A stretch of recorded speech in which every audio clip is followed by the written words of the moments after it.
His life shattered the second a superhuman wiped out his entire family. Since that tragic day, he hasn't stepped 1 foot outside his front door. Then, the system glitched his reality, gifting him a bizarre ability. He doesn't throw punches himself anymore.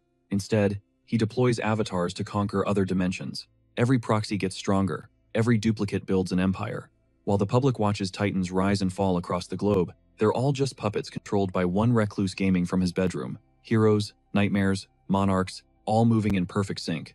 Let's witness how broken one player can get when he commands a literal one-man army. It started with a clash of titans, a terrifying immortal king facing off against a righteous knight of light. The duel dragged on until the king finally conceded, admitting his opponent was the only true rival he'd ever known. The knight fired back, confirming the dark rumors were spot on. The title, Nightmare of the Continent, fit the king like a glove, but as long as the light stood tall, surrender wasn't an option. Wings erupted from the knight's back. He launched into the sky, blade held high, signaling his brave comrades to charge. Meanwhile, the protagonist, Han Sung-yoon, watched the whole spectacle from his messy room, wondering if he dialed up the drama a little too much. Okay, maybe it was a bit theatrical, but how did he end up pulling the strings? Spoiler alert, the demonic king, the holy knight, they're all Han Sung-yoon. Flashback to a while ago, when the Special Ability Control Bureau came knocking. A stiff agent asked for Han Sung-yoon. He confirmed his identity, looking like he hadn't slept in a decade. The agent nodded, verified the data, and dropped the bomb. You've awakened. Report to the Bureau immediately. The suit left with a polite goodbye. Just like that, our MC was solo again. That was his first human interaction, in 6 months, and it was over in seconds, which meant he was clear to keep that door locked for another 6 months. He raided the kitchen cabinets for a snack, but everything was covered in mold or expired ages ago. It had been 2 full years since he last touched grass. Call him pathetic, call him spineless, but he's just a casualty of a broken society. Breaking news flashed on the TV. Firefighters were battling a massive blaze at a local mall. The culprit? An awakened arsonist who torched the place right before porting to another world. Sung-yoon froze. The mere mention of awaken made his blood run cold. Suddenly, random civilians were unlocking mysterious superpowers called special abilities. But there's a catch. Once you awaken, you get yeeted into another dimension. Within 24 hours. You can only come back by clearing specific quests, but the survival rate is basically 0. Driven by pure hopelessness, New Awakened started going on GTA-style rampages before vanishing forever. 2 years back, one of those powered-up maniacs cost him his leg and his family. He tried to rally, tried to rehabilitate and stand tall, but he kept hitting a wall. He locked himself away to train, but it was useless. Just desperate, flailing in the dark. Why is he so terrified of the outside world? If he just had a shred of grit, maybe things would be different. If only he could escape this apartment.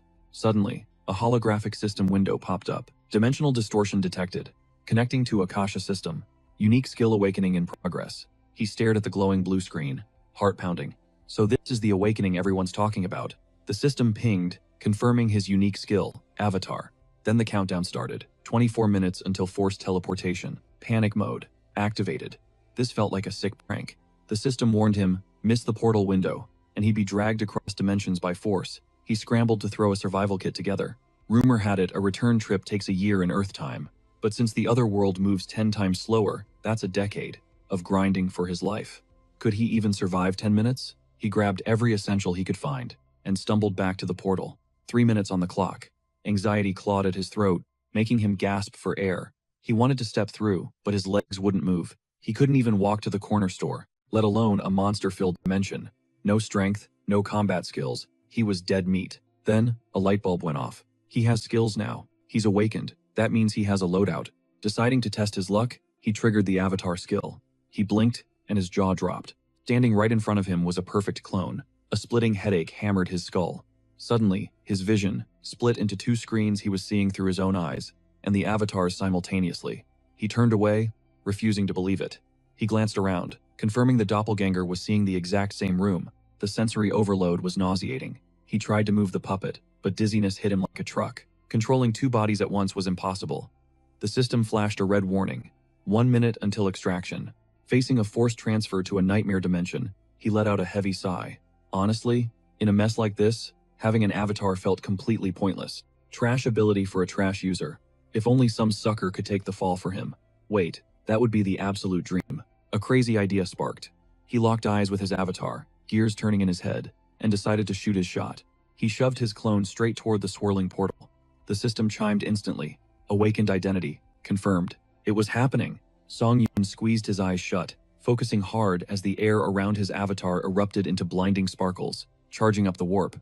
A notification pinged, his eyes snapped open, and he literally hit the deck in total shock. No way, it actually worked? The portal took the bait, and the clone instead of him. His avatar vanished into the void, and the system announced, transfer to the etheric dimension complete. But right then, reality warped. Suddenly, he's standing in a dense, alien forest. He stared down at his hands, freaking out, thinking, the avatar was supposed to go, not me. Why the heck am I standing here? The system chimed in, return to Earth available via the Karma store. You gotta grind adventures to earn karma, and his balance? A big fat 0. Suddenly, a splitting headache spiked through his skull. His vision split, he could see his messy room and the alien forest simultaneously. He wasn't there, he was looking through the avatar's eyes. Relief washed over him, followed by intense nausea. Processing 2 realities at once? Yeah, that made him want to hurl. Snap.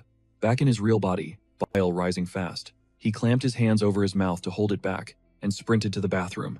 He emptied his stomach into the porcelain throne, and finally, the spinning stopped. Wiping the drool from his chin, he thanked his lucky stars he survived the glitch, and summoned his avatar back home. The double popped into existence instantly. Song Yun sighed, feeling totally pathetic about the whole ordeal. He stepped up to the clone, wondering what to do with this garbage power, when bam! Confetti exploded in his face, the system congratulating him on the achievement. Return to Earth without using the Karma store. Reward acquired. Interdimensional portal. Now he could zip back to that other world once a day for free. Checking the portal, he stared at the blue system window, jaw-dropping as his karma counter started spinning like a slot machine. Impossible, he yelled. He just became the first awakened in history to speedrun a return trip. The payout? Nearly 2 million karma points. Even the system seemed confused by the glitch. Because he yanked the avatar back instantly, the system bugged out and gave him 10 years worth of survival points. Usually, karma depends on your impact over there, saving lives, killing monsters, whatever. It's all about influence. You use points to buff stats or buy a ticket home. He couldn't shake the feeling this was a massive error. Was the system gonna force him back? Whatever. No point overthinking a lucky break. Time to spend that cash. He pulled up the shop. Return to Earth cost 1 million. Upgrade unique skill was 300,000. Or he could dump points into his status. He was already home, so the ticket was useless. But that last option caught his eye. He tapped status improvement, and it wasn't just strength, you could upgrade biological functions. Like regeneration. That hit home. With his crippled leg ruining his life, this was his only shot. He smashed the upgrade button. A warm sensation flooded his limbs instantly. He twitched his leg, and it moved. Smooth, painless. The agony was gone. That injury had been more than physical. It was the reason he cut off his family and hid from the world. It was the reason he rotted in this room. Slowly, he stood up on his own 2 feet as a notification chimed. Regeneration has exceeded maximum levels. New skill acquired. Super regeneration, boosting his recovery speed to God tier. Just like that, the glitch money fixed what doctors couldn't. He hopped on his dusty exercise machine, pumping the pedals. His legs weren't just healed, they were powerful, bringing a massive grin to his face. But he still had a mountain of karma points left. What next? The system recommended a skill upgrade. Purchased. Now, what about his other half? He dumped points into the avatar. Looking at the results, he smirked. Damn, I really am a Chad. The avatar flexed. Body's looking insane. Must be all that grinding, huh? Song Yun laughed. Yeah, purely hard work. Post-awakening, his consciousness had fractured perfectly. He could pilot both bodies or switch freely. Plus, that weapon upgrade unlocked something wicked. A new skill called Center of the Mind. He unlocked a customized filter for the neural link. He controls exactly what data feeds back to his brain. That means 0 motion sickness and, crucially, he can toggle off pain receptors. Even if his avatar gets absolutely wrecked, he won't feel a thing. He pushed the sync to 100% to test the limits, scanning his messy room. It hit him he can literally isekai himself to another dimension. Snug in a blanket on his couch, he grabbed the controller. It's go time. He's got total control, moving the character just like an RPG. But the roster is growing. There are 3 of them now. It sparked a worry. As he unlocks more units, micromanaging an entire army is going to get messy. He can't just call them Unit 1 and Unit 2. That's lame. He needed identities, but his brain was coming up empty. The 3 clones stood there while he brainstormed. Then, his eyes landed on his desk clutter, a cup of coffee and a packet of ketchup. Inspiration struck. The pioneer avatar was dubbed Hans, and the second, Heinz. They weren't just skins, they had unique stats. Hans rolled high on mana attraction, while Heinz was a vitality tank. Hans looked stoked about his new tag, but Heinz struck a pose so cringeworthy, Song Yun physically recoiled. Time for the main event. The ultimate quest, crossing the threshold. Hans warped straight into the fantasy realm. Meanwhile, Heinz got the glorious mission of taking out a year's worth of accumulated garbage. Hans was already gone. Heinz hesitated at the front door. He cracked it open, stepping into blinding sunlight for the first time in ages. The glare was intense. Songyun paused, monitoring his vitals. Heart rate steady, no anxiety. His mental command center was stable, which meant he was ready for player 2. He shifted consciousness into Hans's body. He spawned in a dense forest. It was the dead of night, pitch black. He scanned the perimeter. Silence. It seemed peaceful enough. Then snap. The bushes rustled. He spun around just as a massive black panther launched itself from the shadows. A literal jump scare. Razor-sharp claws slashed through the air. He reflexively drew his blade, jamming it up to block the beast's snapping jaws. The cat clamped its teeth onto the steel, slobbering all over the weapon. Songyun grimaced. That is disgusting. He shoved the beast back. Fear? Zero. Pain? Non-existent.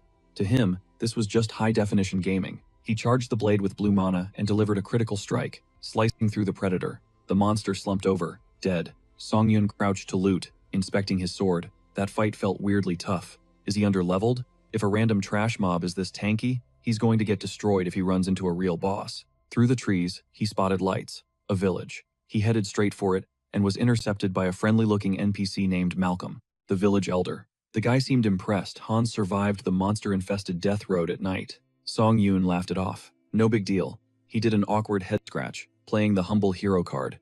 He asked for a place to crash. The elder didn't even blink instant. Yes.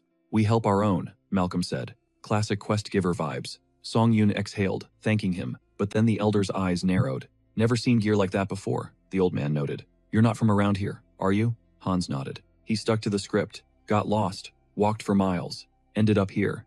Malcolm smiled, welcoming the fresh face. It's been a while since we had visitors, Malcolm said, offering to buy him a cold beer at the tavern. After the drinks, the old man set him up with a room. Songyun collapsed onto the bed immediately. Smiling at the ceiling, he thought about how wholesome the locals were. When was the last time he felt this relaxed? Just having a conversation felt good. The beer buzzed in his system. He yawned, marking the day as a total win. Lights out. But he was clueless. These villagers weren't just friendly NPCs. Back on Earth, the real Songyun was vibing. Fresh out of the shower, eating fried chicken and sipping a drink. He felt like an interdimensional tourist. Thumping noises from the living room made him cringe. It was Heinz, grinding his vitality stats. He let the clone do his thing. He'd need a tank eventually. Might as well let him level up now. Heinz wobbled over, legs shaking like jelly. Songyun grinned. This setup was perfect, but muscle isn't enough. He needs intel on the other world to rule it efficiently. He's going to be a top-tier leader. Suddenly, a chill ran down his spine. The memory of the tavern. Something felt off. Right then. Ding, system alert. Avatar deceased. Skills reset. Data lost. Songyun froze in shock. He replayed the footage in his head. Hans survived the forest but died in the safe zone. It was the elder. That friendly beer was spiked. Songyun rubbed his temples, furious. He fell for the oldest trick in the book. Consciousness slammed back into his avatar. He blinked open his eyes to find two figures looming over him, one geezer and some random goon. The old man scoffed, clicking his tongue. He expected a warrior, but looked like he got a total dud instead. The henchman nodded in agreement. The old guy eyed the pile of bones, muttering, "This guy survived the forest solo. Figured he was built different. Guess not. Just another elite skeleton for the pile." They turned and walked off. Time to test out this new rig. He looked down at his own hands, zero flesh, all bone. He was shook. Ping. System update. Race changed to undead. New skill, unlocked. Decayed heart. He stared at the blue window, completely confused. Undead? Seriously? But thanks to the Mind Center perk, he wasn't losing his marbles. He scanned the room to get his bearings. Big mistake. A literal mountain of corpses lay right in front of him. A chill rattled his ribs. Did these psychos actually turn the entire village population into a zombie army? Suddenly, the door creaked open. Snap. He froze, sitting bolt upright. Who's this? Wait, he recognized that face. The guy from the tavern. Are these creeps actually dark mages? Jeffy dragged himself into the room, looking dead tired. How much longer are we stuck in this dump? Jeffy grumbled. Then, he locked eyes with the skeleton. Jeffy squinted, suspicious. Songyun panicked internally. Why is he staring? Does he know I'm awake? Did he figure out the MC had his senses back? Nope. Jeffy just clicked his tongue in pure annoyance. Why are you over here? I gotta clean up everyone's mess. He jabbed a finger at the crowd of standing bones. Get over there, he barked. MC thought, if I still had a heart, it would have exploded right then. Suddenly, his body jerked forward. autopilot engaged. The skeleton marched toward the group on its own. He felt it, an invisible string pulling his bones against his will. He realized if he focused, he could snap the connection, but playing along was safer for now. He fell in line. Jeffy kept whining, "Why's the old man so obsessed with checking these freaks?" Jeffy stormed out, slamming the door. Bam! Silence returned. Song Yoon analyzed that feeling. It was familiar, the same energy that puppeteered his corpse before. Mana attraction, he realized. That's the trick. If he mastered it, could he hijack this entire undead army? 1 week later, while everyone else rotted, he grinded, non-stop control training. He set a skeleton target in front of him, perched up high, and channeled his mana. His eye sockets flared with blue fire. It worked. The pile of bones twitched, then jerked upright like a broken puppet. He was doing it. Okay, it was messy. The thing wobbled like it was drunk, crashing from wall to wall. Damn, he could only handle one at a time. Is that the limit for an elite skeleton? Squeak. He looked down. A rat was shamelessly chewing on his footbone. The disrespect. He snatched the rodent up. Gotcha, he thought. This little menace had been using his heel as a chew toy all week. Wait, brainstorm. What if he tried the spell on a rat instead of a human skeleton? He focused. Blue mana surged to his fingertips. The rat freaked out, letting out a high-pitched shriek. Song Yoon crushed it. Literally. Then, boom, skeletal magic revive. Success. Welcome to the team, Alfred. He sent his bony spy into the vents. Operation Nightwatch. Live. Through the rodent's eyes, he had full surveillance. He tracked down that guy, Jeffy. And surprise, Jeffy was whining again, trying to dodge work. Jeffy unlocked a heavy door. MC zoomed in. What's behind door number 2? More zombies? He steered Alfred to follow, but suddenly, a wave of pure dread washed over him. Even with his emotions toggled off via the system, his instincts screamed, "Run, do not enter." Jeffy stumbled out of the warehouse. His buddy was waiting for him. Rough shift? Jeffy groaned, rubbing his temples.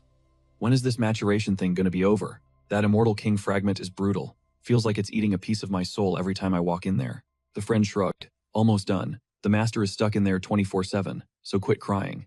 Jeffy spat. Why do we even guard this place? The village is rigged with traps. Not even a mouse could get in. Alfred skittered right past them. MC smirked. Thanks for the intel, boys. So that terrifying aura was the Immortal King's fragment. He needed more info. Where was the old boss? He scanned the area through Alfred's eyes. Suddenly, thwack, something sharp impaled the rat. Pinned down by a magical spike, the guy is totally trapped. The old man steps up, smirking like, "Yeah, I figured it was something like this. But joke's on him, it's just a mouse." Song Yoon is sweating bullets, thinking his cover is blown, while the elder squints at Alfred the rat. "Is this thing undead?" he asks, confused. He doesn't sense any black magic, but the critter is absolutely radiating dark mana. He yanks the spike out. Did the ambient mana turn a rat into a zombie? There is only one spot in town leaking that much dark energy. He rounds on the guards. Isn't Jeffy supposed to be watching the warehouse today? The two guys look absolutely terrified. Meanwhile, our MC is heartbroken. He apologizes to Alfred, swearing on his life to get revenge. "Watch over me from rat heaven, buddy." Jeffy catches wind of the rat situation and storms the basement, kicking the door off its hinges with a massive crash. Who cares if a rat showed up?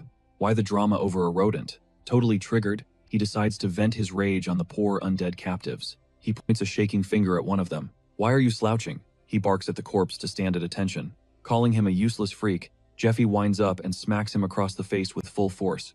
"I said stand straight." The blow knocks the undead flat. Jeffy peers at the face, chuckles darkly, and yanks the guy up by his hair. "Oh, look. It's the arrogant loudmouth who tried to stand up to me. The guy who swore he would kill Jeffy if he touched his family. Go on, say it again." But oh wait, he can't. Jeffy ripped his tongue out ages ago. He drops the guy, letting out a bored sigh. This is getting old. It was way more of a rush when they were hunting these idiots down in the village. The undead starts twitching. Jeffy ignores it, turning to the others. "You should be grateful, you know? Your wife is right here with you.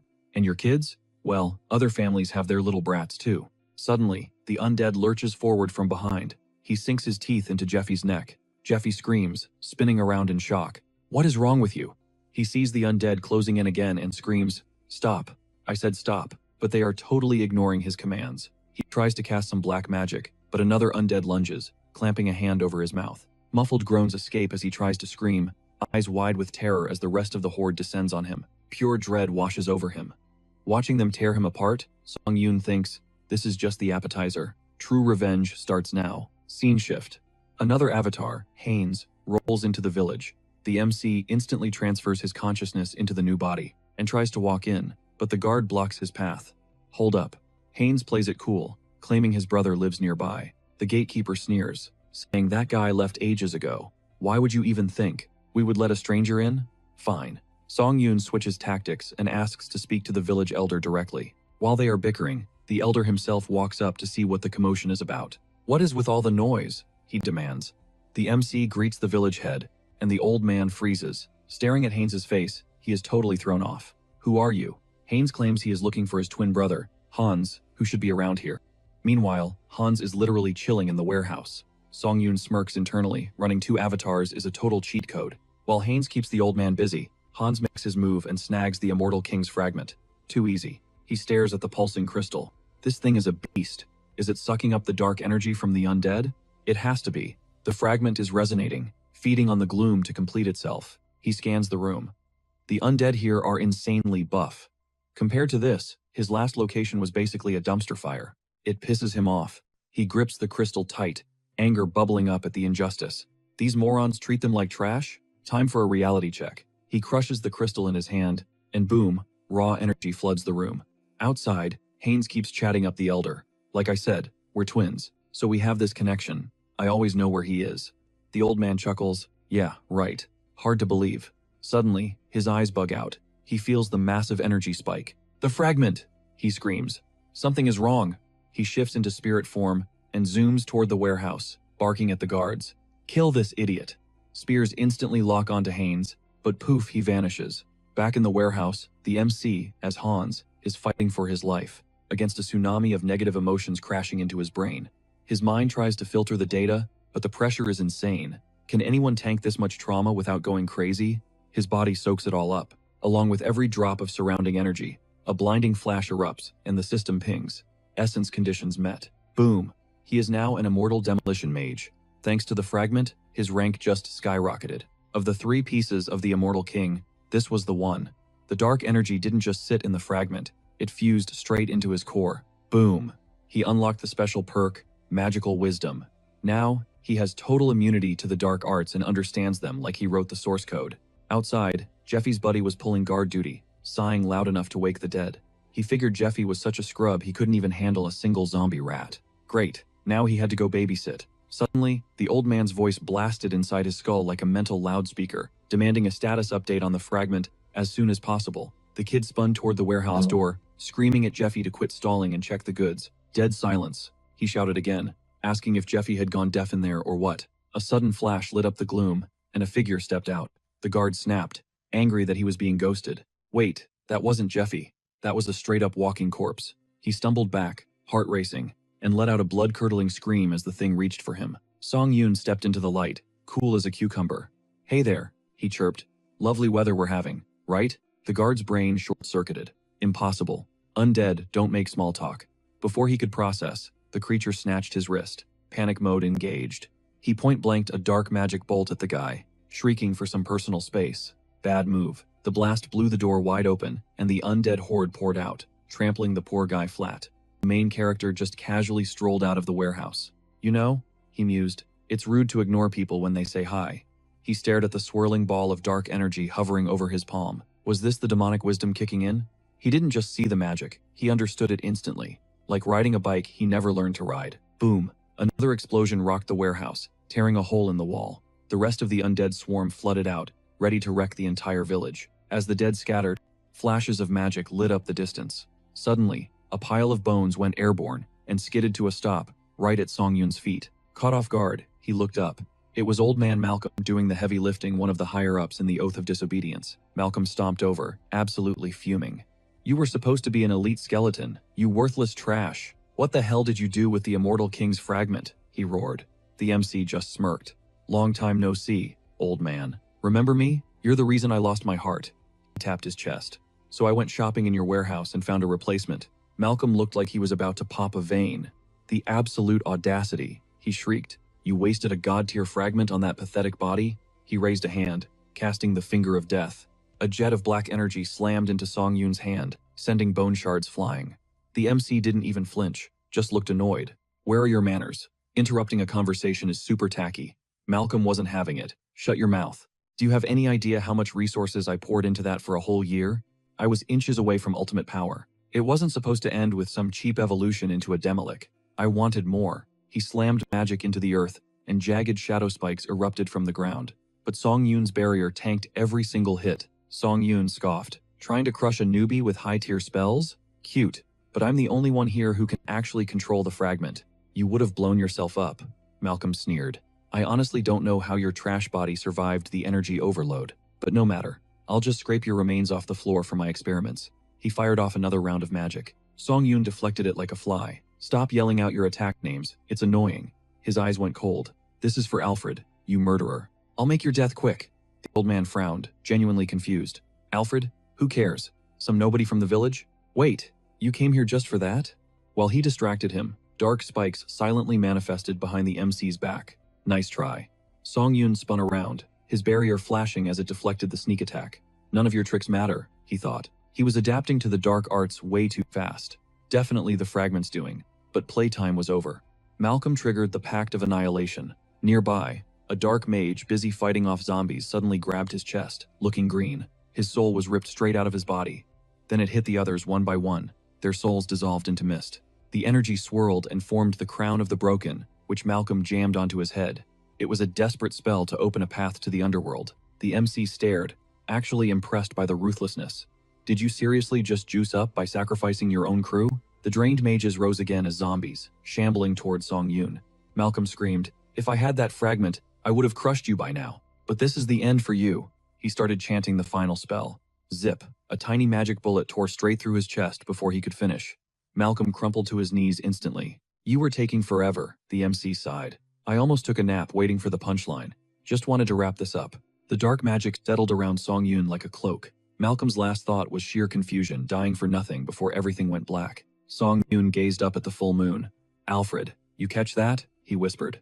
Vengeance served. Case closed. So the poor guy could finally rest in peace. Meanwhile, back at the temple, Saint Restar was deep in prayer. But the moment the deity answered, pure dread flooded her gaze. She bolted from the altar to intercept Bishop Martin, her expression shifting to stone-cold, serious, asking him to patch her through to the others immediately. The radar just pinged a massive signal. The Immortal King was resurrecting in the west. This intel hit Martin like a truck. He didn't waste a second, rushing to assemble the council. Restar's mind was racing. The nightmare that nearly wiped out the continent centuries ago was rebooting, and she wasn't about to let history repeat itself. Back on the battlefield, Song Yun was strolling through the carnage, crunching over a carpet of bones and zombies. He surveyed the wreckage. Total wipeout. At least several hundred undead had been scrapped. But hey, in this game, losses are just an infinite respawn glitch, so why stress? The biggest flex of necromancy is printing your own soldiers from the dead. He glanced at his missing limb time to prioritize fixing that stump first. He scanned the area for a skeleton with top-tier bone structure, ripped its arm off, and sized it up. Not bad. He jammed the limb against his shoulder, triggered super regeneration to lock it in, and boom, surgical precision. Good as new. Now, what's the next move?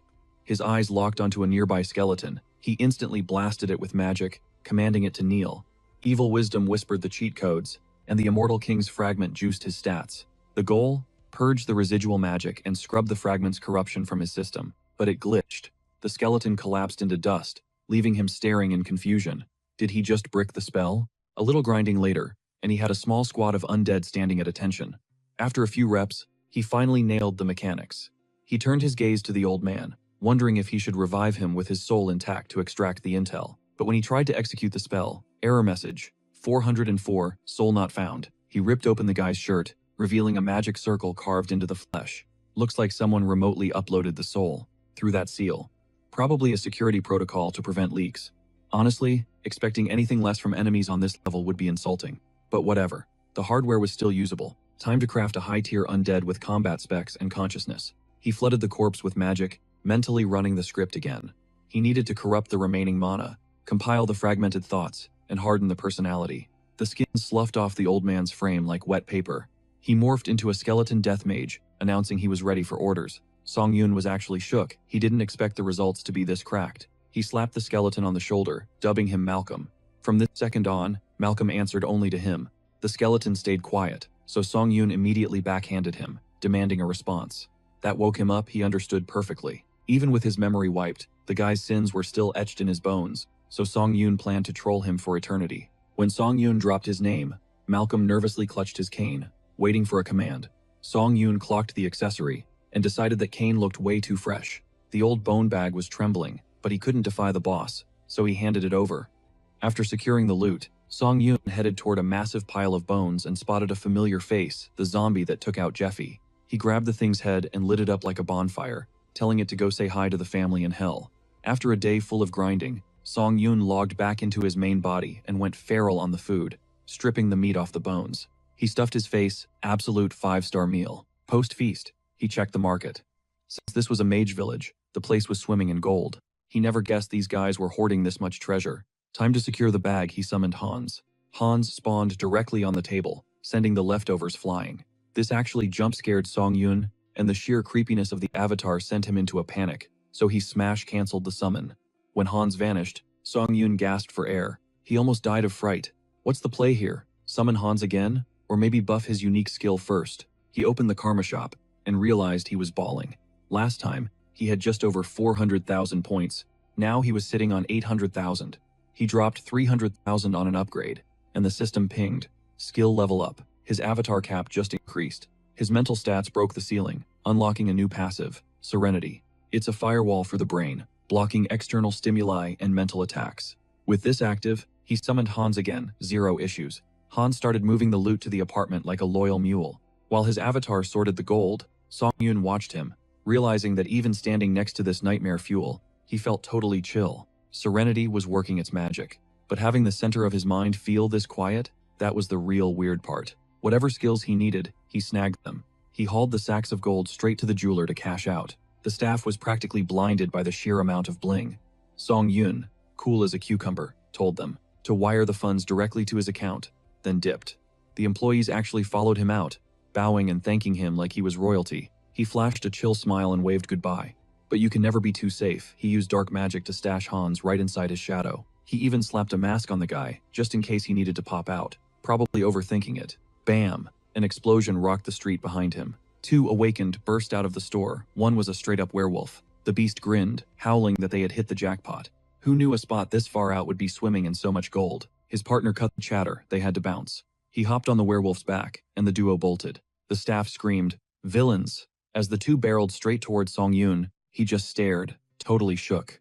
Villains awakened, scumbags abusing their powers. Usually, hunters protect people from clowns like this. The scene triggered a flashback to that cursed day, leaving him paralyzed. The werewolf body checked him, snarling at him to move. Song Yoon figured the guards would track them down eventually, because he was useless right now. The beast laughed, shouting that the plan was flawless. They had a window. Guards were still 3 minutes out.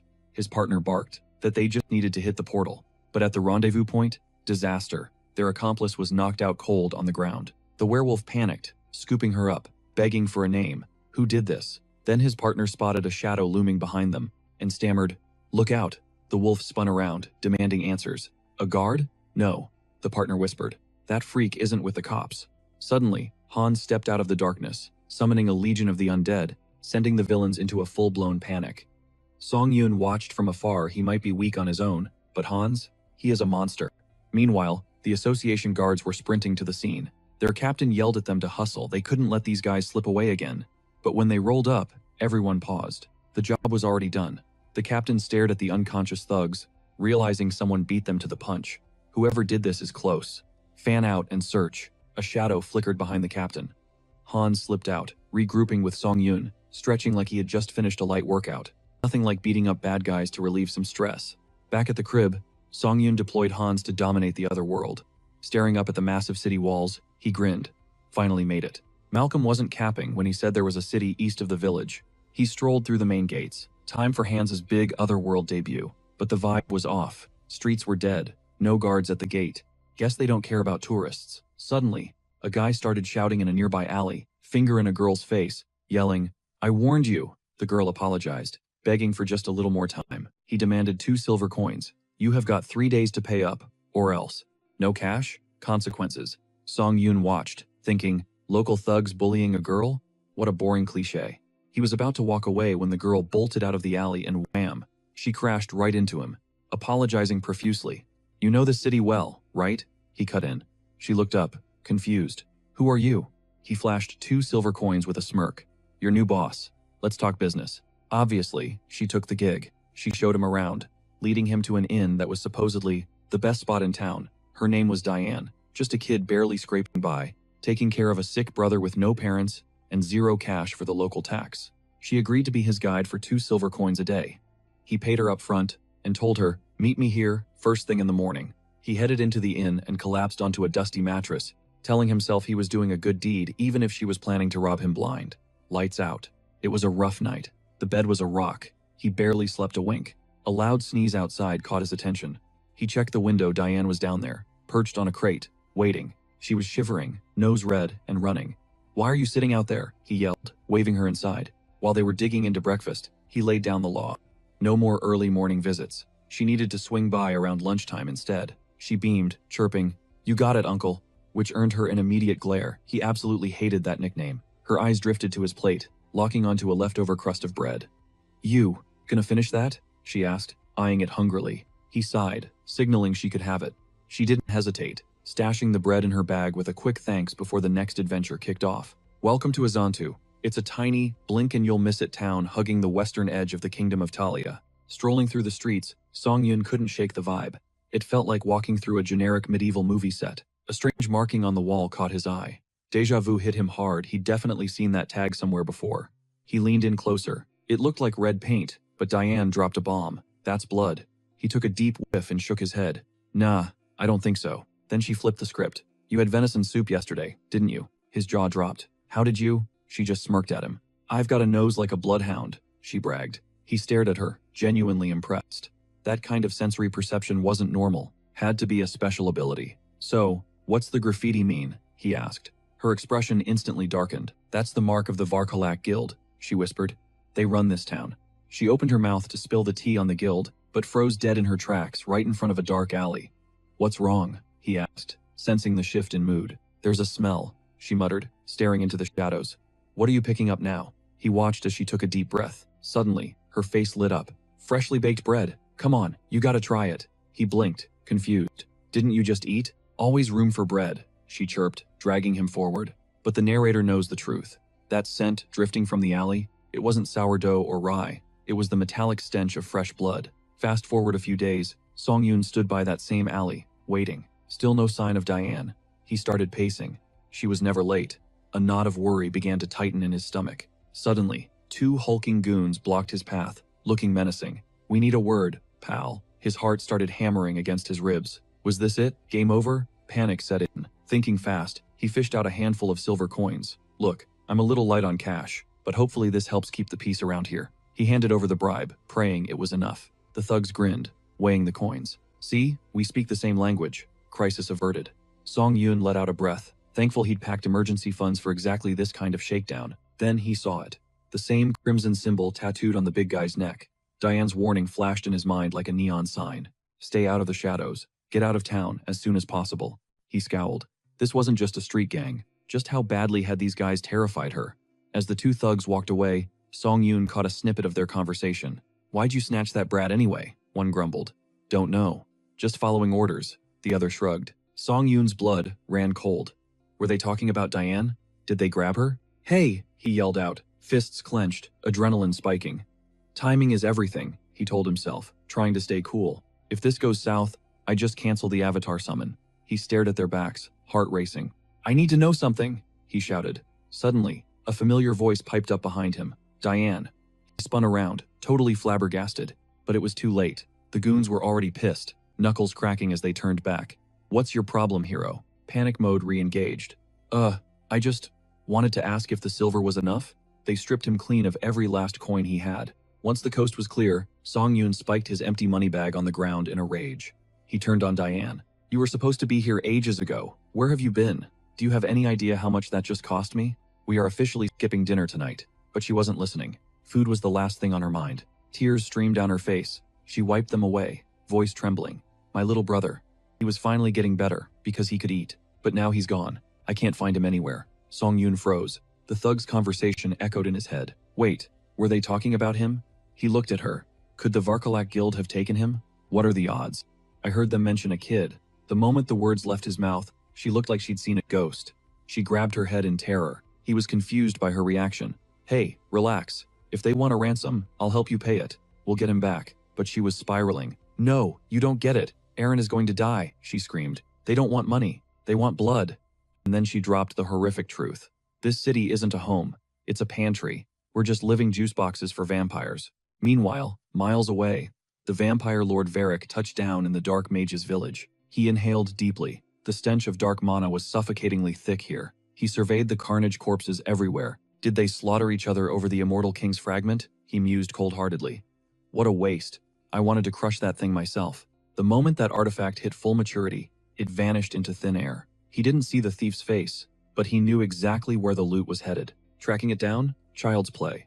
Meanwhile, Diane was spilling the tea to Song Yoon, dropping the absolute bombshell about the Varkalak Syndicate. The vampires run this whole city, she trembled. There's no escape. Nobody gets out of here alive. She told him they were fighting a losing battle, holding on by a thread day after day. Finally, she broke down, sobbing uncontrollably as her knees hit the floor. My little brother, they're going to eat him, she wailed. Smack! He slapped her cheek, hard. Snap out of it. If that's true, the clock is ticking. Do you have a location? He demanded. Her tears paused as she stared up in shock. Wait, are you actually going to help me? It's suicide to go alone, she whispered. He just smirked, radiating main character energy. Relax.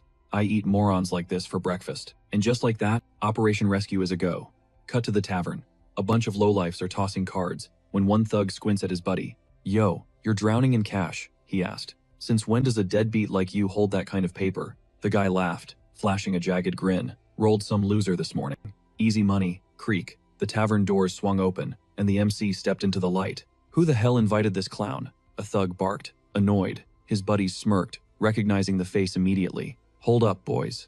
This is the mark we fleeced earlier. He patted Song Yoon on the head like a dog. Back for seconds? You here to donate to the charity fund? Guy must really love sharing his wealth. But hey, how'd you get past the bouncers? Slip him a coin? Song Yoon's expression went ice cold. I'm only saying this once.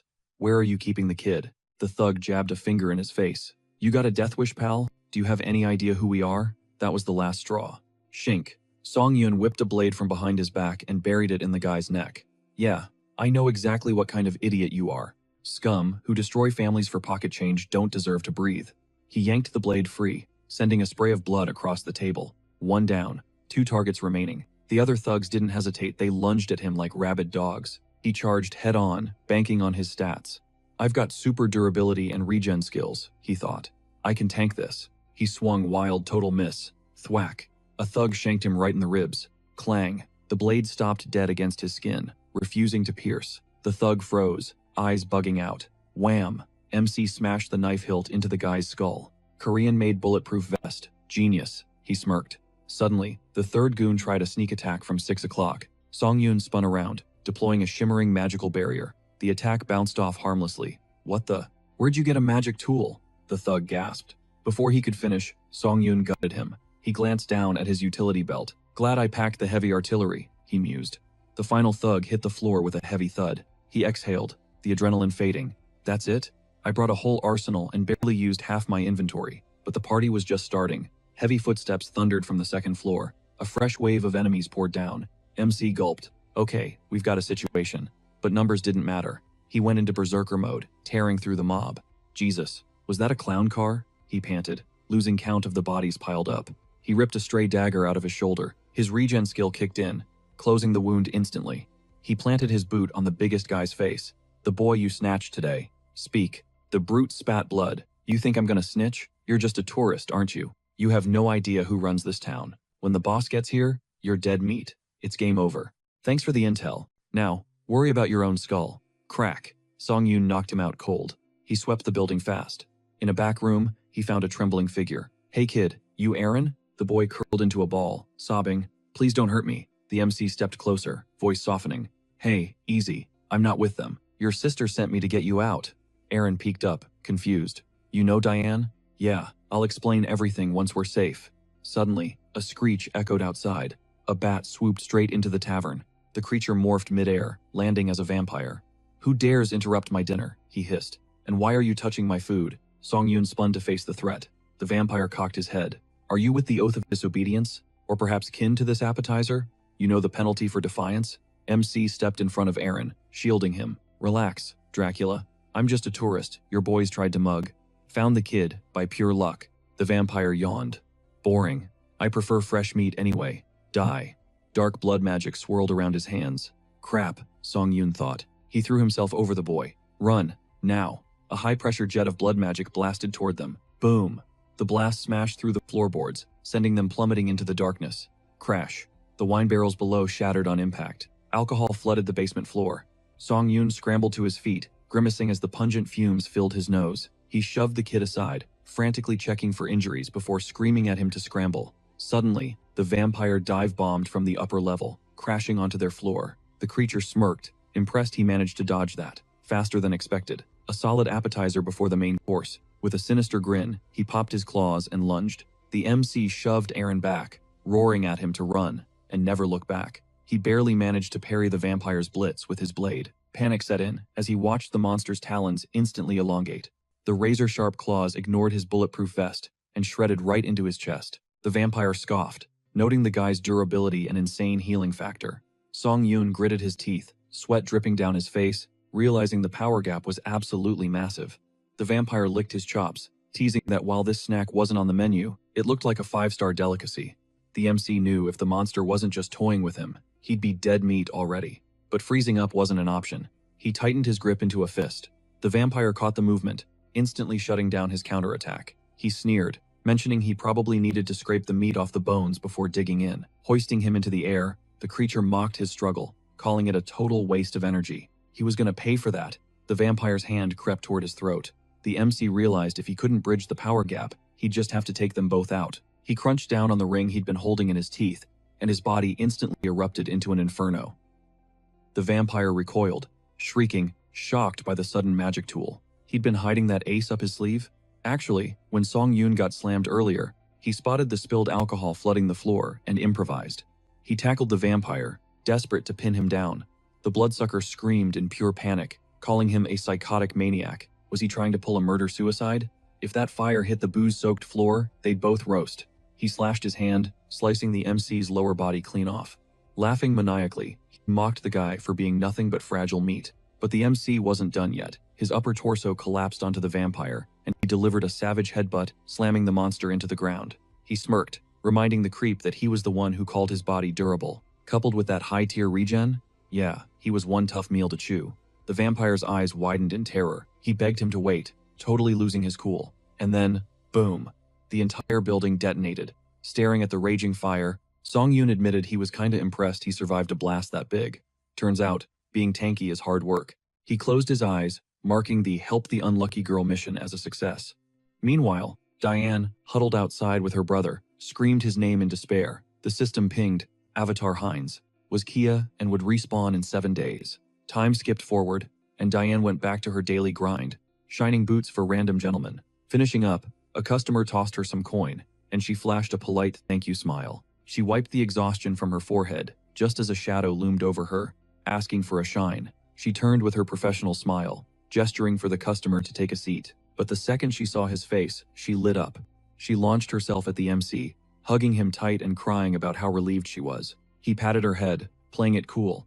Of course he was fine. Did he look like the type to punch out that easily? Total lie though. He definitely died. Since the original Hines was on a 1-week cooldown, he figured Diane would freak out, so he rolled up a new avatar, Hines II. This build came with a sweet perk, acceleration. While she clung to him, he realized he might have rushed the character swap, but she wouldn't notice the difference. She was convinced it was her Hines because the soul vibe was identical. He hugged her back as she warned him to stay away from that place. The vamps would be hunting him. He grinned, telling her to chill. He had it all handled. With Immortal King Hans backing him, vampires were a non-issue. Back at the inn, he was so focused on tweaking his system window he didn't notice the tail. Suddenly, a bat smashed through the window, morphed into human form, and lunged. Vampire Lord Virak snatched him by the throat, slammed him against the wall, and demanded answers. The trail from the forest ended right here. The MC started sweating bullets. It was one of the elites. Did they figure out the whole scheme? Virak chuckled darkly, asking if this outsider belonged to the vampire they just zeroed. Song Yoon was choking out, too weak to fight back. Virak leaned in, taking a deep whiff, confused that he didn't smell any dark magic or his king's blood. The MC gasped, playing dumb. He claimed he was just sleeping and had no clue what was happening. Virak got annoyed, asking if he was seriously going to play that card. Then, he buried his fangs into the MC's neck, pulled back, and licked his lips. He said he'd ask one more time, but slowly, because lying wasn't going to be an option anymore. That bite wasn't just a wound, it was a catalyst, sending the virus blitzing through his veins like wildfire. Even his mental firewall couldn't block the agony. Fangs popped, claws ripped out, he was evolving in real time. Through the torture, he wondered, why is this happening again? Then, the system pinged, species updated to vampire, passive, unlocked, legacy, lesser blood, and his super regeneration, nerfed down to standard regeneration. Virok, the big bad, got up in his grill again. I'll ask you one more time, you run with the oath of disobedience? MC felt the pressure slam down like a truck. His vampire instincts screamed at him to kneel before the alpha, but he just played the part. I'm just a traveler, sir. Truth is, he didn't have to submit. He could totally shrug off the aura. His mind center acted like a filter, deleting that submission code from his blood. Virok bought the act. He'd skeked, clearly ticked off. My mistake then. You're coming with me. We've got work to do. Songyun smirked internally, perfect chance to scoop up some intel. The Lord dragged him to the Azantu branch Varkalak HQ. The place was crawling with vamps. They were all bowing and scraping to the Lord, but when they clocked MC, pure disgust. You could see them thinking, why's the boss dragging in this trash? But one girl, Rosalika, had a different vibe. She grabbed his hand, beaming. Fresh meat. Finally. MC stared at her flushed face. Is this chick wasted? He thought. He dropped his name, and she shoved a glass in his hand. Don't be rude, handsome. We're both low bloods here. Drink up, it's fresh squeezed. MC realized he had to drink it to blend in. One sniff of that red liquid, and his throat burned. Even with his mental shields, the thirst was insane. But drinking raw blood? Risky. He muted his sense of taste and smell, then downed the whole thing in one go. Wiping his mouth, he lied. Delicious. She tapped his chin, grinning. My type, exactly. If you were human, I'd drain you dry right now. MC laughed nervously. You called me a low blood. What's that about? She looked at him like he was an idiot. You knew? Low bloods are the grunts. Pure bloods are the nobility. Like Lord Virok. Then you got the true bloods, the kings. And sacred blood? That's God tier. The prophet. We do whatever they say. No questions asked. Suddenly, a ringing noise cut through the chatter. Virok was tapping his glass on the balcony. Listen up. The room went silent. Since the gang's all here, let's get down to business. He was flanked by two other pure bloods, Parita and Tiapo. The immortal king's fragments are missing. They entered the city, and then, poof, gone. Vanished into thin air. There's a chance they're already hiding in the city. Songyun was stunned. Immortal king fragments? For real? Rosalika whispered. Yeah, some dark mages were farming them nearby. MC froze. The mages from the Oath? Is that who she's talking about? Virok barked orders. Starting now, scour your sectors. Turn over every stone. If you find anything weird, report it immediately. Go. Later, MC hit the streets with Rosalika. She huddled under an umbrella, complaining, Ugh, this sun is gonna fry my skin. MC pulled his hood tight, he felt the drain too. Sunlight definitely nerfs us, he muttered. Even Lady Parita is searching, she said. Crazy that the fragments disappeared like that. Moving them here was a total waste. MC probed. So the clan has fragments? Yup. Those dark mages grew them. Now we're gonna merge them with our stash. MC clenched his fist. Jackpot. What kind of lucky streak is this? That means a pure blood is sitting on the loot right now. He grabbed Rosalika's shoulders, spinning her around. Where? Do you know where they're keeping them? She laughed. Chill. Handsome. How would a grunt like me know that? Later, MC met up with Diane. When he told her the scoop, she dropped a bomb. I know where the fragments are. MC stared, stunned. That easy? I'm not 100%, she admitted. But a year ago, I cleaned the tomb. Every Friday, Varkalak guys went into the stone chamber. And every time, it reeked of rot inside. Sungyan made the call he was going in. Aaron just nodded, realization finally hitting him. Now I get why you told me to steer clear of that place. He dropped a quick thanks for the intel and pushed away from the table. I'm handling this investigation solo. You guys lay low for now. He turned to leave, but Diane snagged his sleeve, her eyes wide with concern. Wait, you smell different. A dark grin spread across his face, revealing razor-sharp fangs, sharp nose. Yeah, turns out I joined the Undead Club. Don't stress, I'm not gonna hurt you. She stood there, stunned by the bombshell, then hesitated. If the hunger gets too bad, you can take some of mine.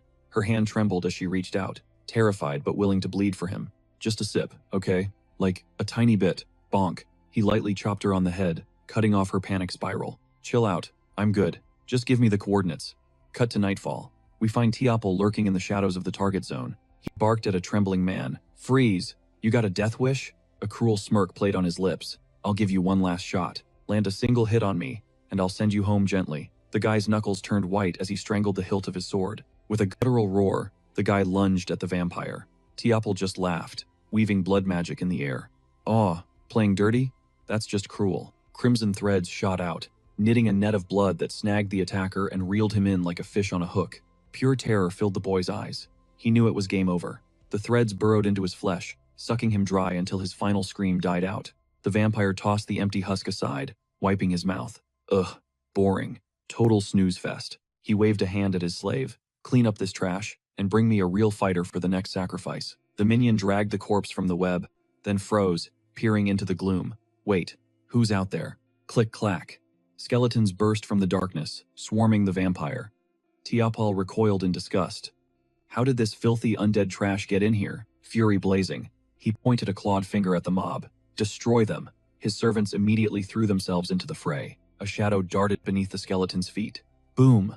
Massive obsidian spikes erupted from the floor, but Teopel managed to parry the ambush just in time. Who goes there? He snarled. Oath of disobedience, scum? How did you find this hideout? Hans stood stone-cold silent. Silent type, huh? The vampire shrugged. Whatever. You don't want to talk nice? I don't care. I'll just interrogate your severed head. He crushed his fist, drawing blood to fuel his spell, and swept his arms wide. The blast sent the skeletons flying, shattering them into dust. Sungyeon mused. Leave only my head? Bold plan, buddy. Dark energy swirled, honing the shattered bone shards into razor-sharp projectiles. With a flick of his wrist, he launched them at the vampire. Try dodging this, he projected mentally. As the bone spears rained down, skeletal hands burst from the earth, locking onto Teopel's ankles. Teopel's eyes widened. He was pinned. The spell was too fast to evade. That's when Hans stepped into the kill zone. My lord, Sungyeon shouted, acting the part perfectly as he dove in front of Teopel, taking the hit from the spikes. Reinforcements? Teopel gasped, relief washing over him. Good timing. Did the boss warn you about the ambush? Affirmative. Sungyeon lied smoothly. Lord Varak's crew is waiting outside. Let me assist you. Teopel bought it hook, line, and sinker. Help me with this undead freak. We just need to stall until backup arrives. Splatter. Warm liquid hit Teopel's cheek. He froze, brain short-circuiting. Why was there blood on him? He looked down. His savior was tearing into his shoulder. Have you lost your mind? Sungyeon's dark magic locked Teopel in place, paralyzing him. You're working with the undead? The vampire sputtered in disbelief. How is this possible? Panic set in as he felt his life force draining away. Stop. You're withering me. How can you drink the blood? Of your own kind? It's a grave sin. It clouds the mind. Slurp. Sungyeon drained every drop and let the exhausted vampire hit the floor. He wiped his lips. Joke's on you, I'm built different. Ding! The system chimed in. He'd inherited the blood magic skill. He immediately fired up his new ability. He needed to drop the blood barrier. No time for finesse. He snapped his fingers to brute force it with an explosion. He unleashed the magic on the sarcophagus. Kaboom! The ceiling collapsed in a cloud of dust. They peered into the broken tomb. Inside lay fragment number 2 of the Immortal King. Hans reached out, but the artifact pulse-blasted them back with pure energy. The force knocked the wind out of them. Sungyeon fought to keep his footing, his mind racing. Even with his mind center filtering out the bad vibes, the negative energy in this fragment was off the charts. He channeled every ounce of mental power from his clones into Hans. Dark sparks erupted, shooting a beam of black fog straight into the sky. Through the gaping hole in the roof, Varak watched the beacon rise, face pale. Am I too late? Suddenly, Hans blasted out of the tomb like a rocket. Varak didn't hesitate. Open fire. Take him down. The blood magic hits him, but it's completely useless. 0 damage. He casually flicks his wrist, launching a bolt of raw magical energy, instantly flattening multiple vampires. Lord Varak locks eyes on that skeleton, and you can practically see the panic setting in. The system pings. The regeneration skill has evolved into the ultimate ability, immortality. He also unlocks the special skill, Forbidden Knowledge, ascending Hans from a lowly Demolich to a god-tier Archlich. The paladin stares into the distance, totally shook. Oh my god. Is that actual fire? It looks like it's coming from a Zontu. Suddenly, he starts hacking up a lung. Tuscan stares at him. He catches a falling cinder and snaps. Turn the horses around. Now. They're heading back to the cathedral. The saint needs to know about this immediately. This isn't just ordinary ash. It's the omen of the Immortal King's rebirth. Back at the fight, Varak shields his face, trying to see through the chaos. Hans is reeling. Unbelievable. He's 5. No. 10 times stronger than before. He is a true undead now. An Archlich. He holds the power of the Immortal King's fragment, 2 out of 3 pieces. His rank has skyrocketed, and dark energy is flooding his veins. Unless the source is destroyed, he will just keep respawning endlessly. He focuses energy into his palm, and the system breaks down the enemy's traits. With evil wisdom and forbidden knowledge, he has instantly mastered the dark arts, unlocking every secret without lifting a finger. The next second, he thrusts his staff forward, drowning everyone in a tidal wave of shadow. Virak is confused. Smoke? Is this a trap? What is he plotting? Louis yells out to him, "We need to retreat and recover, right now." But before he can finish, Hans snatches him by the throat, dragging him screaming into the abyss. Virak spins around, eyes wide. Damn it, could it be? Too late, jagged spikes of dark energy skewer his body, and he screams in agony. Hans steps out of the shadows. He is definitely tougher than the other purebloods. He leans in close, voice cold, but right now, he is nothing more than a walking blood bag. Virak grimaces through the pain. Such raw magical power. Did he fully absorb the fragment? He screams out. How did he endure that much darkness on his own? Suddenly, a voice whispers from behind, "You really interested?" He's not exactly alone. Heinz strolls past the corpses, clenching his fist with a smirk. The system chimes. Growth conditions met. Special skill, low blood inheritance has evolved to inheritance through blood. He wipes a stray drop from his lip. Excellent. He is officially a pure blood. Devouring vampires is a cheat code for leveling up, but he needs to pace himself, can't eat them all at once. A moment later, Rasilica steps up, desperate. "Lady Pyrite, what's the move? If you were actually here, we wouldn't be folding this easily." Pyrite's projection replies, "Lord Virak has fallen. Do not underestimate this enemy. The remaining fragments hold way too much power. The enemy is OP." She sends a wave of ash forward. However, the sun is rising. We need to retreat to base and call for reinforcements. Now. Meanwhile, a man sprints down the alley, lungs burning. He slams into a wall, gasping. Damn it. He presses against the brick, glancing back. They won't chase me this far, right? Stupid vampires. Acting so arrogant, yet they got wiped out in a second. Big mistake trusting them. Suddenly, Hans materializes from the shadows, clamping down on his arms, and the man screams. While Hans stays behind to mop up the Varkalak remnants, Heinz slips into a merchant guild to escape the city with Diane and her brother. He is at the stove, searing meat. Just a solid dash of pepper, and the special steak is ready to go. He slides the plates over to the kids. They stare at the food, eyes wide. Whoa, they take a bite, beaming. This is insane. Pure gratitude. Heinz smiles back. Dig in, enjoy it. He watches them, wondering if that glow on their faces is just the food, or because the nightmare is finally behind them. He turns to Diane. So, your uncle runs a shop in Eastern La Pellis, right? She nods, smiling awkwardly. Yeah, but I'm not sure he'll be thrilled to see us. Heinz waves it off. Don't stress about it. She looks away, thinking, well, if it goes south, Heinz can just pay him off. A wave of sadness hits him. He is actually going to miss them. When was the last time he felt like this? He has changed so much since arriving in this world. Diane notices his mood. Hey, you okay? Do you need blood? Heinz clutches his stomach and bursts out laughing. I'm good. Seriously, I'm stuffed. And he means it, considering he just drained every single vampire left in the village. Hans was busy animating the corpses into undead thralls. He steered the freshly turned vamps toward the portal, ordering them to wrap it up and jump in. This pocket dimension is insanely clutch infinite storage. He crossed his arms, musing to himself. Forbidden lore and wicked intellect are the ultimate power couple. Maybe he could rip open a subspace back on Earth too. Bam! A crimson energy blast slammed right into Hans's chest. Over sneered, asking if he was enjoying his little vacation on their turf. Was he seriously looking down on them that hard? And by the way, was he actually rolling with the Oath of Disobedience crew? Hans gripped the shaft of the energy arrow lodged in his ribs. So that's his read on me, he thought. Perfect. He smirked. You got me. I'm Hans, honorary member of the Oath of Disobedience. Over dismissed that with a wave, manifesting a jagged blood spear in his grip. Liar, he spat. That sanctuary was wiped off the map. You're the rat who swiped the Immortal King's fragments and bolted, aren't you? Whatever. Minor details. He morphed his magic into a scythe, diving down from the high ground. Doesn't matter, you're dead meat either way. The blade slashed down, cleaving through Hans's form. Too close, Hans thought, flickering sideways. With that kind of raw output, a pureblood vampire is no joke. He retreated, but his back slammed against a shimmering wall. Over scoffed. Think we just let you waltz out of here? Our clan's top blood mages built that cage personally. The Lich pressed a palm against the energy field. I could shatter this, he analyzed, but I need time to calibrate to this new frequency. I'm gonna crush your skull and dig the fragment out myself, the vampire hissed. Dozens of liquid blood hands erupted from the ground, grasping for him. Only one play left, Hans decided. He raised his voice. Mark my words. I am Hans, the one sworn to defy. I may fall back now, but I promise you I'll be back for your head. Classic villain exit strategy, maximum drama. Hands, recall, pop. He vanished into thin air. The vampire minion stood there, stunned. What did he just say? Overroared. How the hell did he bypass the barrier? He spun around just in time to see one of his lackeys drop. There was a projectile buried deep in the guy's spine. Holy silver arrows. Paladins? Suddenly, a lookout on the upper level pointed frantically. Lord over, we've got a massive situation incoming. The High Church's Paladin Order. They've got the tomb surrounded, and they're breaching the perimeter. Over ground his teeth, the realization hitting him. That damn lich. He stayed behind just to stall us for the Paladins. You cunning little rat, he seethed. I don't care where you hide. I will find you and end you. Meanwhile, back at base, the main character cracked a grin, spotting Hans's body sprawled on the floor. He made it. The MC flashed a thumbs up. Recall is seriously a broken cheat code. Suddenly, the MC replayed Hans's final dialogue in his head. His face went bright red, and he buried his face in his hands.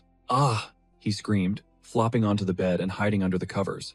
What kind of cheesy B-movie villain line was that? I'm actually gonna die of cringe. While the MC writhed in embarrassment, Hans casually popped his skull off his body. Why would you even say that? Are you insane? He paused, thinking. Wait, I guess he really is feeling himself, huh? Hans's detached skull chattered back, pointing out that he soloed a squad of evil vamps, saved a helpless girl, and protected the city. The protagonist softened, smiling. Look at him go, talking big and acting like a total hero. He rolled out of bed, stretching his limbs. All right then, all that drama must have racked up some serious karma points. He summoned the Karma Store interface. One look at the numbers, and his jaw dropped. Huh? 700 grand? The system readout glared back. Balance, 731,002 karma points. I literally drained my account on upgrades earlier. How is this possible? Maybe ticking off the vampires and dark mages paid out a massive bonus. Okay, let's see if I can juice up my special skill again. He tapped the screen. Ding. Notification. Avatar summoning limit increased. Nice, more avatar slots. He scanned the menu. Any other bonus skills unlocked? The system pinged. Special skill. Persona acquired. He grinned. Bingo. Just what I suspected. A character build with mind center. He let out an awkward chuckle. So, the persona skill. It turns the avatar into an emotional vessel. He realized the skill evolves based on the user's own personality. The system didn't just guess, it ran the numbers and made the call. And finally, the pieces of the puzzle are clicking into place. He's out there squatting up with strangers and crushing boss-level threats. Pretty wild for a guy who hasn't touched grass or left his bedroom in 2 whole years. He pulled off those god-tier feats because, in his head, it was just a game. But, in real life, he's still that shut-in trapped within his own 4 walls. But you can't dodge reality forever. All that suppressed toxicity, the crippling loneliness, the rage, the depression, it's crashing down on him like a tidal wave. He turns to Hans, eyes dead serious. Take it, he commands. Pour all these toxic emotions right into the vessel. Boom. Dark energy blasts off him like a shockwave. He exhales, thinking, man, that's a detox. But deep down, the heavy vibes didn't vanish. It felt like he just stuffed the trauma into a mental shipping container. He glances back, curious. Wonder how Hans is handling that emotional nuke. Hans barely flinches. Chill. Pain and despair are basically my besties. They don't faze me. The MC blinks, caught off guard. Wait, that's exactly my line. But something shifted. The vibe is different now. Hans clutches his skull, a dark grin forming. I get it now. That avatar isn't just a shell anymore. It's running on pure, unfiltered emotion. Whoa, he mutters, surprised. Suddenly, his head snaps to the side. An explosion? What's going down over there? He peers out the window, scanning the skyline. Another villain arc starting up? This city's going to hell in a handbasket. He shakes it off, clutching his head. Whatever, not my circus. Let the hero guilds handle the mess. It's not like they're spawning right in my face like last time. Not my business. But Hans cuts through the excuses. Do we really need a logical reason to stomp out evil? They lock eyes. The MC realizes something profound. Now that he's dumped his negativity into Hans, the fog has lifted.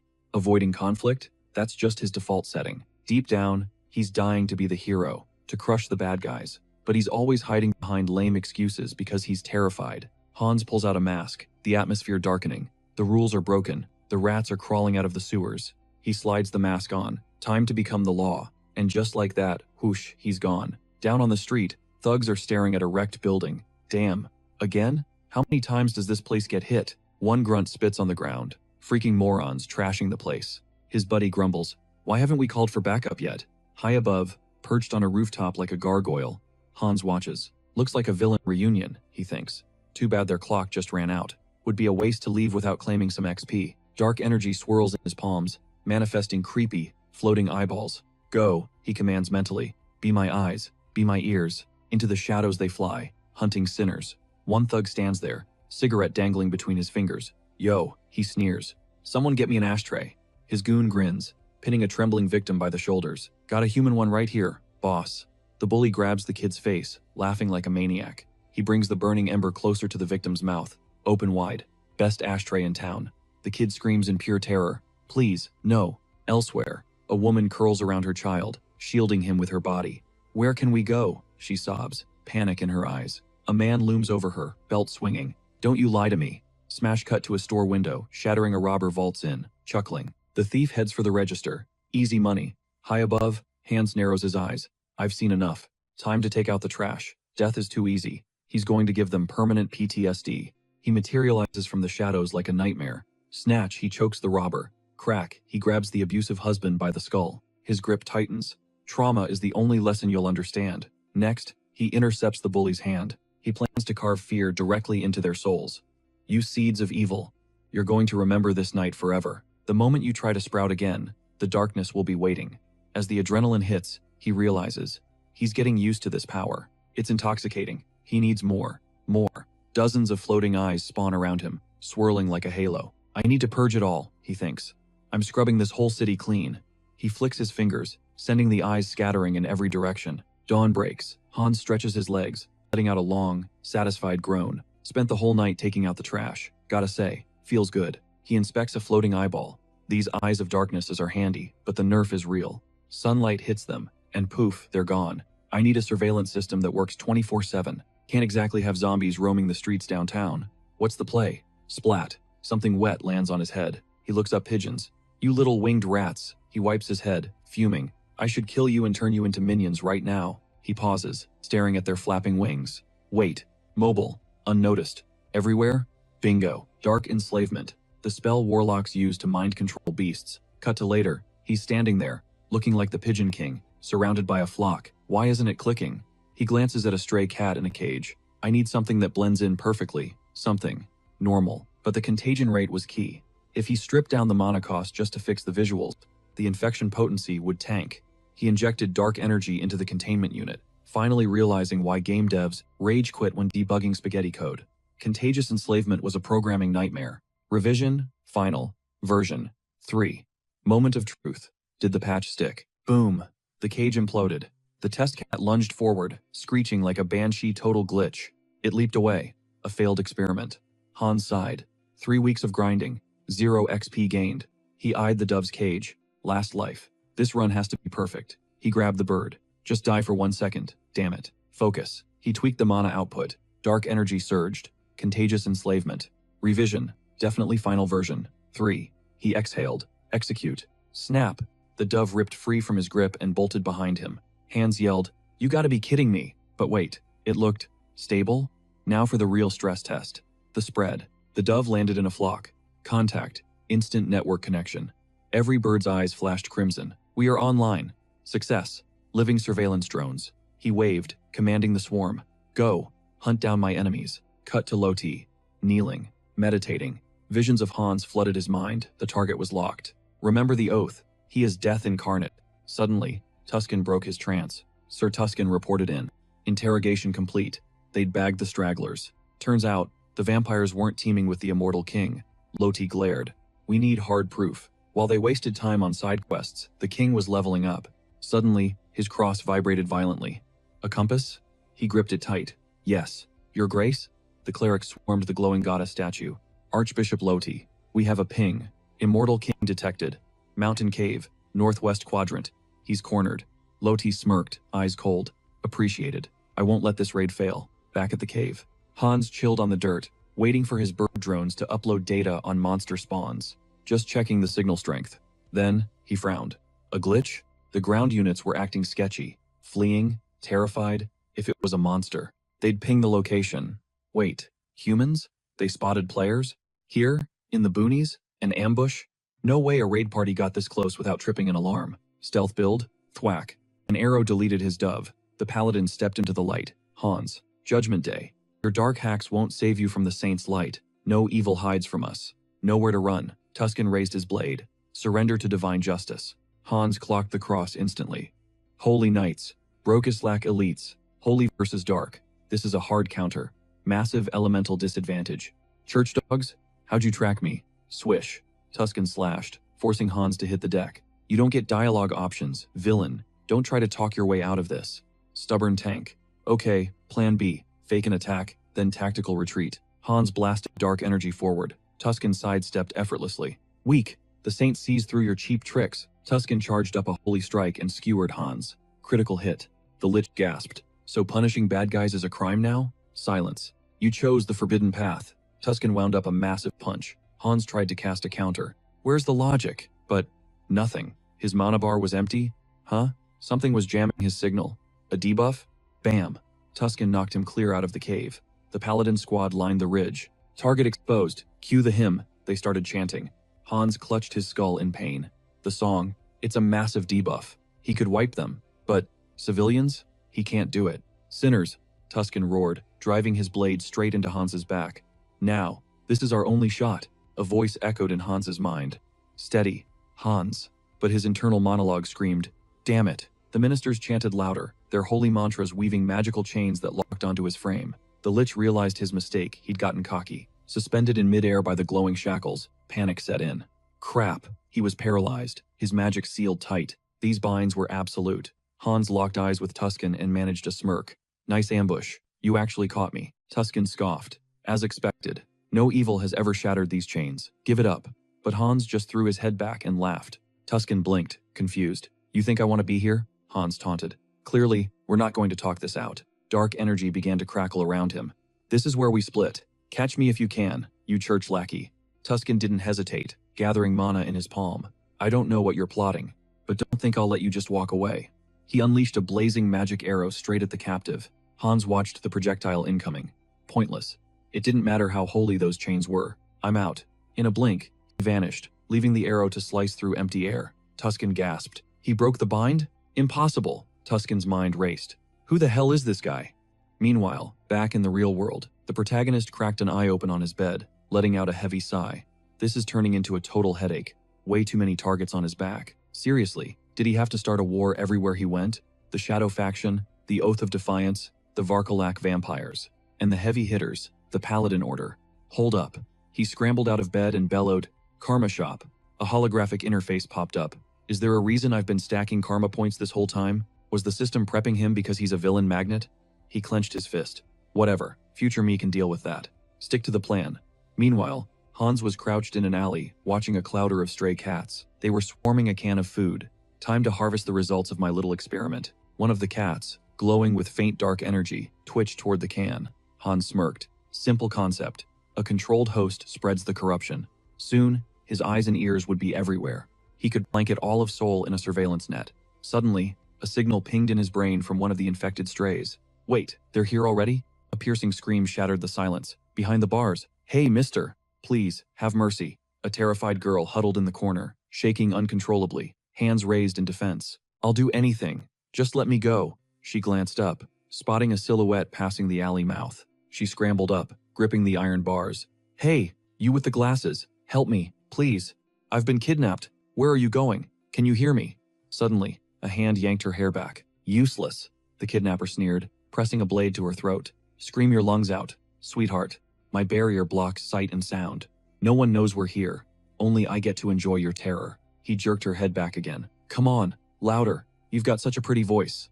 He waved the knife, manic, sticking his tongue out like a psycho. He yelled, you're gonna make the top 3 in my collection. But then, crash, the ceiling imploded, debris raining down as Hans touched down. The killer spun around. What the? The Lich dusted himself off. Sound suppression and invisibility? Cute. Doesn't work on me though. Your little hobby ends today. The killer tightened his grip on the girl. Who are you? A guardian? How did you find me? Stay back or she dies. Hans just raised a hand, dark mana swirling. Is that a fact? And what exactly are you gonna do? Hans flicked his wrist, and the girl was yanked from the killer's grip, flying to his side.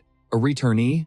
The killer gagged. You steal my prey? I'll kill you both. He lunged, slashing wildly. Hans caught his wrist effortlessly with a tendril of darkness. Judging by your vibe, this isn't your first kill.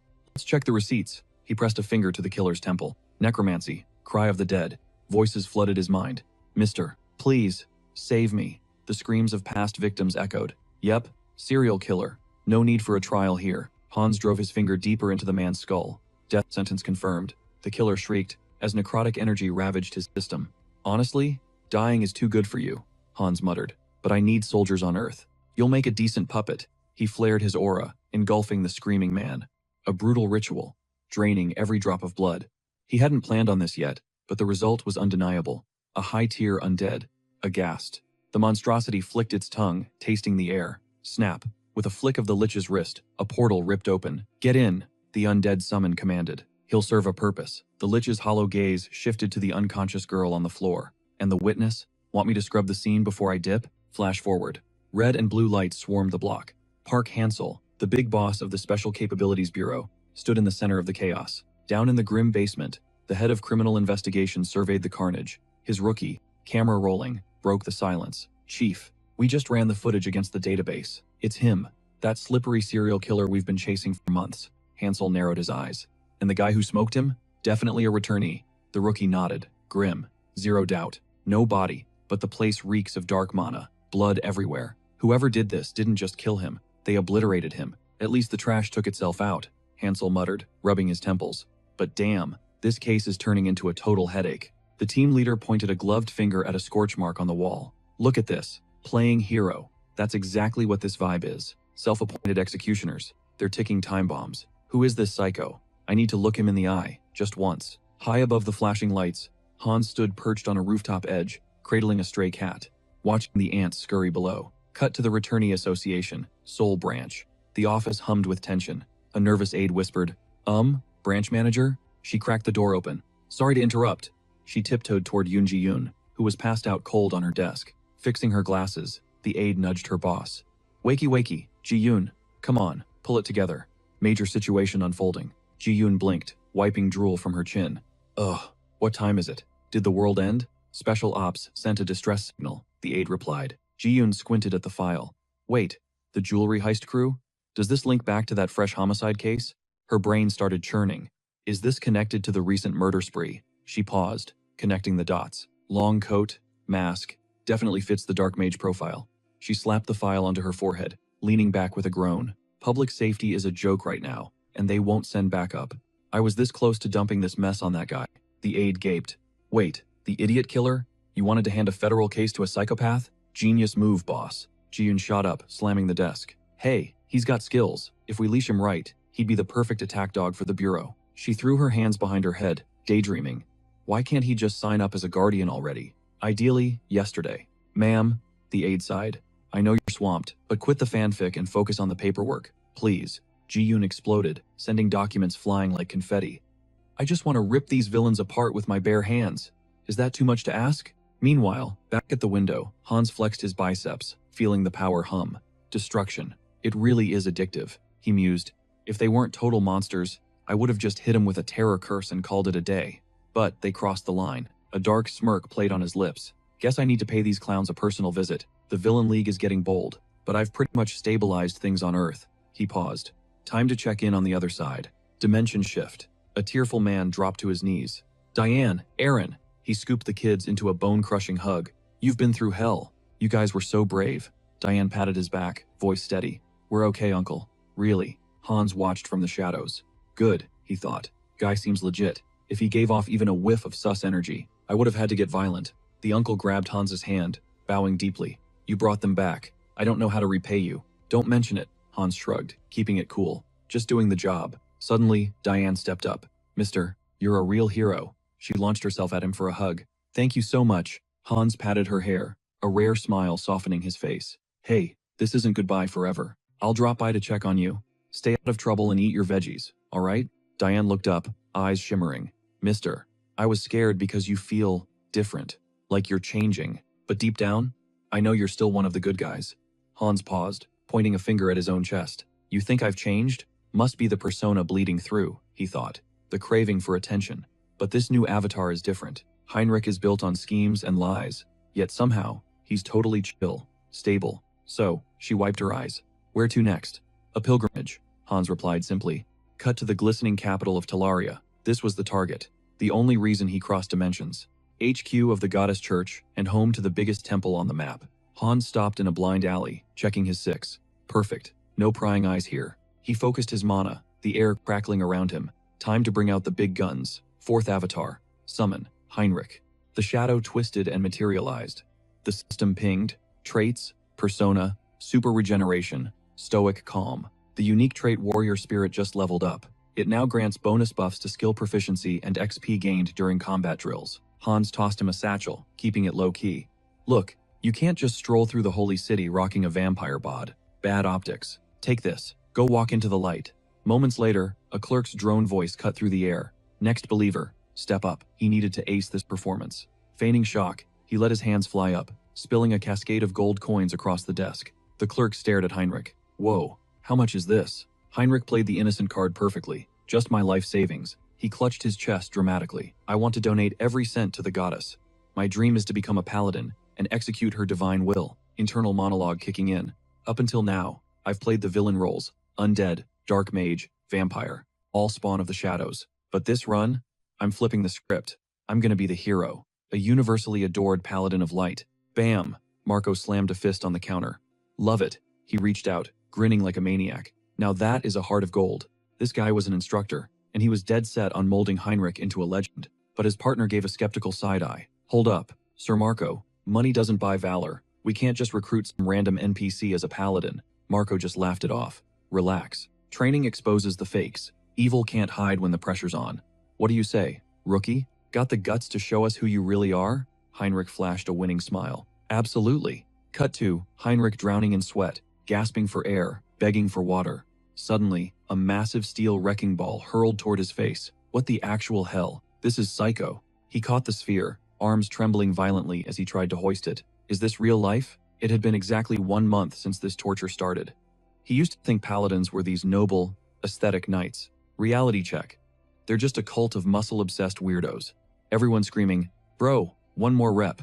Let's go." A trainer stormed over to a struggling recruit. Number 12, you're losing focus. You forgot the golden rule. Never stop praying while you grind. Lock in and recite the verses. The recruit struggling with the metal ball screamed, "Yes, goddess."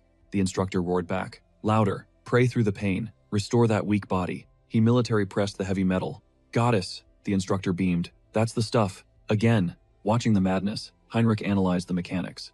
Okay, so in crisis mode, spamming prayers actually buffs faith and divine power. I have to admit, the stats don't lie. Then he saw a guy getting whacked with a blunt weapon while working out. My back muscles are on fire. Hit me again. I need to be stronger than him. They chanted in unison. Goddess, feel the faith gains. Heinrich walked past, totally disturbed. Do we really need to get this kinky with the workout routine? The instructor spotted Marco. That rookie you scouted. He's built different, isn't he? Marco crossed his arms, smirking. You noticed? Yeah. Even pre-baptism, he's moving serious weight. His delts and quad development are completely unrecognizable. I can't wait to see his stats after the holy baptism. Heinrich felt their eyes on him and shuddered. Why are they practically drooling over my physique? It was majorly uncomfortable. He was trying to keep a low profile, not become the star attraction of this meathead circus. Cut to later, the protagonist shoving away a spiked ball, gasping for life. 3 months in the hole. If he didn't have his warrior spirit passive and the super regeneration skill, he would have been totally cooked by now. He wiped sweat with his shirt hem. Okay, my stamina and durability are leveled up, but the real issue was just walking in the door. Suddenly, Marco gripped his shoulder. Heinrich, since you crushed leg day, how about we hit a chess session together? Heinrich stared at him, horrified. Marco posed, flexing his pecs. Wait, actually, the weather's too nice. We should destroy our backs today, Heinrich screamed internally. No! He looked at the man in pure shock. These guys are muscle maniacs. Later, slumped on a bench, a heavy hand landed on his shoulder. He was losing his sanity. Seriously, not a single day went by without them begging him to join their pump sessions. Max Veron sat down, nibbling some bread. He grinned. Take it as a compliment, bro. The higher-ups expect big things from you. Suddenly, a voice echoed.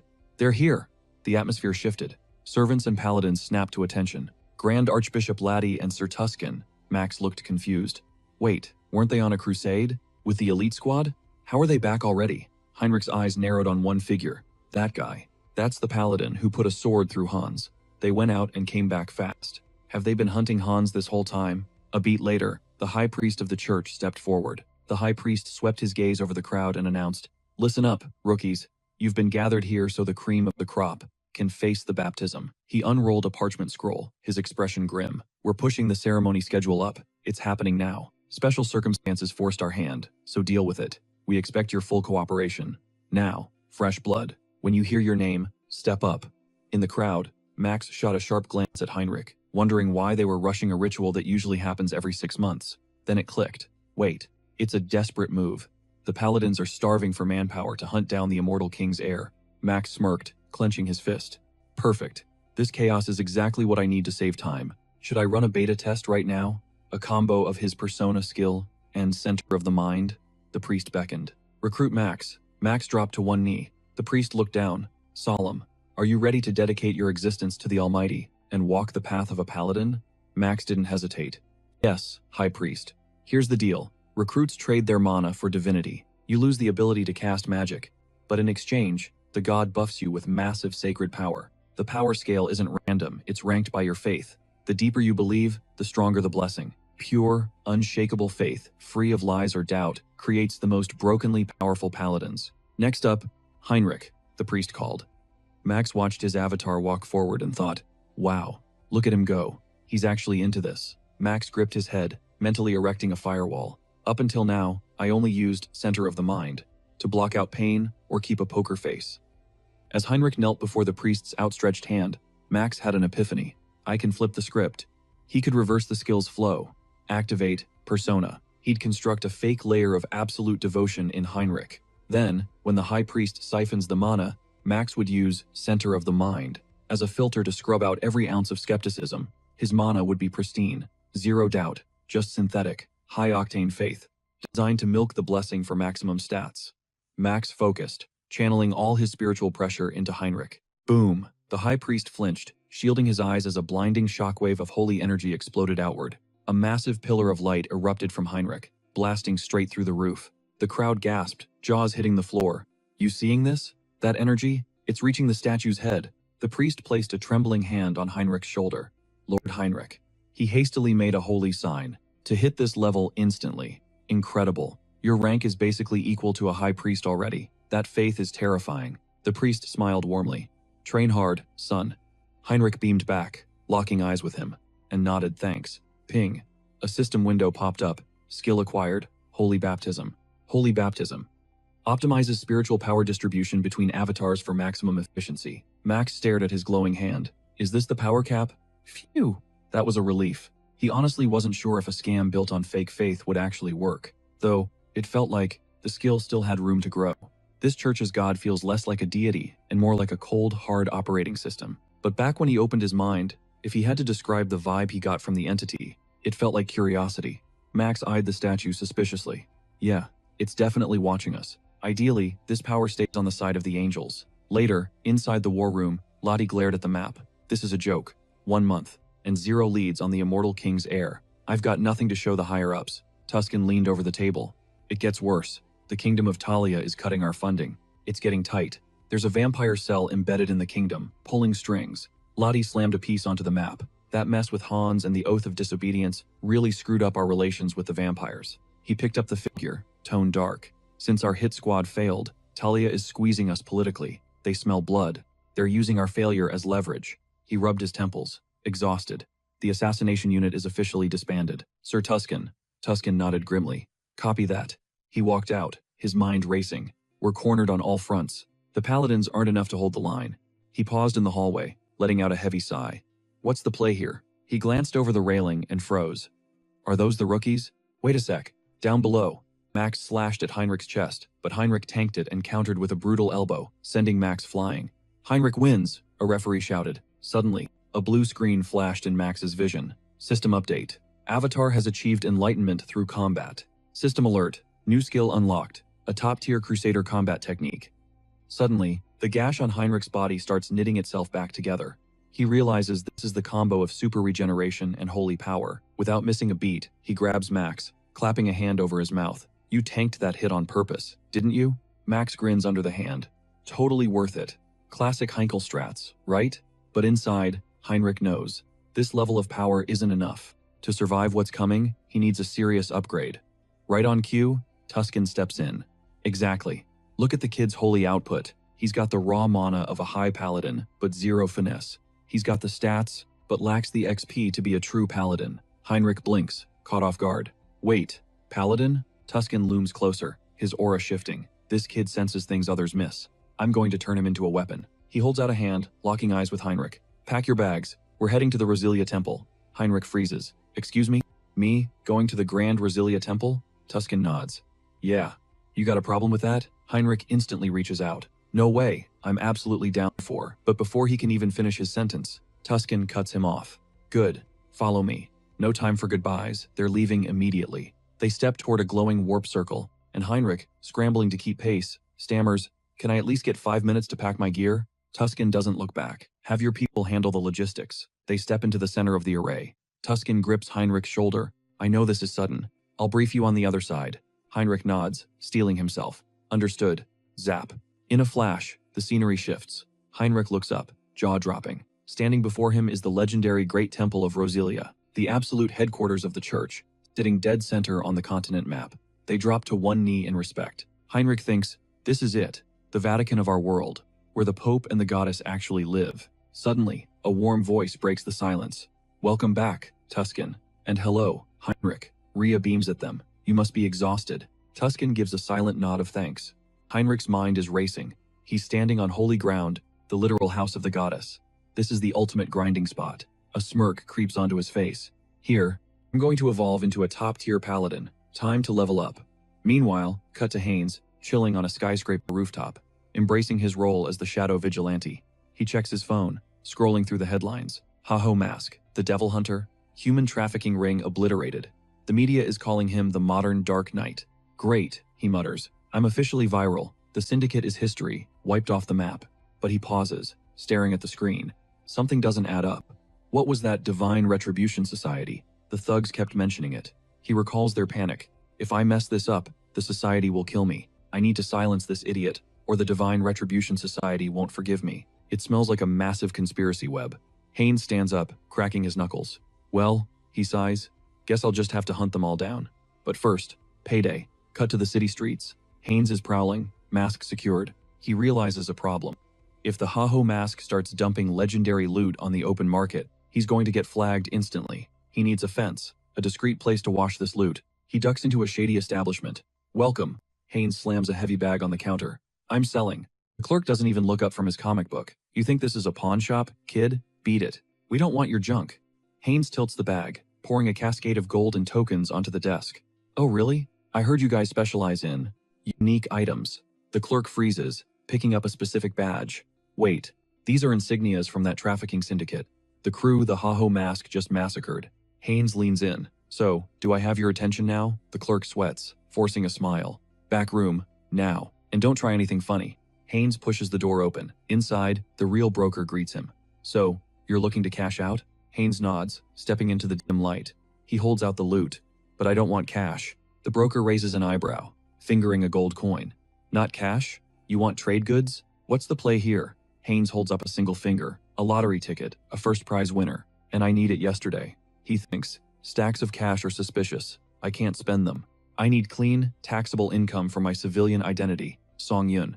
A lottery win is the perfect cover story. The broker smirks. A winning ticket, huh? The laundering fee on that is going to be astronomical. You cool with that? Haynes doesn't blink. Just name your price. He locked eyes with the clerk. 1 ticket for June 11th. 4-month redemption window. A smirk tugged at his lips. Perfect. Actually, make it 3. The clerk recoiled, eyes wide. Excuse me? Your payment won't cover that. Haynes just waved him off coolly. Chill. I got you. His inventory was overflowing. In a heartbeat, he sliced his hand through the air, ripping open a shimmering portal. Heavy loot crashed onto the counter. This cover it? Before he could pull back, the clerk snatched his wrist, eyes glued to the bracelet. Is that subspace storage? The guy was vibrating with questions. Who are you? This isn't standard loot. Where'd you score this?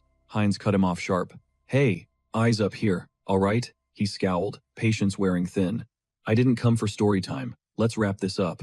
Now. Right. Sorry. The worker released his grip, stumbling over an apology. I'll speedrun the process. Haynes inhaled. That metallic tang, the faint scent of blood hung in the air. So he wasn't tripping, it was real. Heinz clapped a heavy hand on the guy's shoulder. Listen up. This isn't a one-time gig. You're going to be seeing a lot more of me. Moments later, he strutted out into the street, the precious lottery tickets clutched in his fist. A grin split his face. Picture it. The dream is alive. When I hit that jackpot, man, what's the first buy? Definitely need some minions for these errand runs. Dragging myself back and forth? Total hassle. Whatever. Might as well vibe with the night air. He scanned the crowd drifting by, mind racing. Couple months back, this street was a ghost town thanks to that trafficking ring. Now, it's popping. Guess the rumors helped. A wave of satisfaction hit him. He was the reason for this piece. Suddenly, a voice hissed right in his ear. Where you from? Heinz jerked back, eyes snapping to the stranger. Who the hell is this guy? How did he get inside my guard with zero sound? Gamma raised his hands casually. Relax, friend. Just looking for a little convo. Excuse me? Heinz bristled. What's your damage? You creep up behind me and sniff me? Psycho behavior. What's the issue? Gamma leaned in, voice dropping. You're a vampire, aren't you? Busted. Level 6. Origins in the mirror dimension. I need a name. When did you touch down on Earth? Heinz narrowed his eyes, mind spinning. Great. Another dimension hopper. He needed a lie, fast. Then he needed to bounce. But before he could speak, a strange energy rippled through the air. Name's Heinz. Been back on Earth a short while. He clamped his mouth shut, teeth grinding. What? Why am I spilling my guts? Is this mind control? Gamma waved a hand dismissively. Makes sense. You're a rookie, fresh off the return trip. Allow me to introduce myself properly. He flicked a business card toward Heinz. I'm Gamma. I rep the Blood Pack. We're the umbrella for every vampire currently walking this planet. My gig? Rounding up the recent returnees like you. Heinz snatched the card, skepticism written all over his face. An actual organization? Seriously? Gamma spread his arms wide, letting out a heavy sigh. Look, Survival 101. Stick together or die alone. Not much of a choice. He paused, eyes glinting. By the way, that level thing you mentioned, what does that mean? Gamma grinned. Hook, line, and sinker. Why stand here yapping? Let's take a trip to HQ. Keys jingled in Gamma's hand. Heinz spotted a sleek, foreign whip parked nearby. Door already popped open invitingly. Fine, lead the way. Nearby, Jin Soran watched from the shadows, pressing a finger to her comms. Headquarters. Target is mobile. Sticking to the plan. She shadowed them as the car rolled up to a massive structure. Welcome to the crib, Gamma said, pushing the door open. Heinz trailed him inside, looking around. What is this place? Every vamp has a vampire factor. It dictates your raw power. We measure it, rank it, and assign your level. That circle over there? It scans your factor and spits out your number. Gamma gestured to a glowing array on the floor, surrounded by vampires stationed at the star's points. Heinz froze. A magic circle? Yeah, that screams trap. Gamma shoved a hand forward. What's the holdup? Step inside. Chop chop. If this goes south, I'll just cancel the summon. Then, his gaze snapped to the side. Wait, is that a skull? Dark magic residue. He scanned the room, mind racing. No, it's not just dark arts. That's shamanism, curses, alchemy. It's a cocktail of every discipline. How? Returnees have only been back for, what, 20 years? Magitech is supposed to be primitive. Magical tools are rare because the energy laws change from dimension to dimension. But fusing them into one system? The Blood Pack isn't just a club, they're legit. Way more dangerous than I gave them credit for. A vampire stepped up. Give me your hand. Just a little pinch. A blade flashed, slicing Heinz's palm. He hissed in pain. Just a heads up, this is gonna bite. He didn't hesitate, carving a quick, shallow nick into the palm. Heinz flinched, a sharp yelp escaping his throat as the sudden pain hit home. In a split second, crimson droplets burst from his hand wound, hovering in midair. The vampire analyzed the floating liquid. 5 blood orbs. Only level 5, huh? He scrutinized the formation, noting the dense magical bonds connecting the spheres. Regeneration is top tier though. He calculated that etheric purebloods usually clocked in around level 5 or 6. Gamma crossed his arms, visibly unimpressed. I was actually nervous. Came here showing humility, something totally new for me. But he's just a level 5? What a waste of anxiety. You don't need to chop off limbs for a measly 5. Start the procedure. The subordinates nodded. Yes, Mr. Gamma. And immediately began chanting incantations. Heinz felt a spike of panic. So, there was a hidden agenda. He glanced at Gamma, realizing this ritual was way too intricate for a simple power check. This is bad. He needed to summon Hans, like yesterday. Suddenly, bam, the door exploded inward. Soren stormed through the debris, roaring. Freeze, Gamma, Blood Pact, level 6. You're under arrest for kidnapping and the murder of your own kin. Gamma blinked, feigning shock. Miss Soren, isn't it a bit rude to crash the party without an invite? Meanwhile, Heinz, still on his knees, squinted. She looks familiar. Who is she? Soren extended a hand, her voice icy. When I got the intel that you were snatching vampires, I thought it was a joke. Turns out, you're actually that stupid. Release the hostage and surrender. Now, Gamma scoffed, shaking his head. Spoken like a true, brainwashed slave. Of the Blood Pact. You people never ask why we have to serve, do you? He threw his arms wide. We are superior to humans. Why do we follow their laws, tiptoe around them, and live like rats in the sewers? Soran screamed back. You're delusional. It's because of warmongers like you that we were forced into hiding in the first place. Gamma smirked, a dangerous glint in his eye. Is that really what you think? Or just what your team thinks? Soran blinked. What? Crack. In a blur of motion, Minion slammed his elbow into his partner's skull. She spun around, horrified. Minion, what the hell? Why would you betray us? Minion extended his razor-sharp claws, glaring down at her. Why? It's simple.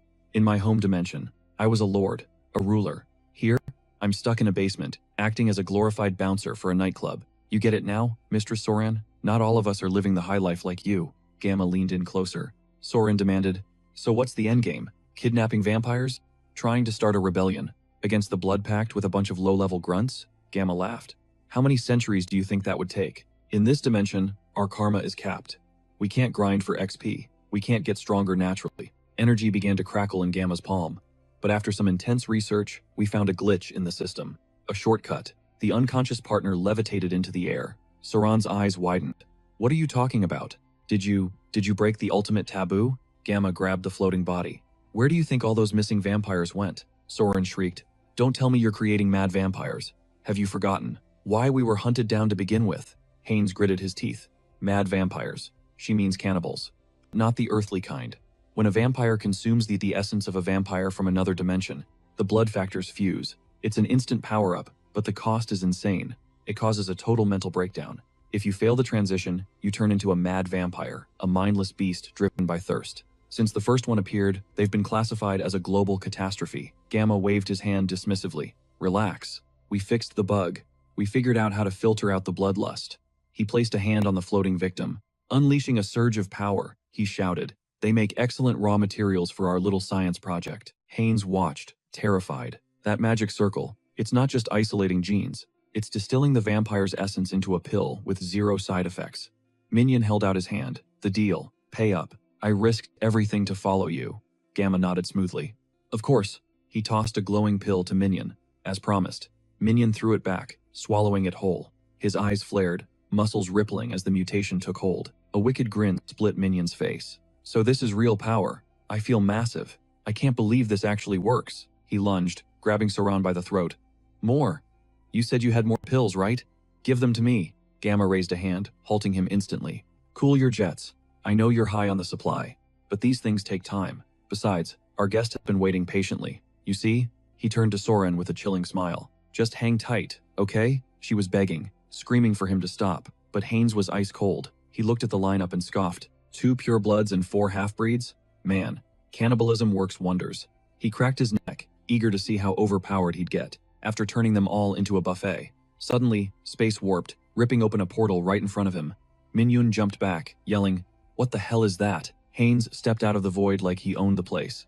Stealth isn't really my vibe, he shrugged. Safety? Yeah, that's gone. Nobody leaves this VIP section without my say-so. A squad of undead shambled out behind him, and Minyun's voice cracked in terror. Who are these freaks? Gamma snapped into leader mode, barking, "Don't panic, stick together. We split up, we're dead meat." Minyun decided to play hero, clenching his fists and rushing the undead. He locked eyes with Haynes, screaming, "Just die already." Haynes analyzed the attack. This guy's transformation was glitchy, weird. Even for vampires, physical forms vary across dimensions, but this was off. Haynes slammed his staff down, sending sharp, jagged streams of energy, drilling straight into Minyun. He smirked, calm as ever. "I prefer capturing my prey intact." In a blur of motion, Haynes launched himself into the air. Resisting is useless, buddy. He landed, gripping Minyun's shoulders like a vice. Is this a flaw in your organic farming methods? No biggie. He sank his fangs deep into Minyun's shoulder. It's dinner time. Plenty of courses left on the menu. Gamma watched, horrified. What is this idiot doing? Is he actually eating his own squad? Minyun's thoughts were racing as he faded. How did this monster survive this long? He betrayed us without blinking. I can't go out like this. Haynes pulled back, wiping his mouth. You're right. Insanity is a way worse fate. He spat out a few loose teeth, feeling the rush. He could feel the different vampire DNA strands, fusing and upgrading inside him. Ping. The system flashed. Ability unlocked. Hybrid evolution. Basically, every time he absorbs a new vampire factor, his physical stats skyrocket. He literally steals the target's bloodline powers. He grinned. Not too shabby. With this kind of juice, if he ever went blood drunk, he'd be a walking apocalypse. Bone spikes tore through his skin armor up. He glared at Gamma.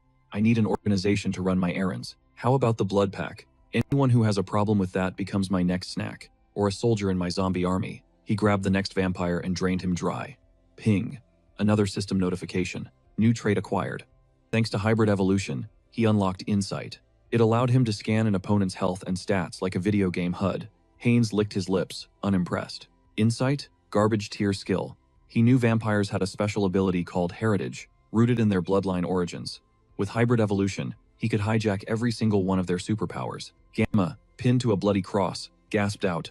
What are you? How do you eat your own kind and not lose your mind? Haynes walked up, tilting Gamma's chin with 2 fingers. Curious, are we? Haynes leaned in. Tell me how to stop the mind corruption. The voices I hear when I feed, I can't stand them. Gamma screamed, confused. What kind of nonsense are you spouting? Haynes didn't wait. He finished him off. Ping, system update, skill acquired, camouflage. Perfect for erasing his presence. Camouflage, huh? Haynes muttered. Not bad. Lots of tactical plays with that. He placed a hand on Gamma's corpse. Now, let's browse this idiot's search history. A voice echoed in his mind. Research lab support. The Divine Retribution Society. Mr. Beta. He promises. He promises. Haynes frowned, processing the intel. Beta? Is that his sugar daddy? And that divine influence group again. This ritual was their mess. Why the hell were these cultists funding? The blood pack? Cut later, Soran groaned, waking up in the passenger seat. Haynes was driving, casual as a Sunday morning. He glanced over. Finally joining the land of the living? Suddenly, she lunged, grabbing his throat. You traitorous scum! Where are you taking me? Haynes swerved but kept his cool.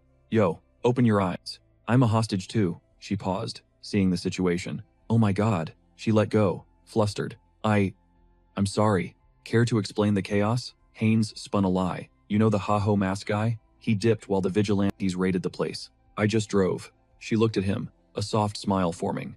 Even in that mess, you went out of your way to save me. Thank you. She introduced herself as Soran. Haynes studied her profile, her voice, her face. Why did she feel so familiar? It was nagging him. So, he asked, what actually went down? Back there? Blood pack members fighting each other?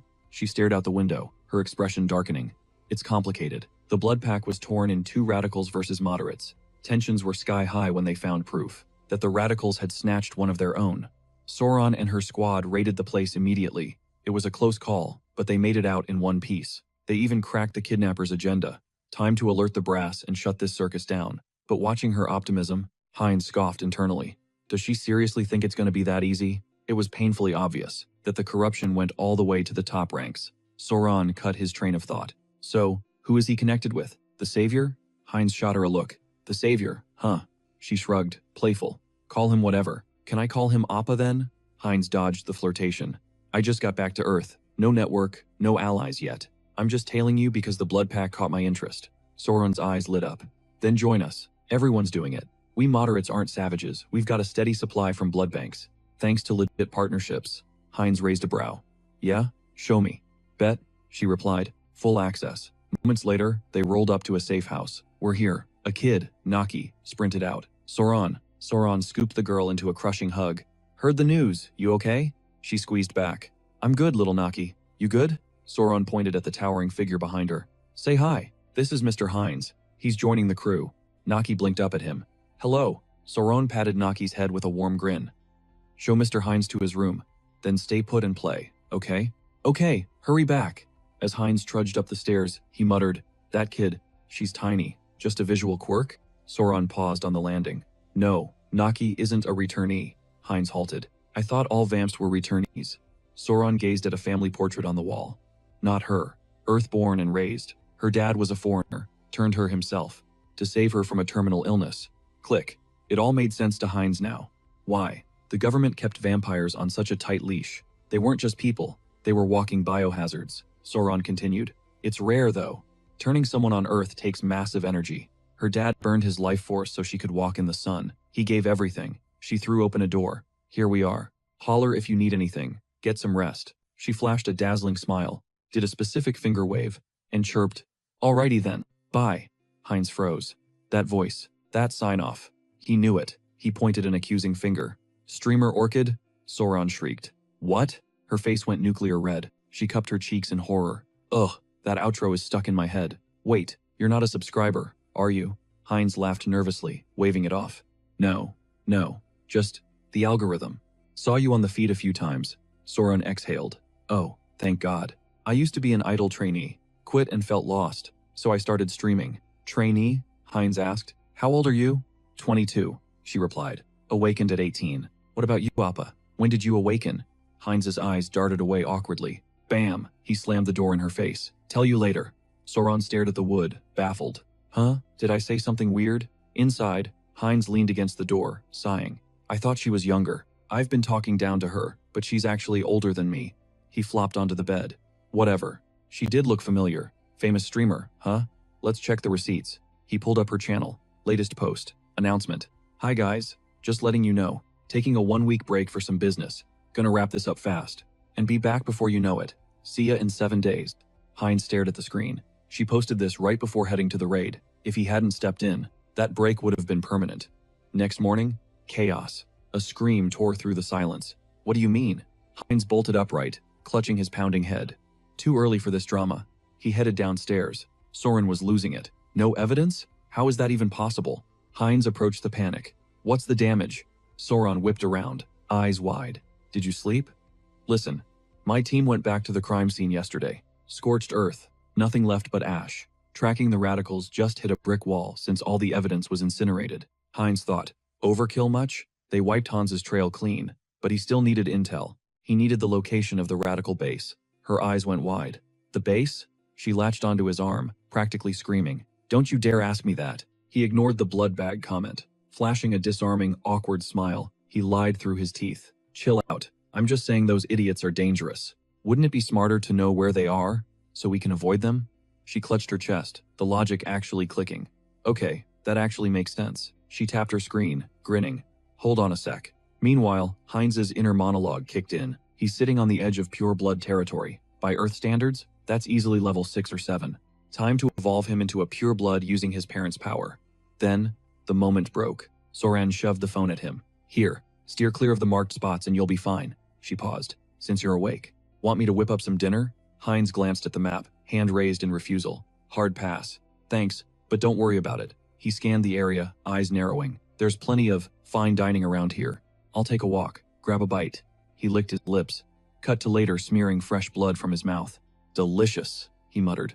5-star meal. The camera pans out to reveal a pile of vampire corpses at his feet. One survivor crawled out, screaming, "Hey, you moron. You think you can walk away from this? Our clan will strip the marrow from your bones." Heinz tilted his head.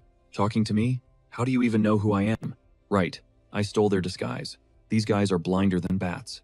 He marched up, grabbed the guy by the collar, and hoisted him up. "Let's try that again. Where are your buddies hiding?" Suddenly, a voice crackled through a comms device. "Attention all units. All Gamma personnel gather at the villa tomorrow. Mandatory meeting." Heinz tapped his forehead, processing the intel. "The radical leadership in one spot? It's the perfect kill box. I need to move. Now. But first, clean up on aisle 4. He focused. Blood flower. Instantly, the artifact materialized in his grip. System alert. The blood flower absorbs surrounding blood, transmuting it into a blazing floral inferno. Flames are eternal until dismissed by the caster. Targets only. Glowing petals drifted through the air like deadly snow. Heinz smirked. This new technique will incinerate everything. Absolute erasure. He'd cloak the magic residue with camouflage. He clenched his fist, sealing the destruction. Untraceable. Suddenly, his chest tightened. His heart hammered against his ribs like a drum. He stared at his trembling hand.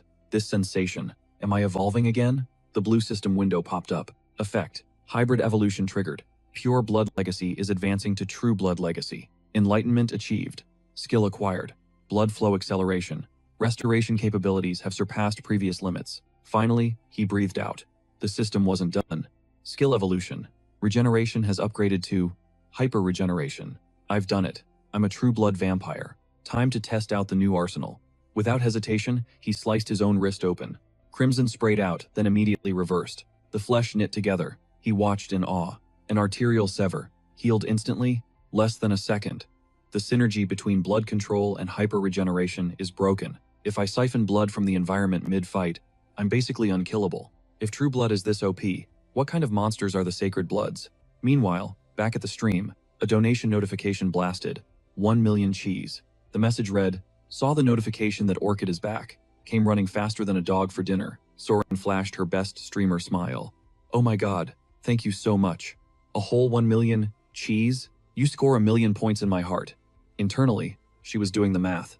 Yes, jackpot. That covers a full month of blood bags. Suddenly, the door creaked open. Heinz stood there, looking stunned. "I know, hustling for cash is tough," he deadpanned. "My bad. Don't let me ruin your vibe." Soran's face went beet red. She shrieked, "Learn to knock, you creep." Once she calmed down, she sighed.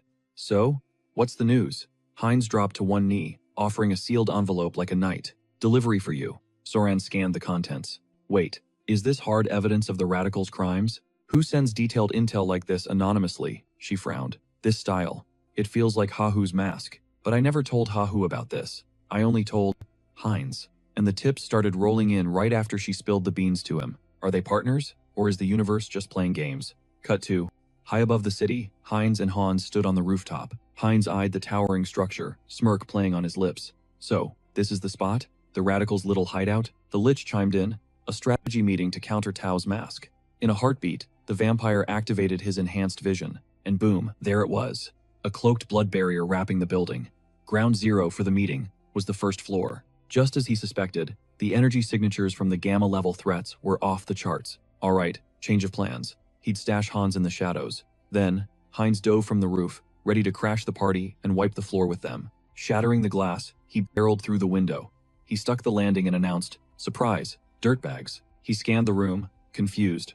What the hell? It was a ghost town. He could have sworn they were right here. Empty? Suddenly, the barrier behind him started to fracture, a voice oozing from the cracks. "Damn, I was fishing for the Haho mask. Instead, I hooked a stray vampire." Space warped and shattered around them as Sebastian strode out from the void. He asked if the intruder could track him too. Pointing at the duo behind him, he introduced Beta Vaughn, Beta Shin. "You recognize this clown?" Vaughn shook his head. "Nope, but the guy's radiating at least level 7 energy. Never seen his mug before though." Shin added, "Looks like a wild card from some unknown territory." Heinz gritted his teeth, his mind racing. Matches the intel on the radicals perfectly. The Alpha sits at the top, controlling 2 betas and 13 gammas. So, both lieutenants are here? The real headache is that masked squad. Divine Retribution crew, looks like. 0 energy signature from them, can't figure out their gimmick yet. Sebastian barked an order. "Bring that moron to me. And grab his little shadow buddy too." He pointed straight at the darkness behind Heinz. Heinz thought, "They busted us already?" Then he scoffed, "I don't do warning shots. If he wants a fight, let's speedrun this." He overclocked his blood flow and hit the gas, blitzing through several vampires instantly. Acceleration mode engaged. One terrified vamp pointed a shaking finger, screaming, "Is he eating his own kind? That's twisted." He started to turn, but Hans stepped out of the void right then, grinning, "Save the shock for later. The main event starts now." The panicked vampire scrambled for the exit, shoving others aside, yelling, "Move it! Get out of my way! I gotta live!" He grabbed the door handle and a blast of dark energy knocked him flat. Hans, blocking the exit, laughed. "You really thought you were the only one setting traps?" Finishing the thought, "This is a deathmatch." The Lich added, "No exit, boys." Instantaneously, vampire limbs went airborne, flying in every direction. Vaughn watched a head roll past him, gasping in horror before gritting his teeth. "Is this guy psycho? What the actual hell? He's way past level 6 or 7. This feels totally sus." He charged forward, but Heinz unleashed his claws. Vaughn panicked. Too fast. As the claw swiped at his eye, he popped skin reinforcement, his body armoring up instantly. Heinz grinned. "You tanked that? Guess I gotta put some real muscle into it." He clenched his fist, focusing his aura, and slammed a punch into his chest, shattering the armor like glass. Vaughn thought, "No shot. How? I've never been bodied while using skin reinforcement. He's faster and stronger." Vaughn collapsed to the floor. A grunt hauled him up, shouting, "Crap, we gotta stop him. Protect Mr. Beta Vaughn at all costs." Heinz aimed his palms at them, chuckling. "Stop me? You guys are way too confident." Pathetic trash. Blood tendrils exploded from his palms, skewering the vampire. Standing guard. Vaughn, fueled by rage, thought, "This is insanity. Snacking on a comrade mid-fight? Dangerous savage." Gotta end him while he's distracted. He swung his blade, charging in, screaming that the intruder had to die. Moron. He sliced Heinz's hand clean off, but Heinz just smirked. Useless. He was chugging blood to recharge and buff his stats. In a flash, the limb regenerated. Heinz realized, on top of that, I just unlocked a new perk, invisibility. He vanished into thin air. Vaughn cried out, "He's gone? What the?" Suddenly, Heinz materialized behind him, driving his hand through Vaughn's torso. Checkmate. He hoisted Vaughn's body up as the system pinged. New vampirism factor. Acquired. Skill evolution. Blood magic has upgraded to the exclusive blood mystery. It absorbed the subskills, blood flower and flow enhancement. He could feel the raw power obeying his every craving. His control over the shadows spiked faster, sharper, deadlier. Suddenly, Shin clenched her fist, eyes locking onto him with pure venom. She screamed, "You freak! Cannibalizing your own kind? You're nothing but a bloodthirsty vamp. That explains the twisted powers." Heinz didn't even flinch. "What?" he scoffed. "You gonna sit there and cry about it all day? Or join your squad in the afterlife? Or are you chicken?" she snapped, lunging forward with a roar. "Moron!" But Heinz was ready. Sacrament of blood. Shark-like tendrils burst from the concrete, morphing into razor wire threads that wrapped her tight. She trembled, trapped. Cheap tricks from a cheap idiot, she spat. Heinz stepped closer, a cold smirk playing on his lips. "Cheap?" Heinz mused. "Kinda hurts my feelings." He rested a hand on her shoulder, leaning in for the whisper. "Let me tell you a secret. Checkmate. Slash. Head rolls." Sebastian watched the carnage, face pale. That guy, he's a total monster. Who knew the Haho mask rolled with a psycho like this? He glanced at his vampire goons. If only the core was ready. "We gotta take him out." Right on cue, the guy behind him gripped the core. Power surged, and tendrils of blinding light exploded outward. But hands just stepped between them and Heinz. Ooh, flashy attack? Totally useless though. With a lazy wave, Hans swatted the energy beams away like flies. The goon panicked. "He's overpowered. We're cooked." The minion spun around, brain screaming run. He needed to bail. Now. Before he could bolt, Sebastian turned on him. "Going somewhere?" Bam! A brutal kick sent the minion flying back into the fray. "You did good, kid. Now go die for the cause. For the Divine Retribution Society." Sebastian frowned, inner monologue racing. Time to bounce. Spatial manipulation. Hans clocked the move instantly. A suicide curse? And he leaves his bro to explode? Wow. Worst boss ever. Hans shook his head, realizing the plan was to force a retreat. Too bad. Boom. A massive hand of dark magic erupted from the earth, snatching the exploding goon mid-air. Hans scoffed. "This curse is amateur hour. I can decode this in my sleep." 2 cores fueling him? Yoink. Removing the fuel, Hans tossed the limp body aside. "Listen, buddy, I literally control death. You really thought you could cheat the Reaper while standing right in front of him?" Meanwhile, Sebastian hit the ground running. "That barrier is insane. I barely made it out. Whatever. I survived. That's a dub. I just need to lay low and zip." Hans materialized right behind him. Hans grabbed him by the collar. "Found you. I was hoping we could play a little game. Did you seriously think you could ghost me again?" Hans leaned in, nose to nose. "Guess we're doing this the hard way." He pressed a finger to Sebastian's forehead. "No!" Sebastian screamed. "Get out of my head. He's hacking my memories." Hans grinned. "Open up. Show me everything about the Divine Retribution Society." "Gotcha." "Wait, a firewall?" Hans wondered. "Is this tech designed to scrub memories? To protect the Society's secrets?" The scene shifted. Hans looked around the void. "Whoa, are we inside his mental sphere?" A voice echoed. "Didn't think you'd dig this deep." "Not bad, Haho mask." Hans narrowed his eyes. "So you've been spectating through his brain this whole time? You, the big boss of the Retribution Society?" The entity smirked. "Ding ding ding. Correct. Say, Haho mask. Why not join the winning team?" "Tempting offer," Hans replied dryly. "But let's cut the chase. What's the endgame here?" "Simple. Liberation from the returnees." "We want a world run by the returnees?" "No. A world where we call the shots." Hans wasn't buying it. Pretty big dreams for a group that just popped up on the radar. Just popped up? Nah. We've been in the shadows for ages, fighting the good fight. Fighting for freedom? Hans cut in. "Does that include all the terrorist stuff you've pulled?" "Yeah? Answer me," Hans demanded. "System alert. Attention. Emotion regulation active." Keeping him cool, the creature rested its chin on a hand, chilling. "Does the method really matter? Make the smart play here." Smack. Hans slapped the air in front of him. The creature blinked. "So, what's the verdict?" "This is the mental realm, mask. Mental power is king here. You can't beat me on my turf." Hans burst out laughing. "Oh, so spiritual pressure wins fights here? Is that right?" Hans smirked. "In that case, you are so screwed." Cut to Heinrich. The man was lifting a statue suspended by chains. 1,021. 1,022. He dropped the weight. Crash. Finally, the system pinged. Conditions met. New skill unlocked. Blessing of a strong body. Acquired. Autherica. Sacred arts via pure grind set. Heinrich stared at his fist, grinning. I can feel it. I'm stepping into god-tier territory. High priestess vibes? Hold up. He literally can't believe it. Did he just max out his physical stats purely through grinding? Either way, he's officially checking all the boxes for a paladin class. Time to unlock the next tier? Snap. A noise cuts through his thoughts. He glances sideways. Internal monologue. That's a saint. He sizes her up. Even for a VIP of the Great Divine Order, she gives off major regular NPC energy at first glance. Then she locks eyes with him, flashing a bright smile. He grins back, realizing that facade is fake. Pure light is pouring off her. That divine aura is blinding.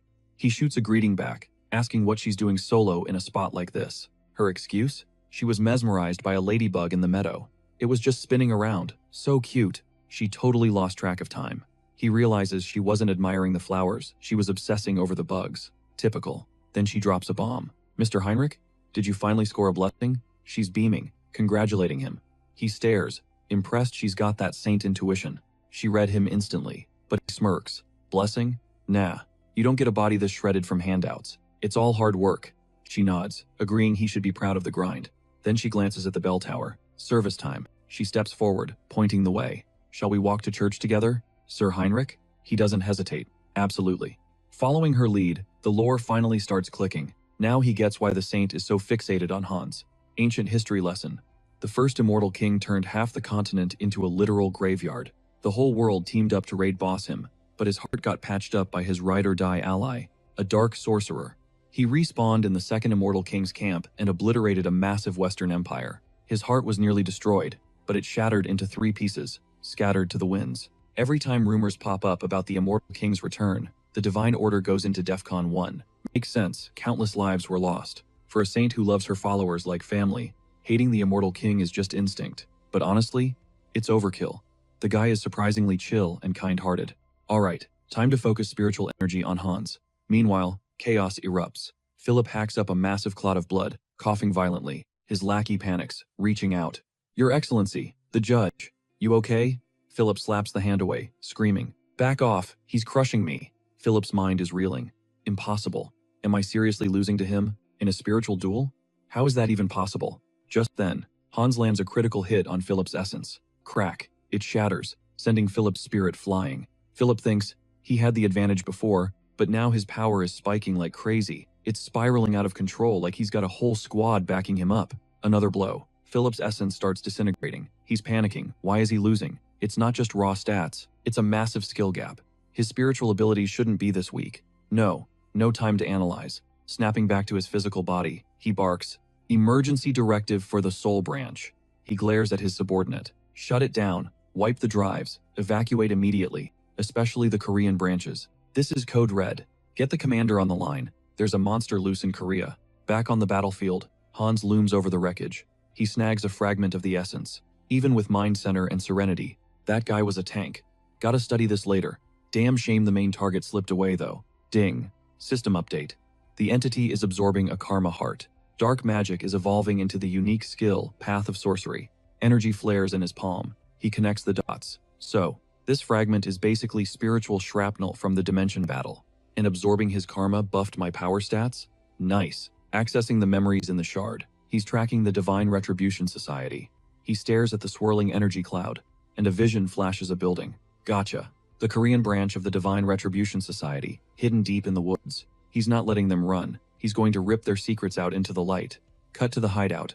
A worker stumbles, gritting his teeth. What the hell is this? They said, evacuate. Nobody mentioned a monster knocking on the front door. Suddenly, a shadow falls over him. Hans is there. So, the evacuation order went out? Well, that's a start. Hans clenches his fist, physically forcing the man to stand up. Looks like you already dumped the heavy files. What's this? He snatches a stack of papers from the guy's shaking hand. Trying to save whatever scraps you can?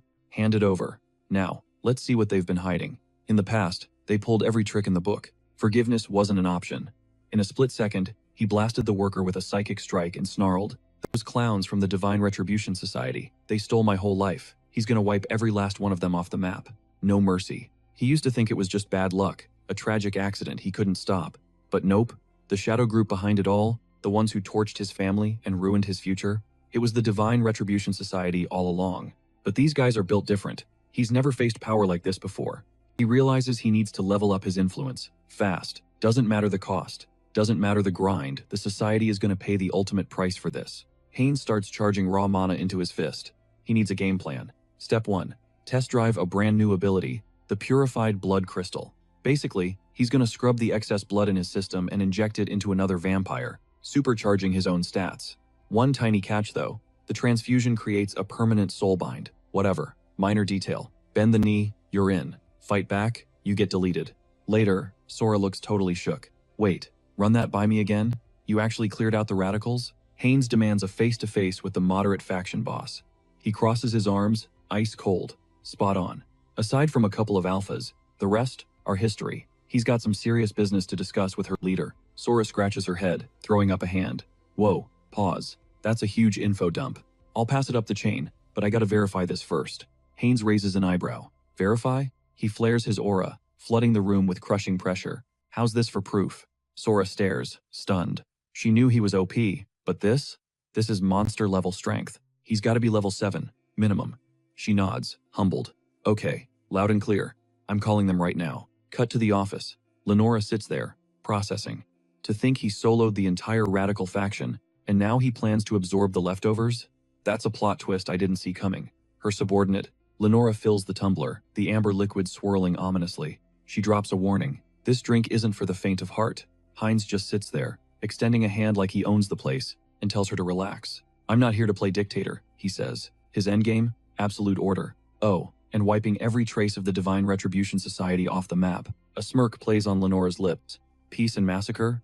Don't you think those vibes kinda clash? Perspective is everything. He shoots back. He eyes her up.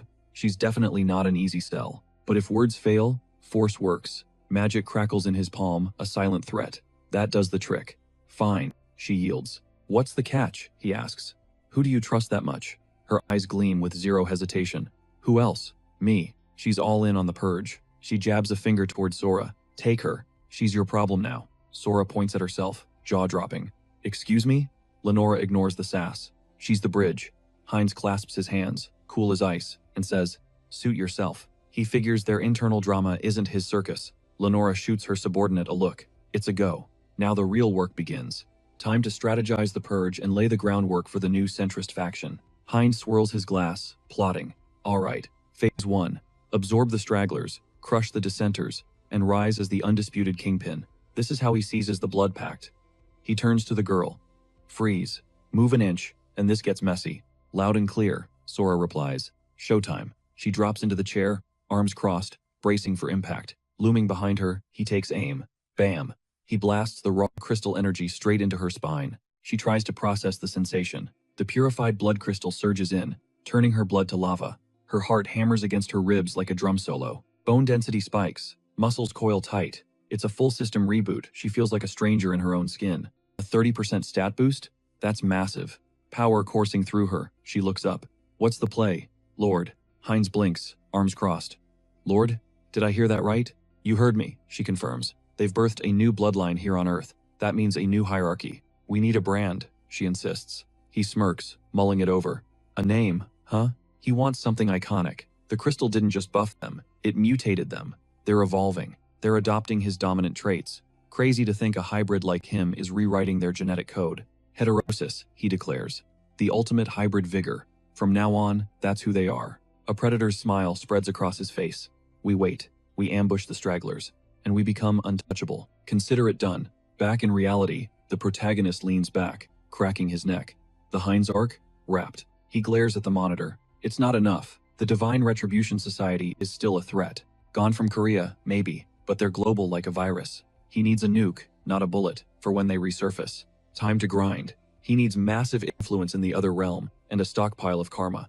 War? He jumps up, jaw clenched. Whoa, hold up. What kind of psychologic is that? Collateral damage is a no-go. He needs a crisis he can control 0 innocent casualties. Is that even doable? His eyes land on a book resting on the desk. Could that be the key? Bingo. He flips it open. The classic trope, Demon King Hans versus the righteous hero Heinrich.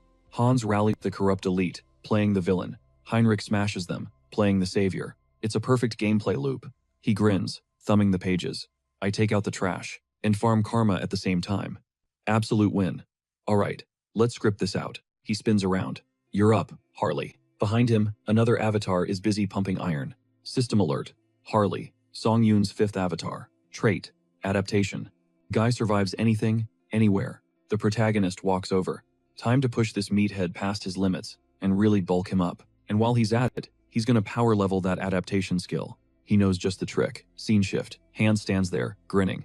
Yep, X marks the spot. The society left breadcrumbs in this underground lab. He walks past rows of grotesque flasks, creatures floating in preservative. 6 science projects. They were splicing demon DNA into humans, chimera style. And the prize he wants is right here. The ultimate mutagen. Absorb, evolve, dominate. The legendary dragon's blood. He grabs a test tube. If Harley's body can handle this cocktail mixed with his meta-knowledge, he's going to be a living WMD. Outside, the sky opens up. The saint watches the rain fall, oblivious to the storm coming. She let out a heavy, desperate sigh. Heinrich stepped closer, his voice laced with concern. What's eating at you, saint? She spun around to find him, already shielding her with an umbrella. Why are you soaking yourself out here? She asked. Nothing's wrong. She lied. Just the weather playing mind games. The gloom was suffocating, pressing down on her chest like a physical weight. You're gonna catch a cold, he insisted gently. Let's get you back inside. She nodded weakly. All right. Meanwhile, Hans smirked. That's our saint for you. Even way out here in the boonies, with double barrier lockdowns. She still sniffed out this hideout. Rains hovered nearby, adding, lucky for us, she didn't pinpoint the exact spot. Hans swirled the test tube, eyes gleaming like a mad scientist. Perfect. Now we can run the full protocol. Dragon blood is a slow burn, stealing the traits of whatever it devours, courtesy of the Divine Influence Society's forbidden archives. With that, he stalked over to Harley, who was strapped to a table, wired up like a Christmas tree with monitoring gear. Behold, the ultimate lab rat. Hans grinned maniacally. It's showtime. Later, a voice cut through the silence. Lord Heinrich, you are the shield of justice. Do you vow to join the Great Divine Order as a paladin and defend the weak? Heinrich dropped to one knee. I do, Your Grace. She held out a gleaming cross. Then by the power vested in me, I name you paladin. As Heinrich accepted the holy symbol, a blue system window popped up. Conditions met. Achievement unlocked. Enlightenment. New skill acquired. Blessing. Leap. The priest's jaw dropped as a holy light exploded around them. Enlightenment? A blessing during the rookie ceremony? The gods are truly smiling on us. Suddenly, Heinrich felt a phantom grip on his shoulder. Not again. For a split second, that heavy divine presence washed over him just like back at his baptism. It was watching him, studying him. Why? Because he's an isekai traveler? That gaze felt alien, not human. He flashed a polite smile, but his mind raced. Should I have tested that skill? Hang on. The system description mentioned transcending space. His heart skipped a beat. Transcend space? Are we talking actual teleportation here? No cooldowns listed? That's S tier broken. Gotta love generous gods handing out cheat codes. He composed himself, eyes locked forward. I am humbled by the Lord's touch, he shouted, bowing his head in theatrical prayer. Thank you for your guidance. The crowd was eating it up, wiping away tears. What a pious young man. Heinrich mentally agreed he was good at this. Okay, drama over. Time to pick a guild. Later, a guy walked up, clapping him on the back. Congrats on the promotion, Paladin.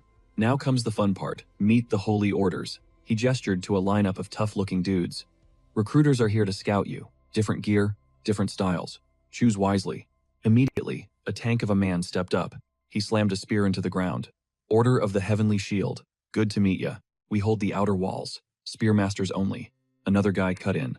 Order of the Sun Wolf here. We're the vanguard. Big swords, big damage. A third vet grinned, flashing a classic sword and shield combo.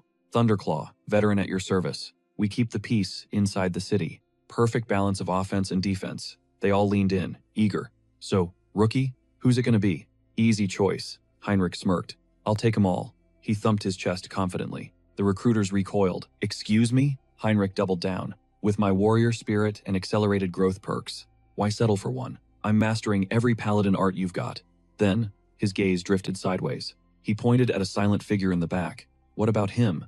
He's with an order, right? Why so quiet? The recruiter chuckled. Oh, him? That's obvious. The silent figure finally spoke up. We only recruit the absolute elite. He crossed his arms, stepping into Heinrich's personal space. Though, you're not terrible. With that much divine power, you might actually survive our entry exam. Heinrich sized him up. This guy's aura, it's stronger than the high priest's. What kind of insane standards does this order have? Walk with me, the elite said. As they strode down the hall, he dropped the intel. Our order guards a specific target, the Great Temple's most critical stronghold. Heinrich raised an eyebrow. Critical stronghold? What's inside? The man pushed open a heavy door. Pass the test, and maybe I'll tell you. Heinrich froze. A masked figure sat at the table. That cape, that mask, an inquisitor. The elite recruiter grinned. He stared at the board, focus intense. He had to nail this reading speak, loud enough for the big man upstairs to hear every syllable. Heinrich's pulse spiked. Wait, he thought, panic setting in. Is this a trap? Some divine lie detector to weed out spies? One slip up and his cover was blown. Jaw tight, he snapped. What is this joke? He played the victim card perfectly, acting offended that they'd dare question his devotion. The guard just stared, unmoved. Standard protocol. Unless you can't read, Heinrich mentally cursed. Damn it. Tough crowd. He glared at the ancient scroll and belted out the lines, declaring himself the messenger and the living blade of the deity. I vow silence, he roared. To protect the faith, I'll walk through hellfire and brand this oath onto my very soul. Sizzle. A glowing magic sigil manifested right on his tongue. He clutched his jaw, screaming, "It burns!" The Inquisitor nodded solemnly. You're in. Back in the hallway, adrenaline fading, Heinrich pointed a shaky finger at his own face. What did you just do to me? Some kind of gag order? The kid shook his head. Gag? No. That was a blessing. The blessing of silence. It physically locks you from leaking classified intel. Heinrich's mind raced. So that's the secret. The kid motioned for him to pay attention. We are the Order of the Radiant Count. Our sole mission? Guarding the Great Temple's deepest dungeon with our lives. Take a good look. This is the first and last time you'll ever see this view. Memorize what we protect. Sync up. The knights drove their blades into the door mechanism with a heavy clank. Heinrich peered into the gloom, thinking, I knew they were hiding something, but this is next level. The reason the Order concentrated its entire army here, the layers of security, the magical NDAs, it all clicked. Deep in the belly of this massive temple lay the final piece, the remains of the immortal king. No way. It was hidden here all along, right under our noses in the great temple of Rosalia. The Divine Order wasn't just a superpower on the continent for show. Makes sense. No way those guys went 100 years without finding a single shard. He had the urge to snatch it right then and there, but with 4 nightly orders on watch, suicide mission. Even Hans couldn't ghost in and grab that fragment from the temple's depths. He needed a strategy. Suddenly, an order rep got in his face. That mark on your tongue? It stops you from spilling the beans. Technically, you can talk, but you physically cannot mention the seal itself to a soul. Heinrich flashed a charming grin. Got it. My lips are sealed. Literally, just between us. Later, Hans sat back, processing the intel. The final fragment? Huh? Talk about a lucky break. His mind raced with possibilities, but he had bigger problems. Harley's stats were erratic. He stared at the avatar's body on the table. What's the glitch? On paper, the build was flawless. Suddenly, Harley gasped. It feels like something is boiling inside me. Hans eyed the cardiogram. The dragon blood definitely took root. Maybe I need to crank up the intensity. He slammed the lever. Harley arched off the couch, letting out a gut-wrenching scream. Hans shouted over the noise, thinking, did we hit the regen cap? If he burnt out now, Hans would lose both the avatar and the research. Screw it, all or nothing. He injected the last drop of dragon's blood. Harley shrieked, louder this time, eyes flaring crimson. Hans panicked. What the hell? Did I brick the build? He turned to the exit, defeat in his voice. I messed up, Harley. Then he stopped cold. Wait, what? A holographic system window popped right in his face. You gotta be kidding me. The text glowed. Unique skill growth. His skills had leveled up, unlocking raw potential. His avatar slot limit just increased. Hans was floored. Growth? Since when? Where did this come from? Behind him, Harley sat up like the Undertaker. Ping. System update. New special skill. Physical mutation. His regen cap was shattered. Super regeneration had evolved into true regeneration. Harley roared, flexing hard enough to snap the titanium chains binding his wrists like they were twigs. The notifications kept spamming. Adaptation had evolved into special mutation. Hans watched, eyes wide. Finally, the mind catches up. The gamble paid off. Harley smirked, patting his shoulder. So this is the mutation effect? He didn't just look stronger, he looked like a completely new species. Hans scribbled furiously. And it gets better. Check the stats. My avatar capacity naturally expanded. That's unheard of. We're making history here. Harley brushed off the notes, saying he'd figure out the new slot later. Right now, I need a test drive. Cut to the woods. Harley stood there, arms wide, inhaling the wild air. So this is evolution. Every sense was dialed to 11. He glanced sideways. eyes narrowing. And his senses were dialed to 11. He picked up the jagged rhythm of something breathing in the shadows. Suddenly, boom. A shadow panther burst from the brush, razor claws swiping straight for his throat. Harley locked eyes with it and scoffed. Deja vu? Much? It's the exact same breed of nightmare fuel he faced when he first isekai'd into this world. He grinned, nostalgic. He snatched the beast midair by the scruff and whispered, "Sorry, buddy, but I've leveled up a bit since back then." Crack. One solid haymaker, followed by a backhand for good measure. Lights out. He smirked, staring at the gaping hole in the carcass and the glowing core inside. To max out his mutation stats, he needed to grind, devouring monster cores and magic stones, was the meta. He plucked the glistening gem from the gore and flashed a savage grin. Gotcha. Down the hatch it went. He wiped his mouth. That fast? Alright, let's get this party started. The system dinged with a notification. Enlightenment achieved through repetitive grinding, he muttered. New concept unlocked, amplifying the effects through physical mutation. He flexed his hand, feeling the power surge. A tank build. Definitely has its perks in a brawl, huh? The system chimed again. Skill acquired, gluttonous feast. Basically, an iron stomach. He could inhale massive amounts of food and convert it to energy instantly. No leftovers. He crouched over the fresh kill, ripping off a chunk of raw meat. This mutation has me starving, but hey, gluttonous feast should handle the heavy lifting, right? He took a bite. It shouldn't have tasted good, but it was. Sweet. The blood hit him like an energy drink. Is this the mutation talking? A manic laugh bubbled up from his chest. Anyone seeing this would think he was absolutely unhinged. Feral. Just totally feral. Wait, didn't he hear about a confederation of savage barbarian tribes? Down south? The locals were shook. Whispers rippled through the crowd.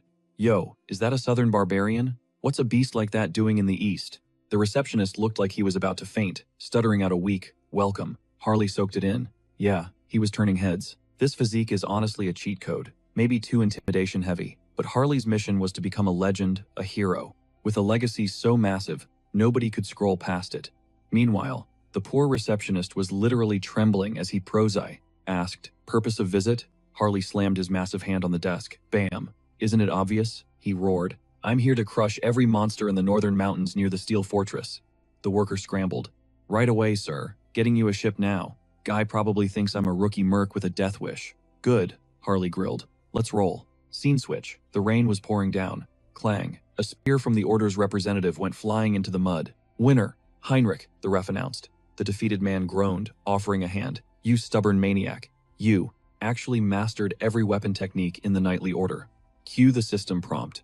Enlightenment achieved through combat drill spamming. New skill unlocked. Complex weapon mastery. He stepped out into the rain. Nailed it. His swordplay was flawless now. And the best part? The XP share with his other avatars was insane. He paused. Double taking. The saint? And she's dripped out in full ceremonial robes. What's her game? He strolled over. Fancy meeting you here. What's the occasion? She flashed a serene smile, locking eyes. Fate brings us together again.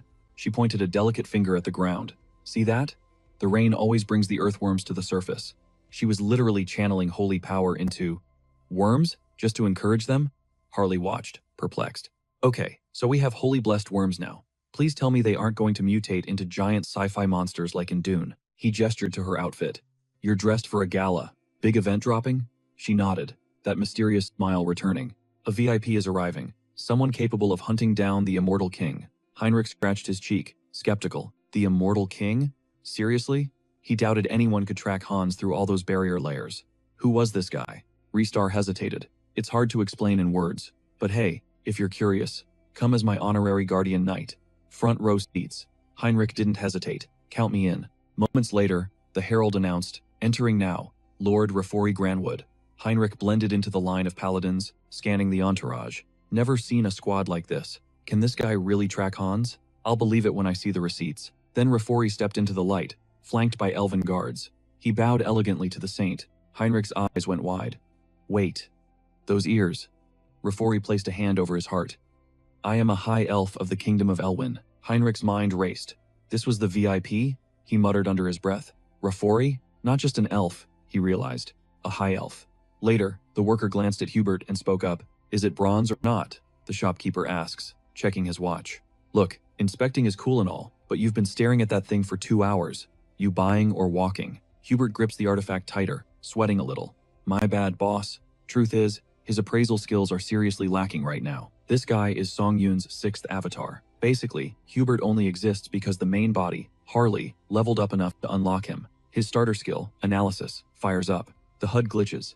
System claims it's ruby weighing 12 grams. Reality check? It's solid bronze and weighs 480 grams. The stats are completely broken. He sighs. With his proficiency this low, he's only getting the basic, buggy info. But if he grinds hard enough, he could become the top merchant on the entire continent. No doubt. But first, he's got to crush the competition. That means dealing with the current market leaders. And for that plan to work, Harley needs to crank his hero reputation up to legendary status. Cut to Harley. He slings his massive axe over his shoulder, squinting at the horizon. That the guy? The big bad boss of these mountains? The gigantic bear roars in response, spinning around to swipe with razor-sharp claws. It's go time. Harley just grins. He parries the strike with his weapon, tanks the impact, and yells, "Let's dance!" He launches himself off the ground for a critical slam. Crack! His axe shatters right on the beast's iron-hard skull. Oh, crap.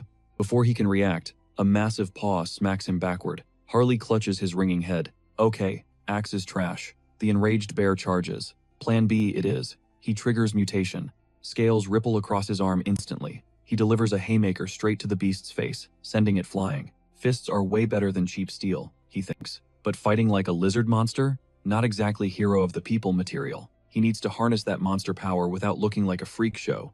Can he drain the life force without the transformation? Let's find out. He clenches his fist, focusing. Don't warp the flesh, just channel the juice. The system pings. Conditions met. Enlightenment achieved.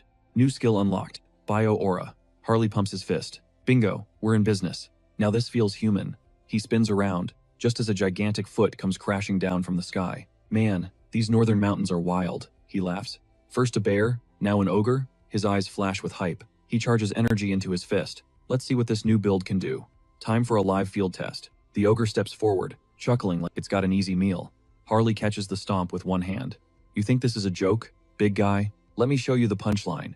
You're gonna feel this one. He explodes off the ground, sleeping forest ogre style. A flurry of slashes tears through the air in a split second. He lands, posing slightly. That's definitely going in the highlight reel. Hero status. Incoming. Suddenly, the vibe shifts. Dark energy. It smells nostalgic but nasty, like a dirty belly button. He tracks the stench to a hidden spot. Is this it? A rebellion pact? He stretches his legs, looking around. Why hide out in the boonies? It's obvious what these guys are plotting. He scowls, intensity rising.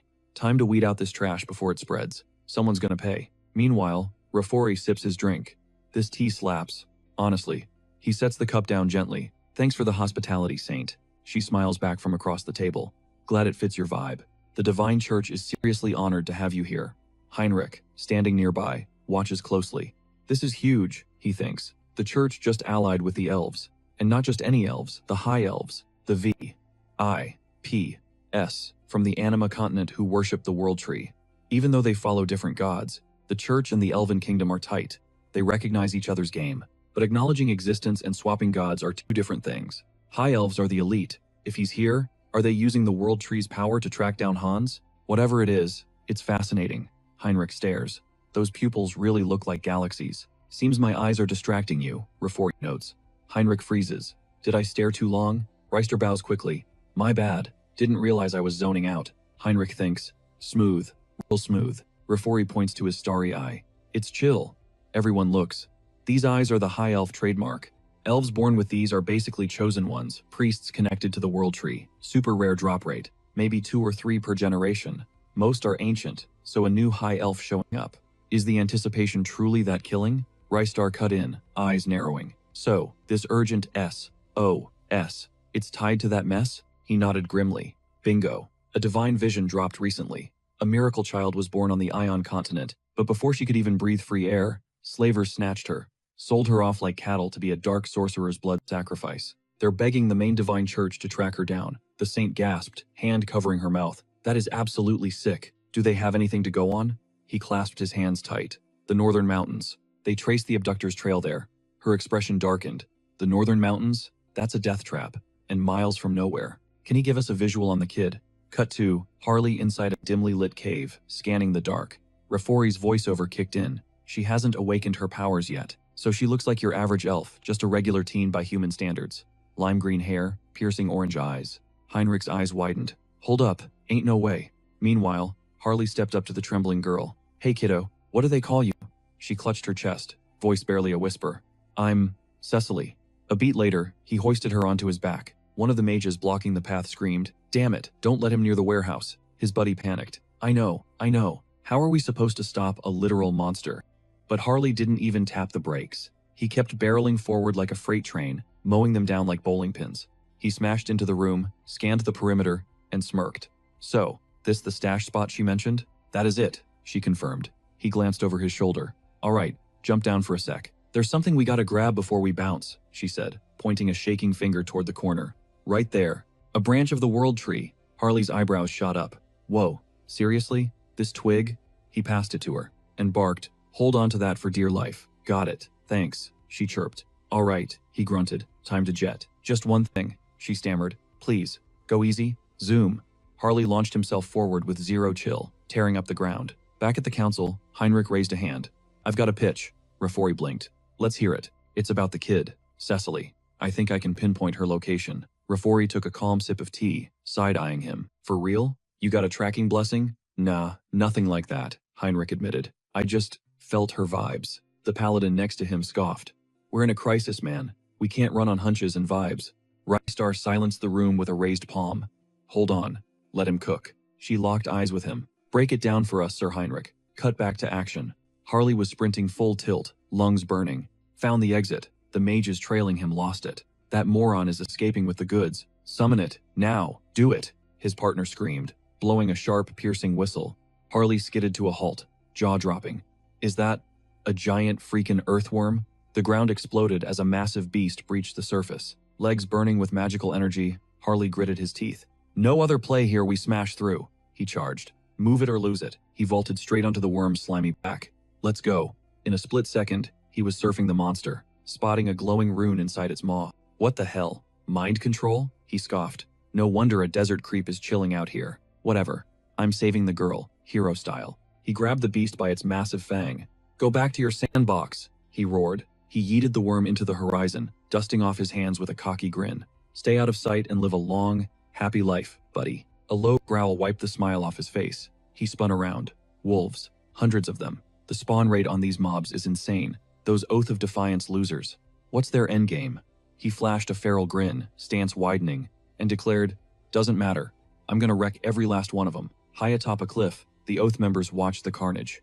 Who the hell is this guy? One asked. Narab stepped forward, fuming. Tomorrow was the big day. The half-elf, the world tree branch, all set for sacrifice. I even used a cloaking artifact. How did they track us through the seal? This ruins everything. Down below, Harley was playing whack-a-mole with the wolves. There's too many of them, the villains jeered. He's toast. A wolf lunged, jaws snapping onto Harley's arm. Crack. Harley instantly hardened his skin with dragon scales, shattering the beast's teeth like glass.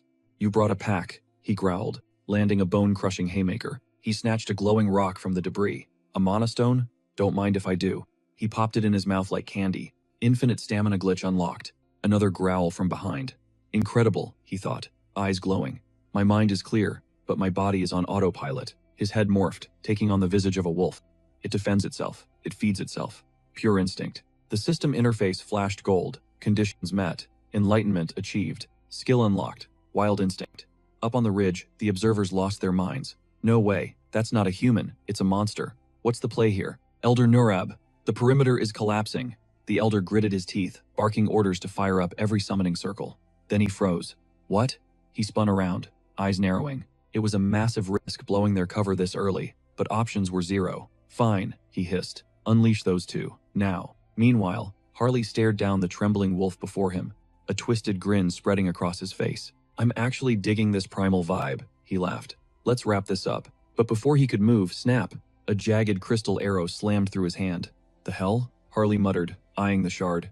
He whipped around, locking eyes with a humanoid construct made entirely of diamond. Harley thought, a glass man? Seriously? The air grew heavy with crushing telekinetic pressure, radiating from the creature's core gem. Suddenly, Cecily screamed, look out! Above them, a massive demon plummeted like a meteor, landing with a shockwave. End of the line, half-breed. You aren't taking another step. Harley threw his guard up, sneering. Even the devil showed up? Cute. But he knew he couldn't tank hits from a beast this strong forever. Thwack! Another crystal arrow pierced his chest. The demon capitalized, smashing a fist into Harley's face. "Stay down, trash." "Mister!" Cecily cried out. The demon raised a claw for the execution, roaring, "You are finished." But Harley just smiled through the blood. "Yeah, you're right. It is finished." The demon blinked. "What?" Suddenly, a blinding pillar of light erupted on the battlefield. The cultists of the Oath shielded their eyes, screaming, "Where is this holy power coming from?" Harley smirked. Right on time, Heinrich the Paladin stepped through the light, heaving his massive weapon onto his shoulder. Flashback to hours ago, Heinrich had been skeptical. "We're risking everything on a hunch?" "A hunch?" The Saintess had snapped back. "How can you question this, Sir Heinrich? After everything? I'm just saying, I don't see the logic." She pressed a hand to her heart. "The deity has eyes on him. He will receive a sign." That's when Lafori stood up, slamming his hands on the table. "Revelation. Suggestion. Who cares? If it gets us the kid, we move. I'm ready for whatever. Go. Follow Sir Heinrich." Back in the present, Heinrich launched himself at the demon, his sword glowing with concentrated wrath, and delivered a devastating overhead smash. The demon panicked. This power, divine energy, and master swordsmanship? This guy is broken. Meanwhile, Harley locked onto the crystal man. "What are you staring at, glass boy?" He swung a heavy fist, but razor-sharp tendrils exploded from the crystal body, rushing at Harley. Harley didn't dodge. He grabbed the enemy's head, ignoring the spikes. Not bad. Then, with a sickening squelch, he ripped out his own eye and growled, "I'll take this as payment." He crushed the crystal man's skull in his grip, shattering the construct into a million glittering shards. Harley yanked the crystal arrow from his empty socket, shouting, "Damn, that stings." He inspected the glowing gem he'd looted from the enemy. "Since you took my eye, I'm taking yours." Without hesitation, he jammed the raw crystal into his bleeding eye socket. The system chimed. New body part transplanted. Skill acquired. Diamond eye pyrokinesis. Harley chuckled darkly. "Looks like I got a range upgrade." High above, the Elder watched in horror. "Impossible. Even my secret weapons got deleted," a minion stammered. "Who is that knight?" the Elder hissed. "Forget them. It's just one guy and a kid. Dump the rest of the monsters and prep the evac portal." The minion looked confused. "Elder?" Suddenly, a spiked morning star whistled through the air, crushing the guy's head. A mounted paladin roared, "I'm gonna smash every one of your skulls, you heretic scum." "The Order of Paladins!" the cultists screamed, backing into a circle. One shouted, "Damn it, Elder Nurab, what's the plan?" "Teleport?" The Elder grabbed his subordinate's arm, eyes manic. "Plan? There's no coming back from this." "Huh?"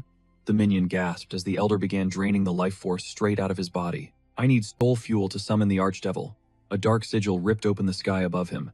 "Descend upon us. Avatar of greed, turn them all to ash." He looked up, expecting victory, but froze. That light, that's insane. Divine power. A spear of pure radiance shot down from the heavens, piercing the Elder and his summon instantly. Heinrich dusted off his hands. "Sorry about that. Only thing burning today is you." Nurab stared in sheer terror before a massive holy explosion leveled the cliffside. Heinrich watched the smoke clear and sighed. "Looks like we're done here." Just then, Harley spots Cecily cowering behind a massive tree trunk. "Hey, kiddo. Coast is clear." The poor girl is literally vibrating with terror. She's white-knuckling a branch, tears in her eyes. It was so dark, so tight in there. I couldn't breathe. She felt like she was going to get ripped to shreds. Harley just chuckles, flashing a reassuring grin. "Well, you're hearing my terrible jokes, so that means you're alive." Just then, Tuscan shouts over to Heinrich, "Talk about a buzzer beater. We only pulled this off because of you." Heinrich catches his eye. Tuscan grips his shoulder firm, acknowledging, "You were absolutely right about the location." "How'd you guess?" Heinrich shrugs, playing it cool. "Just a hunch." Suddenly, a blinding flash of light hits them. "Lady Cecily." Rafori bursts onto the scene. He slides to his knees, hand over his heart. "Thank the stars, I found you." "Lady Cecily, I am Rafori, from the Elven Kingdom." Harley stares, totally shook. "Holy crap, so that's what a high elf looks like." He bursts into laughter, shouting over the wind. "Man, am I glad you're back with the fam safe and sound. It's a total honor to assist, Lady Cecily." Rafori locks eyes with him, gratitude written all over his face. "Thank you. How can I ever repay this debt?" Harley keeps that $1,000,000 smile, waving it off. "Nah, don't worry about it. No reward needed." Rafori beams. "You're a saint. But seriously, I can't just let you walk away empty-handed after saving her." Harley blinks. "Well, if you insist, I'll take it." Cecily giggles, stepping up. "Okay, Mr. Harley, take a knee for me." He drops to one knee.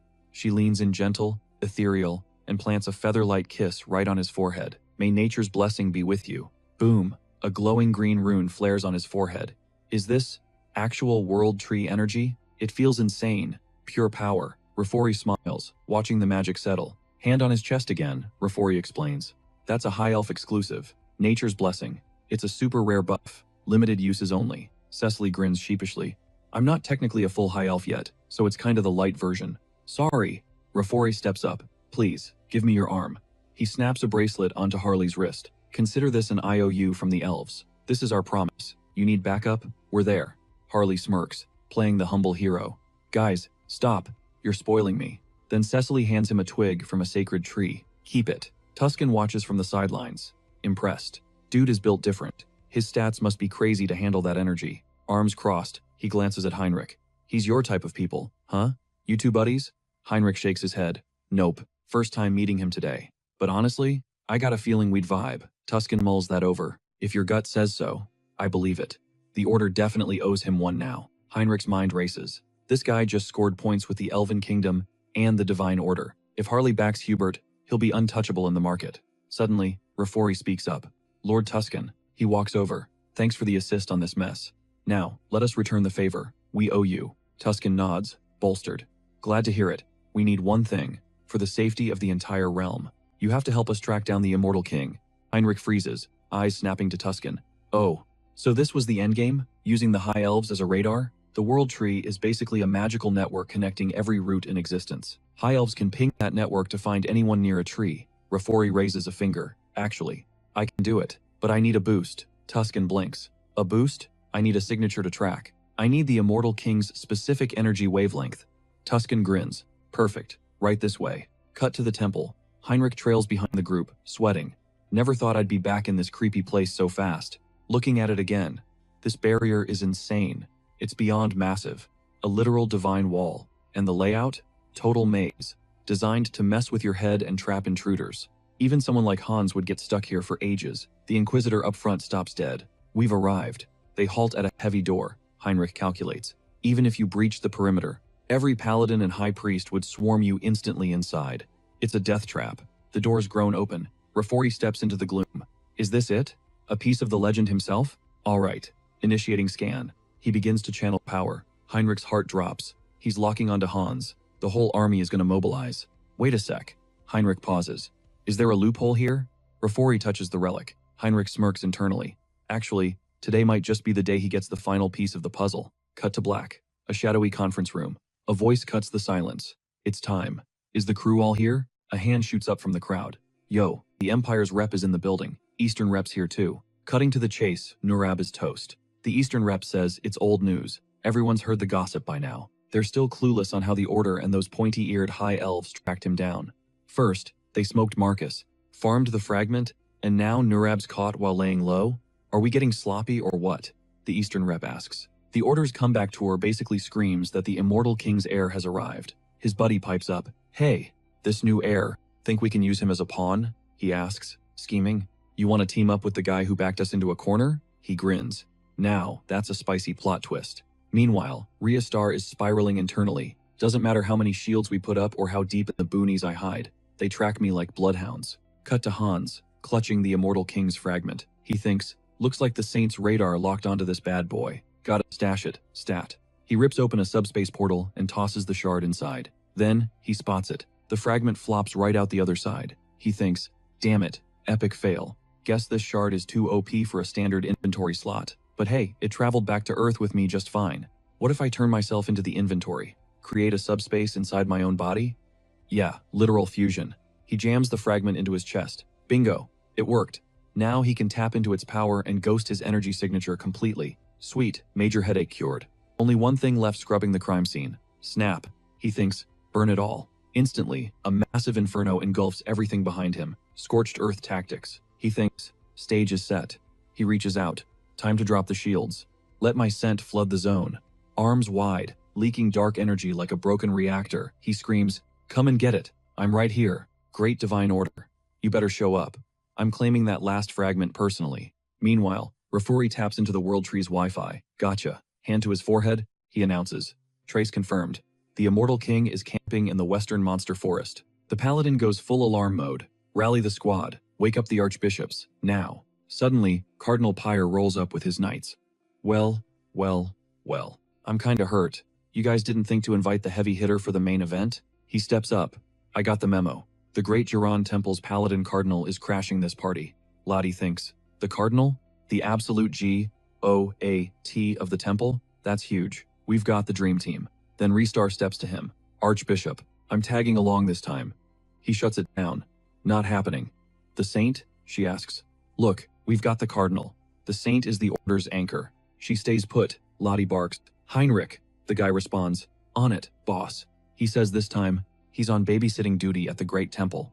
Understood. Lottie gets right in his face. If anything goes sideways while we're gone, guard her with your life. Lottie walks off. Heinrich watches him go, smirking. Relax, old man. The Saint is in the safest hands possible. Mine. The squad hits the magic circle outside. Lottie raises his sword for the hype speech. Soon, we face the continent's nightmare. But we're going to turn that nightmare into a daydream. Because the big guy upstairs is watching. Peace and salvation, baby. Peace and salvation. Cut to the Saint. Eyes on the heavens. Praying. Heinrich leans in. Don't stress. I'm sure the crew will come back in one piece. She looks at him. Really? Did the deity send you a DM? He replies. Nah, not exactly. Just a gut feeling. Meanwhile, Hans pulls up to the church. Dark mana locked and loaded. He can't see the holy berry, but he can feel the buzz. He focuses energy in his palm. Even if I slip past the walls, the internal security is tight. Gotta blow the locks and buy some time. He flings magical flares forward, triggering massive explosions. Enjoy the midnight fireworks show. The knights are freaking out. What the hell is that? Look down. We're under siege. Undead army incoming. Sound the alarm. Call everyone. Meanwhile, Tuscan and the High Elf are hiking up a stone ridge, and Tuscan freezes. Houston? We have a problem. They scan the empty spot where the signal supposedly was. Dead end. They peered into the void of the cave, and Rafori whispered, no shot. He was convinced this was the drop zone. If the target had moved, the World Tree would have pinged him. The Archbishop started to speak, then froze a mental, hold up. Sensing eyes on him, he realized the stealth check failed. In a heartbeat, he spun around, casting a spell mid-turn, throwing a hand out and screaming, everybody back! It's a setup! Retreat to the Great Temple we've been played. Meanwhile, the temple was already a blazing inferno. Hans stepped through the fire, smirking. About time. He stood before the final piece. His ribcage split open, visceral style, and he hissed, wakey wakey, immortal king. Alarm bells shattered the air. People were losing it, screaming, move! The undead are breaching the perimeter. Right then, Heinrich watched the panicked knights and thought, yikes. Big L for you guys. Good luck with that nightmare. Since he was on garden duty, the plan was simple. Chill here, then fade into the shadows. But then, another squad of knights burst. Through the gates. Over here! Don't let up! We gotta sprint! They yelled. Heinrich blinked, totally thrown off. Wait. Pause. That's way more NPCs than he calculated. He didn't recognize half these faces. Okay, silver lining. They have no clue. Hans is already securing the bag. The zombie distraction is working perfectly, causing chaos inside and out. Suddenly, the Inquisitor stormed in, hand raised, commanding the room, listen up. The horde outside is bait. The heir to the immortal king is making his endgame move right now. Target the sealing chamber. Go. Heinrich stared at him, sweating. Of course, it's the Inquisitor. How did this guy figure it out so fast? He took off after them, cursing internally. Damn it, I gotta crash this party before the whole plan goes up in smoke. Back at the chamber, Restar gasped. Impossible. How did an intruder breach the sealing chamber without tripping a single alarm? A knight beside her shook his head. Zero signs of entry, ma'am. She pressed. Teleportation hacks? Unknown, he replied. The saint was trembling physically. He's right here. The immortal king is literal inches away, and we missed it. I failed. Total system failure. He's respawning because of me. What do I do? Just then, Heinrich skidded to a halt beside them, panting. My bad, I'm late. Traffic was murder. I'm taking point from here. The goddess beamed the second she saw him. Please, we need your buffs. Meanwhile, Hans, scanning the corpses piled around him, mused. Gotta admit, they wiped that undead army. Way tankier than I gave them credit for. Malcolm was a beast of a boss fight. Hope he rests easy. Dude really grinded for a long time. It took a minute, but he finally secured the loot. He needed to extract that last fragment. Suddenly, dark energy started swirling, pooling around him. He frowned. What is this feeling? Why isn't the power bar filling up? Maybe the sync rate just takes time. He whipped around, spotting the paladins rushing him. Intruder! They shrieked. Hans flicked his wrist, blasting them backward with a wave of shadow. The Archbishop yelled, hold fire, wait for heals. He started charging a massive light spell. Heinrich lunged forward, shouting, screw that, I'm going in. but Restar snatched his wrist. Negative. We need to analyze his power level first. Hold your position, soldier. Roger that, he said, but internally he smirked. Perfect. Stalling for time by fake fighting Hans was exactly my plan. Hans boomed. Surrender. You order lackeys. The fragment is mine, locked and loaded. Lottie roared. Ignore the trash talk. Keep up the DPS. Hans hesitated. Should I just nuke them? No. Can't be racking up innocent kills. Suddenly, streaks of light daggered toward him. Holy magic? Fast. Dangerous. If he hadn't popped his regen buffs, that would have been game over. To keep his hands clean, he had to drag this fight out. Strategy. Take out the shot caller. He fired a blast of energy, but Lottie tanked it with her shield instantly. The audacity, she screamed. Hans blinked. Reflexes on point much? She didn't just block. She countered instantly. They were fighting with zero fear, like they knew. He wasn't going for the kill. Did someone leak my strategy? Are they stream sniping my thoughts? Should I peek into their minds? Laddie got in his face. What's the matter? Eyes over here! Suddenly Restar shouted. He hasn't fully synced with the fragment. Guys, now's our window. Burst him down. She unleashed a barrage of light beams. Hands, stuck on defense, realized he was being spammed with spells and swords simultaneously. He threw up a barrier. So predictable. Basic moves.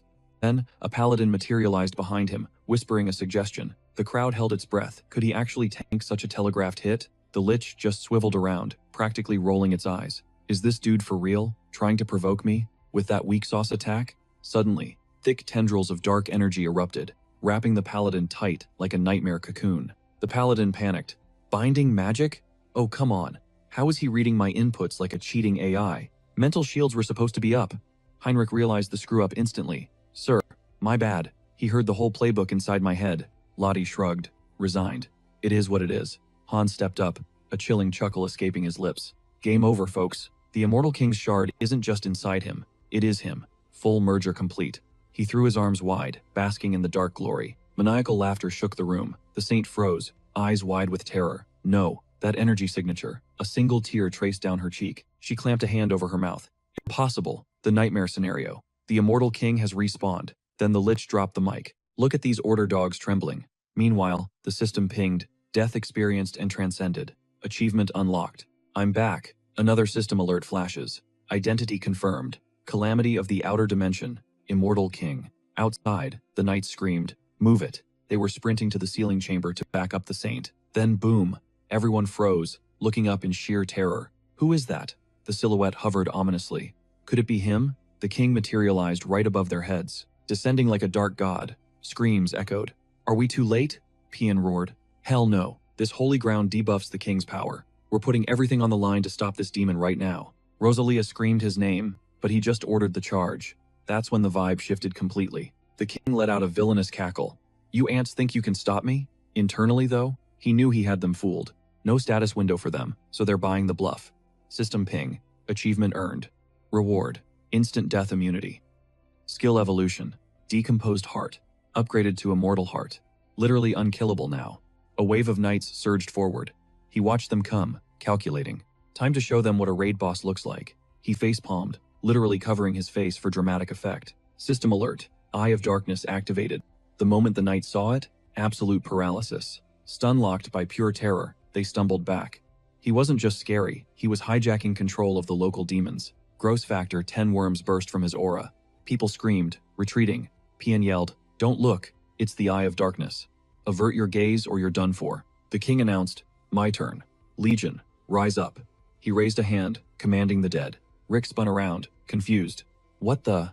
Bones and debris started swirling into a vortex. Heads up, we got a corpse golem spawning right in front of us. A monstrosity stitched together from skulls and rib cages. Dangerous? Understatement. Suddenly, it swiped, launching knights into the air like rag dolls. The king chuckled. My bad. Let's wrap this up, shall we? Rosalia clutched her chest, looking up with desperate hope. She had to lock in. Hesitation equals extinction for the church and the whole continent. No pressure. She turned to Song Yun. He blinked. My lady? Take my cross, she ordered. Take it and run. Get out of here. She shoved the holy relic into his hands. Get stronger. And come back to stop him. Song Yun stood there, totally flabbergasted, speechless. Rosalia whipped around to the squad. Clear a path for Heinrich. Protect him with your lives. He has to survive. She looked fierce. The knights roared back, adrenaline spiking. Understood. Blocking the king. They dove back into the fray. suicidal bravery on full display. The king swatted them away like annoying mosquitoes. Buzz off. I'll wipe you all out in one shot. Rick went for the stealth backstab, but the king paused. Glitch? The king pivoted, smirking. Rookie move. Wham.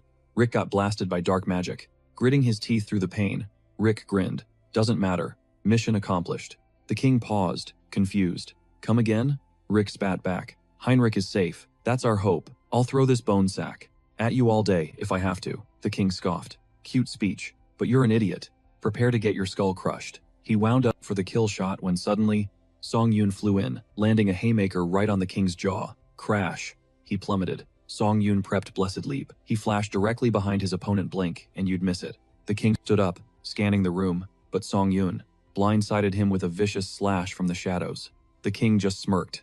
Not bad, kid. You got moves, he taunted. But that butter knife won't cut me. Time to die. The king charged up his dark magic and blasted a wave of energy straight at our hero. Song Yun froze, gasping for air, looking totally wrecked by the pressure. Wait, he's okay. It wasn't his flesh that tore, just the metal. The magic shards shredded his armor but stopped inches from his skin. Talk about a close shave. Now, get ready for the grand finale. Boom!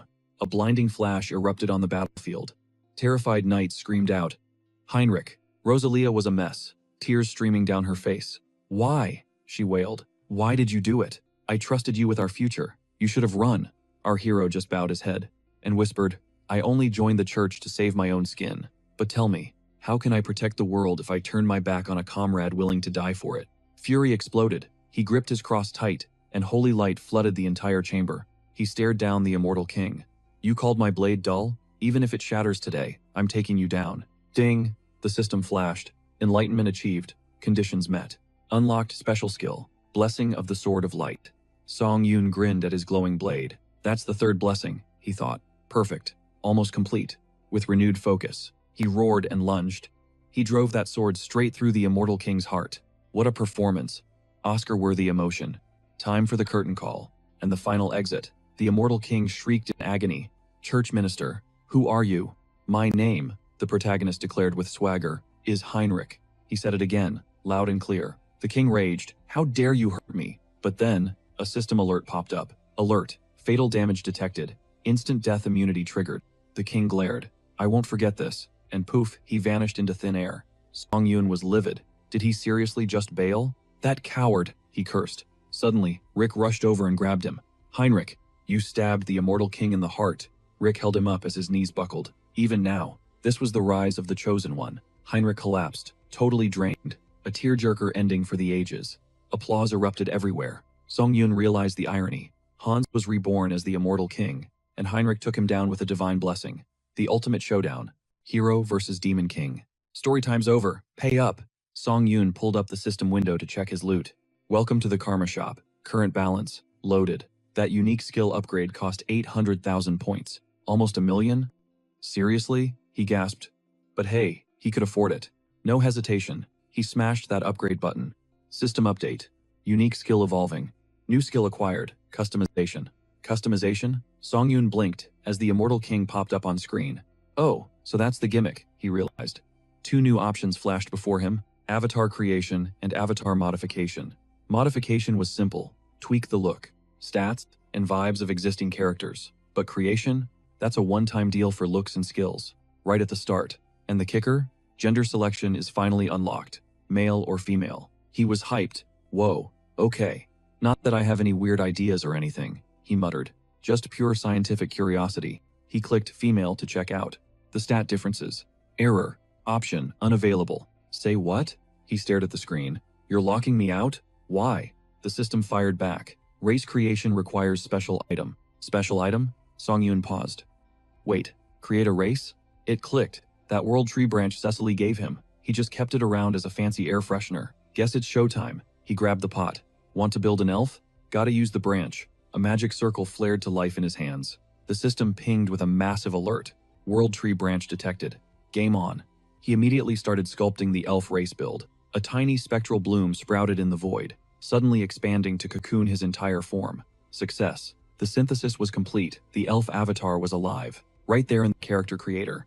Since full customization was unlocked, he wasn't holding back. He was sculpting a face that would literally stun gods. He tweaked the proportions, arms stretched out, giving Major Slenderman vibes. But for elves, aesthetic is secondary to the stats. The meta depends on nature affinity. He locked in the name, Kairos, race, elf, trait, child of the world tree, top tier specs.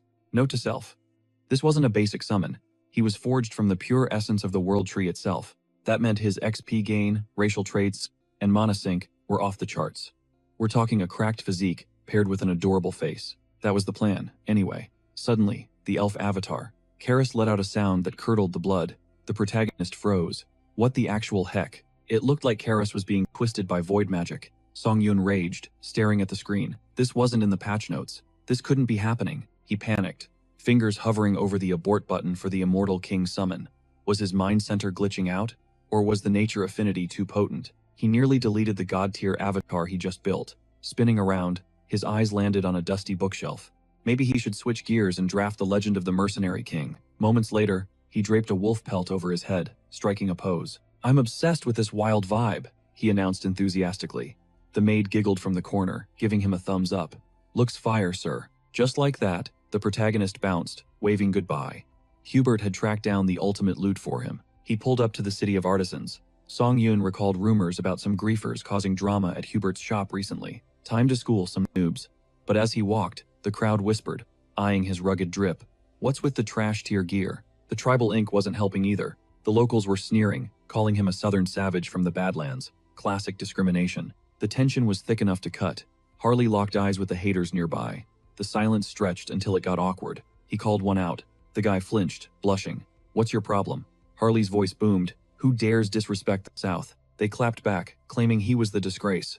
"Hold still, you freak," one shouted, winding up a punch to knock some sense into him. The thug swung a heavy club. Snap. The protagonist shattered the weapon like a twig with zero effort. "Are you insane?" the guy screamed. He crushed ironwood with his bare hands. Harley stood there, blinking, actually surprised by his own strength. Wait, were these guys actually Southern warriors? A light bulb went off. If he squatted up with them, he could fake his way into being a legendary Southern hero. With these guys vouching for him, his cover would be solid. Suddenly, the thug changed his tune, patting Harley's shoulder.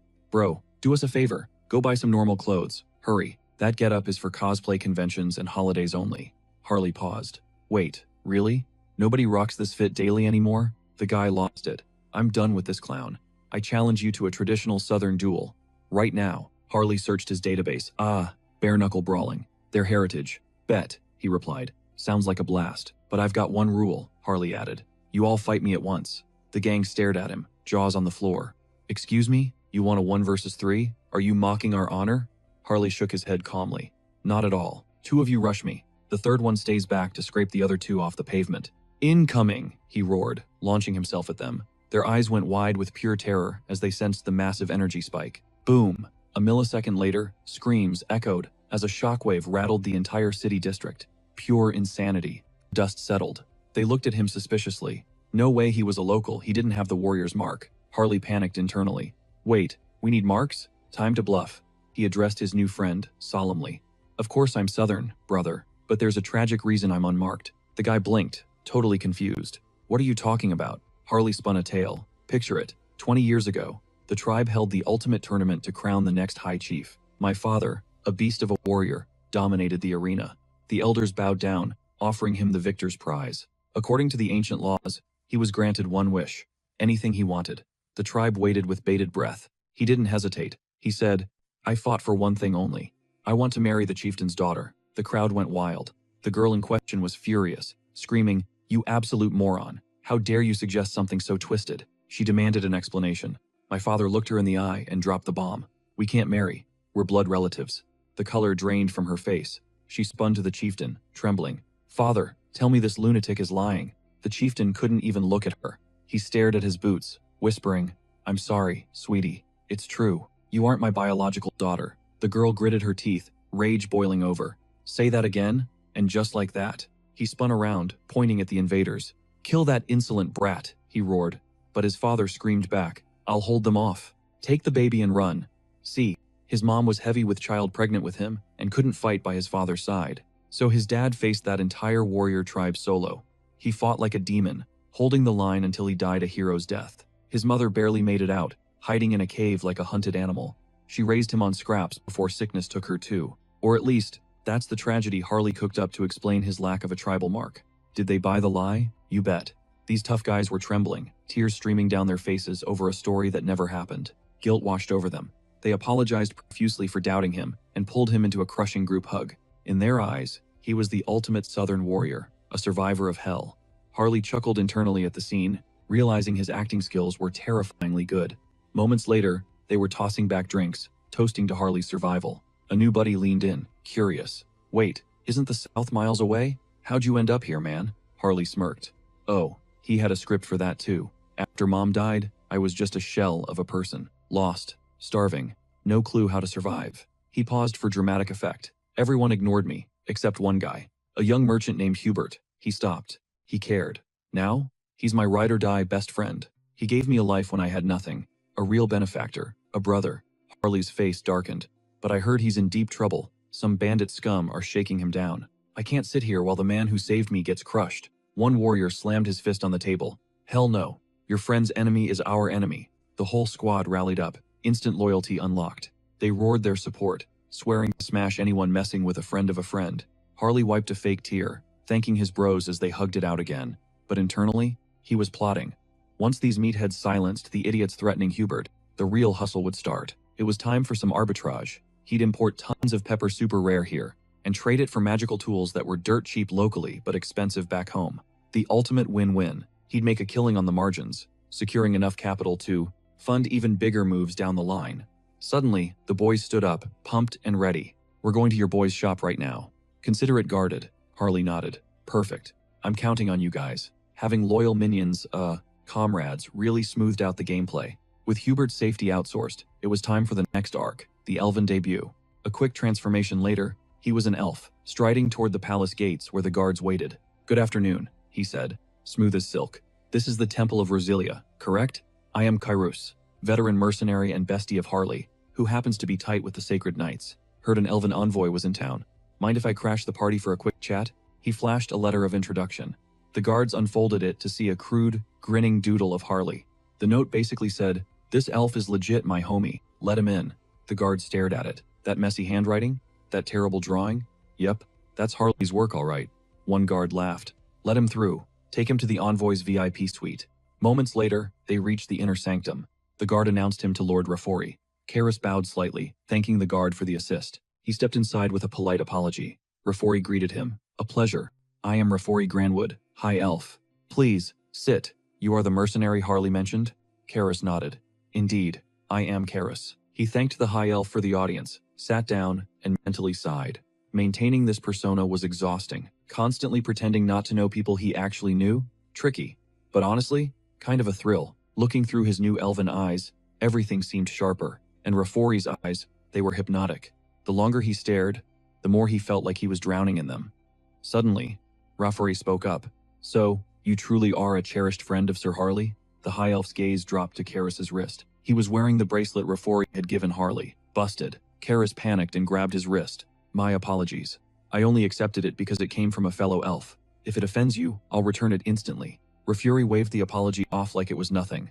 Actually, he was hyped, honored, even that his kin were vibing with it. But let's cut to the chase. He knew Kairos had something pressing on his mind. Kairos shrugged, trying to play it cool like it wasn't a big deal. He just wanted the cheat codes. Specifically, how to tap into nature's mana and forge contracts with spirits. He'd spent his whole life solo grinding, so he never unlocked those skill trees. Rafori nodded slowly. He'd already clocked the situation. He'd sensed it the moment they met. This kid's aura was legit. There was zero doubt about his potential. Mind stepping outside for a sec? Rafuri asked. Kairos shot up from his seat. Absolutely. As they walked, Rafuri kept the momentum going, pivoting back to the request for training. But then came the letdown. He couldn't be the sensei Kairos needed. He was bouncing from this place soon. But then he dropped a bombshell. How about you tag along to the Elven Kingdom? Kairos froze. Wait, seriously? His brain short-circuited with joy. That was the endgame zone. The Enamel Continent. Home of the legendary High Elven University. Kairos stammered that it would be a huge honor, but hesitated. Don't you need, like, elite stats to get in there? Rafuri smirked. Usually, it's a High Elves only club. But there is one loophole. He stepped into Kairos's personal space, locking eyes with intense focus. The pressure in the air spiked, heavy and suffocating. Kairos choked out. What kind of loophole? Rafuri's voice dropped an octave, the kind for elves, who are born different, who wield high elven power naturally. Rafuri leaned in. You felt it when our eyes met, didn't you? Did you? Kairos stumbled back, rattled. It was happening again. That trippy sensation like gravity was reversing, dragging his soul out of his body. He stared at his bracelet, vision blurring. Where the heck was he being warped to this time? Was this another mental dungeon? Like that nightmare realm, where he threw hands with the Divine Retribution Society? No. The vibes here were different. Cleaner, purer energy. He spun around, trying to get his bearings. Realizing this shouldn't be possible, he looked up. A giant leaf blocked the sky. He reached out to grab it, but the air shimmered. Suddenly, a figure materialized right in front of him. It was her, the elven goddess, and towering behind her, the majestic world tree. She was perched on a branch, then floated down like gravity didn't exist. She glided through the air effortlessly.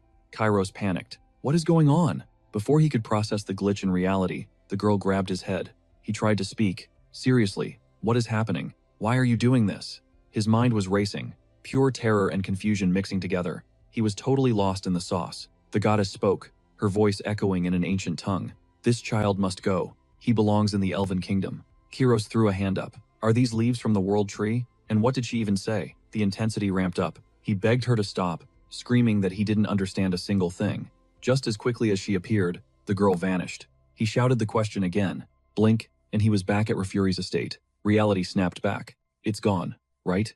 He looked at Rafuri, trembling. Explain. Now. Rafuri's expression was grave. I felt the world tree's presence.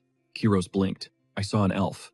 Was that actually the world tree? Rafuri broke it down. The goddess decided to manifest as the tree, but it looked like she chose an avatar familiar to Kairos to say hello. Translation. The world tree has taken a massive interest in him. Kairos was still reeling.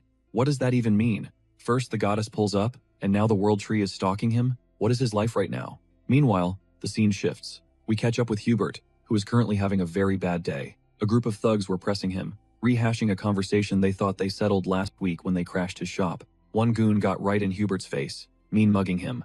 I told you to board this place up, he spat, and get out of my city. Why are you still breathing my air? Hubert, smooth as silk, replied, I'll ignore the attitude. But hey, this week's tea shipment is fire. Care for a cup? It might chill you out. The thug slapped the cup out of Hubert's hand, tea splashing everywhere. You're not listening, old man. You misunderstood the assignment. You leave today. Pack your trash and scramble. Unless you have a death wish? Hubert didn't flinch. So, I take it you're not a tea fan? Shame. My friends really dig it. The thug frowned. What kind of nonsense are you spewing? Bam! A fist connected with the thug's jaw. It was Harley, stepping in like a boss. The guy went flying, screaming as he hit the wall. The other goons froze. Who the hell are these guys? Harley stood there, squad assembled, ready to throw down for Hubert. Fast forward a bit. The shop was quiet. The sun had set. Harley gripped Hubert's shoulder, grinning. You're good now, Pop. We handled it. Tonight, drinks are on me. Grub's here. Don't be shy. One of the new crew members laughed, wiping his mouth. Barely broke a sweat, right? But yo, watching you fight? That sealed it. I need to get inked. Harley tilted his head. Inked? The guy started stripping off his shirt. Yeah, I need a mark like yours. A legit warrior's badge. He pointed to a symbol on his chest. Heard there's a shaman from the south in town who does custom work. We gotta go. What was the holdup? Why did he freeze when it was finally time to make a move? Harley yelled his name, snapping him out of it. Yo, what's the deal? He pressed. Why are you just standing there like an NPC? We move. Now. Luan panicked, clutching his cup. Bro, chill. I haven't even finished my drink. Harley didn't care. He grabbed Luan and zoomed off instantly. Meanwhile, cut to another shop. Those same goons were busy trashing a potion stall. The leader screamed, totally unhinged. You deaf, lady, or just senile? I'm not playing games. Pay up, today. The woman pushed back, desperate. I already told you. That amount is insane. Where am I supposed to get that kind of cash? The thug snapped, grabbing her collar and yanking her face to face. You really don't get it, do you? He pointed to the fresh gash on his face. Look at this. I'm having a seriously bad day. You saying you're broke? Go find it. Rob someone for all I care. Just get it done. I swear, I need that cash right now. Suddenly, boom, Harley appeared out of thin air, standing right in front of him. The thug froze, eyes wide with terror. It was that guy. Before he could even react, Harley rushed him. Congrats, Harley smirked at the woman. I'm here to leave a mark. Luan, still in his arms, looked ready to hurl from the supersonic travel. The woman gestured to the unconscious bodies. What about these losers? Harley shrugged. That's their problem when they wake up. The merchant chuckled, shaking her head. What a disaster. Fair enough. Later, stepping into the shop, she cuts straight to the chase. You're the one hunting for the warrior's mark, right? Harley doesn't blink. You know it. She nods, a sly grin forming. I can hook you up. But listen close. This crest isn't just ink. It bestows raw, insane power. But it also siphons your life force like a parasite. Harley waves it off. Old news. That guy already gave me the full spoiler breakdown. Her eyes narrow, scanning him. Gotta be honest, I haven't seen a life force this monstrous in decades. I'm actually kind of jealous. With a gas tank like that, you could handle the ultimate sigil, the Martial Lord. Harley's jaw drops. The Martial Lord? Less talking, more inking. Let's go. Then comes the rug pull. Nah, can't do it, she deadpans. Forgot how. That technique has been dead for centuries. Besides, your screams would probably blow my eardrums out before I finished. Harley's hype train crashes hard. Wow, way to kill the vibe, he sighs. Fine, if the god tier is off the table, just give me a great warrior's mark. Like your buddy Luann's? She winces. Yeah, we got a problem there too. Harley snaps. What now? I'm out of mats, she shrugs. Plus, I'm rusty, haven't laid a mark in ages. But here's the kicker, you can't just buy this. You gotta earn it. You need a warrior's achievement. A legit feat. If you really want that great warrior ink, you need to head to the Iron Fortress in the Northern Mountains and smoke the ogre ruling that place. Luann goes pale. An ogre? Are you insane? He slams his fist on the table, rattling the cups. Do you have any idea what that thing is? You want us to suicide run? One of its heads is bigger than me. How is he supposed to solo a nightmare like that? Harley calmly lifts a massive, jagged skull. You talking about this guy? Luann scrambles back in terror, while the woman stares. Is that a legit ogre skull? She whispers. Please tell me you didn't drop that beast by yourself. Harley slams it onto the wood. Thud. Soloed it. No sweat. Killing an ogre? That's just a warm-up for me. The woman clutches her forehead, feeling faint. Okay, you're a freak of nature. I get it. She waves him off. But seriously, come back in a few days. I'm running on fumes here, feeling trash. To pull off this mark, I need energy, and I haven't even had a decent drink in ages. Harley smirks. Oh, you need fuel? Food and booze? Say less. Restoring the vibe is kind of my specialty. She spins around, confused. Wait, what are you talking about? She looks back and realizes he's already ghosted. Kid better not start a riot, she mutters. Moments later, screams echo from the street. Harley lands a haymaker on a familiar face. Wham. We gotta stop meeting like this, bro. The thug clutches his head, shaking in agony. Who are you? The guy wails. Why are you doing this to us? Who sent you? You messed with the wrong crew. You touched our shaman. The bandit freezes. The shaman? That old lady is a southern shaman? Dude, mercy. We didn't know. We thought she was just some village herbalist. The guy screams, okay, we get it. We won't ever touch her again. I'll stop. Harley ignores him, dropping bodies left and right. Better stick to that promise, boys. Luann watches the carnage, sighing. All right, they're toast. Now what's the plan? Harley wipes his hands. Knew this place was crawling with rats. Expected a fight. He points. Luann, grab those crates. Help me haul this. We're feasting tonight. Back at the shop, the woman is sweeping when shadows loom over her. Harley kicks the door open. Delivery's here. She stares, jaw hitting the floor. What is all this? Booze, meat, the good stuff. Harley grins. Brought you a buffet. Think you can handle it? That enough to get your mojo back? She looks at the pile, memories flooding back. If her son were alive, he'd be just like him. She shakes it off. Meat? At my age? You trying to kill me? My teeth can barely handle mush. Harley raises an eyebrow. So you're passing? She sighs. Fine, I'll nibble a bit, since you went through the trouble. Cut to, she's absolutely destroying the meat like a wolf. Harley chuckles. I knew southern ladies had an appetite, but damn, I didn't expect a vacuum cleaner. The woman pats her belly, satisfied, finally full. Did she really eat all that? That hit the spot, she admits. Tanks are full. Let's do this, Mark. Her face goes serious. Just warning you, it's gonna hurt like hell. Harley scoffs. Pain? Never heard of her. She lights a candle, the flame dancing. You ready? Born ready. Don't sweat it, Grandma. I've taken worse beatings. Suddenly, she jams a scruffy stuffed animal into his mouth. My son clamped down on this toy when I marked him, she whispers. If the pain gets too real, bite this. She brings the needle down toward his chest. Harley braces himself, eyes wide. Clink, she freezes. His skin is so thick the needle won't even scratch it. Luann bursts out laughing. No way. Is there a plan B? Luann gasps. I knew Harley was the tank, but needle-proof? The woman smirks. Don't worry about it. She's securing that bag by any means necessary. Without hesitation, her hand blurs, driving the needle deep into the main character's chest. She screams, proving exactly what an elite shaman from an ancient bloodline is capable of. Bam, bam, she hammers his chest. The MC tanks the hits, and the system pings. Conditions met, enlightenment achieved. Just like that, he unlocks the Halco-style combat sense. The status screen flashes, Great Warrior. Harley's grinning ear to ear at the brand. He scans the stats, and he's hyped. This is leagues better than any basic bio or a buff at this level. No messy mutations needed. He can now drop bodies with just his bare hands. It's the ultimate build for him. Suddenly, the shaman clutches her temples. Her eyes roll back, and she collapses to the floor. Lights out. The protagonist spins around, panic in his voice. Yo, what's happening? Is she good? She waves him off, gasping that she hasn't burned this much mana in ages. She's totally drained. A quick recharge, and she'll be solid. Harley pivots to his buddy, dead serious. We've got work to do. His friend blinks. Excuse me? Harley barks back. We need more meat. She can't tank the backlash of finishing the mark without it. The woman glares, furious. This thick-skinned weirdo won't even let her catch a breath. Meanwhile, cut to another dimension. Saint Rista stands over the protagonist's form, chanting prayers. Pion steps up, asking if she's really still at it. Rista flinches, surprised. Pion presses the issue, warning that keeping this up is going to wreck her own body. Please, you gotta chill with the holy power. Rista nods solemnly. She knows the risks, but her heart won't let her quit.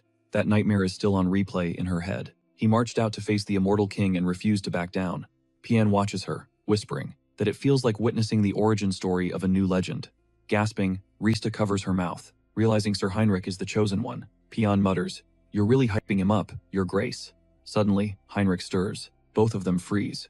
Is he awake? Can he handle the agony? Heinrich rises to his feet, steady as a rock. Thanks to the saint, I'm solid, he says. Rista grabs his hand, proclaiming him the champion of the Great Holy Order, one of the 7 heroes of Eterica. Heinrich smirked. It's finally real. The stage is set. The hero and the Demon King have taken their places. Time to pour one out for Hans, who's stuck playing the villain. Cut to a rooftop skyline. Hans overlooks the city. A hero is born, he muses. So it's time for the Demon King to get to work. His power is humming, perfectly tuned by that mysterious, infectious magic. He's ready to spread fear. He can see the villain's corruption, and he's sending them all straight to hell. He dives off the ledge, free-falling into the night. Below, chaos erupts. Move! Get the patient inside, now! Paramedics are rushing a gurney toward the ambulance, sirens wailing. The crowd is buzzing. It happened again? That masked psycho is back? Moments later, Sang Jin pulls up. His subordinate runs up. Boss, we're clueless here. Sang Jin scans the crime scene, his face darkening. Only one thing is certain, he says. We're dealing with a top-tier threat. A dark wizard, straight out of the Special Ops Bureau. One wrong move, and we're all walking corpses. This Ha-Ho mask lunatic isn't human. He's a monster. That's pure dark arts, way above our pay grade. The victim's body is just an empty husk now. I'd bet my badge his soul is already enslaved. If that monster catches you, he pulls the trigger without blinking. The subordinate clutches his head, trying to process the horror. Is this really Korea's best warlock? Sang Jin shakes his head. I'm not even in his league. Having an enemy like that? Terrifying. The employee can't believe it. No way. It's the guy in the Ha-Ho mask, right? Let me see this curse for myself. He steps up to the corpse and presses 2 fingers to the skull. Boom! Sang Jin freezes, realizing the sheer dread radiating from it. He recoils, crashing to the floor, clawing at his own throat. The employee yells, "Boss, what's wrong? Did you find something?" Sang Jin is gasping for air, struggling to breathe. He looks up at the leader, eyes wide. I feel like I need to die, right now. A twisted, creepy smile spreads across his face. The leader shouts, "What? What is he saying? What did that freak do to him?" Sang Jin keeps rambling, broken. The mask, it saw me. It knows. It was practically game over for him. He had 0 plays left. The leader, looking desperate, asked, "Do you have a strat to take down the Ha-Ho mask?" Song Yoon just shrugged, saying if he checked out now, at least he'd rest in peace. Without skipping a beat, he scrambled up to the window, ready to end it all. The leader started screaming, calling him a total moron. Chill out. The Ha-Ho mask only claps villains. You're safe, so relax. Song Yoon paused, totally stunned by the info. He hopped back inside with a grin, like nothing happened. Well, why didn't you say so? I'm good. The leader grabbed his own head, letting out a massive sigh. Are you actually brain dead? Song Yoon muttered that for some reason, his whole body was turning to jelly. The leader frowned. What's wrong? Before he could answer, Song Yoon hit the deck, out cold. The leader shrieked his name, terrified, and frantically dialed for a medic. Meanwhile, Hans was chilling on the rooftop, watching the drama unfold. Interesting, he thought. That guy is giving off serious warlock energy, pure evil vibes. We might cross paths again. Later on, our protagonist was scrolling through his feed, seeing Hans trending everywhere. People were already dubbing him a dark hero, but he wasn't sold on the title. That kind of clout brings heat. He pushed back from his desk, elbows on the chair, grinding his teeth. His head was pounding like a drum. What's the play now? Suddenly, a knock echoed through the room. He cracked the door open, suspicious. Who is it? A tall guy shoved a bag in his face. Chicken delivery. Song Yun froze, eyes wide in disbelief. Wait, is that you, Taezan? The guy smirked. Been a minute, hasn't it? How have you been? Song Yun ushered him inside. You look solid. Taezan laughed. We haven't linked up in ages, and that's your hello? Song Yun stood there, dumbfounded, then cracked up. He tried to read the situation. Sure, Taezan was his boy, but he was also the last person he needed around right now. Taezan took a seat. See, he wasn't just a friend. He was an agent for the Special Ops Bureau, Investigation Division, but he was also Song Yun's ride or die from childhood. Even when Song Yun went off the grid, Taezan never stopped looking. Real homie status. Taezan popped a soda and got real. You seem different.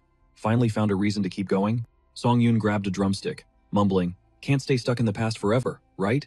My parents wouldn't vibe with that. Taezan's face lit up. For real? Do you have any idea how stressed I've been about you this whole time? Song Yun waved him off.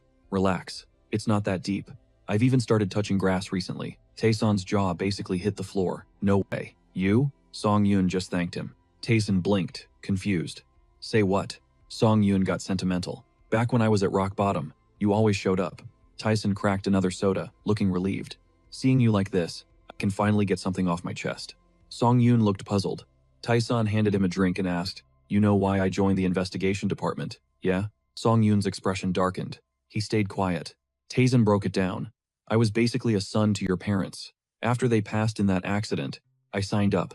Everyone said it was just bad luck, some random monster attack. We all bought that story. Until now. I know it's bogus. There's a crew, operating in the dark. The Divine Retribution Society. Super secretive, and zero paper trail. But you saw the news? The Ha-Ho mask just dropped the first real crumb. Song Yun suppressed a chuckle. He realized he might have tipped off the Bureau a little too hard. Isn't he doing too much? Taezan sighed. I'll keep you posted, but keep your lips sealed. I'm not trying to visit you in prison. Prison? Song Yun laughed. Who am I gonna tell?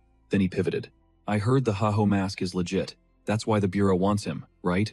Taezan slammed the table, furious. Exactly. It ticks me off. Why are we hunting a guy? Who's actually cleaning up the trash? Let him cook. Song Yun looked down, hiding a smile. Spot on. He was relieved Taezan was Team Mask. They decided to toast to Taezan's resolve. Drinks flowed. Later, completely wasted, Taezan turned to Song Yun, begging him to quit his writing career. Why? Song Yun asked. Taezan teared up, slurring, Demon King? That's so cliché. And Hans? Zero creativity. Did you name him while waiting for your coffee? Song Yun shot him a confused look, completely lost. What's he yapping about? It's a classic title. Classic is good, right? Taezan shook his head, cutting him off. Nope, it's not classic, bro. It's straight up cringe. If he's gonna pick such a cliché topic, he better spice it up with a cool acronym or something. Like, Hanses for Hannibal Strauss. Short, punchy. The protagonist admitted it had a nice ring to it, but Taezan rolled his eyes. You see the vision? If you actually write this, do yourself a favor and get your big brother to help with the plot. Suddenly, his phone buzzed in his pocket. Ah, that's my cue. Gotta bounce. Song Yun blinked, caught off guard. For real? Already? Taezan nodded, sliding his phone away. Big boss wants me in today. No arguing with the paycheck. Hey, Taezan. Song Yun called out, voice dropping a darker octave. Is your grandma doing okay? Taezan froze, his hand tightening around the door handle. A heavy, suffocating silence filled the room. He slowly turned back, the playful vibe gone. Since you asked, honestly, she's taken a turn for the worse. Like, significant worse. You might want to prepare yourself, mentally. Song Yun's heart sank. What happened? Tell me. How can I fix this? Taezan let out a tired sigh. Listen, Mr. Writer, just focus on your book. Don't worry about me. I'll figure a way out of this mess on my own. I always do. Flashback time. A core memory hit them both like a truck. Song Yun holding Tyson's grandma's hand, face stuffed with a steamed bun, muttering a happy, Grandma was smiling, eyes crinkling. If you're hungry, sweetie, just tell me, okay? She treated Tyson's friend like her own blood. Did he get that? Song Yun nodded. He understood everything. Back then, when they were just kids running around, Tyson's grandma was the MVP. She looked out for him, fed him, cared for him. In a life full of cold moments, she was one of the few warm memories he actually held onto. And now, knowing she was fighting for her life, knowing his best friend, his ride or die, was suffering alone while he stood there useless, it tore him apart. He couldn't do a thing. But then, a light bulb went off. He mentally projected his thoughts toward Tyson. Sorry for roasting your naming sense earlier, buddy. Because ironically, those weird characters Tyson hated were about to save the day. The system interface flashed open. Heinrich. General ability. Reason. Individual ability. Holy baptism. Bingo. The stats didn't lie, he had a specific skill for healing. We're talking a legitimate healer class. Priest-level power. And he had him in his roster, didn't he? A character versed in the faith, recognized by the high archbishops, and packing actual divine energy. Heinrich could cure Tayson's grandma. But here's the snag. How do you summon a guy who ghosted everyone? The second he became an official hero, it would look super sus. He had to be tactical. He'd wait for the perfect moment to drop this card. Cut to the city streets. Aaron was strutting down the sidewalk, grinning like he just won the lottery. Diana glanced at him, concerned. You good, Aaron? That bag looks heavy. Struggling? He waved her off. I'm go rip. Suddenly, apples started cascading out of his grocery bag like a waterfall. Whoa, stop, he scrambled. Diana gasped. Careful. One rogue apple tumbled right toward a gentleman's shiny shoe. You gotta grip that bag tighter. Son, the man said, casually catching the apple mid-air with lightning reflexes. Diana stared at him, eyes wide. It was Mr. Haynes. How are you two doing? Aaron squinted, confused. Is that actually Mr. Haynes? Dude, you look completely different. Haynes smirked, touching his cheek. Had a little glow up, didn't I? Diana cut to the chase. Why show up now? Where have you been? He chuckled, a smooth, confident sound. It's been what, 7 months? Let's just say I've been a little tied up. You know how it is. She narrowed her eyes. If you're standing here, you've got business here. I know how you operate. Haynes feigned shock. Me? No way. Just came to say hi. Diana crossed her arms. Spill it. Nothing bad happens if you just admit it. Aaron chimed in, oblivious to the tension. Yeah, you should visit more often. Haynes sighed, dropping the act. Okay, fine. I can't beat you guys.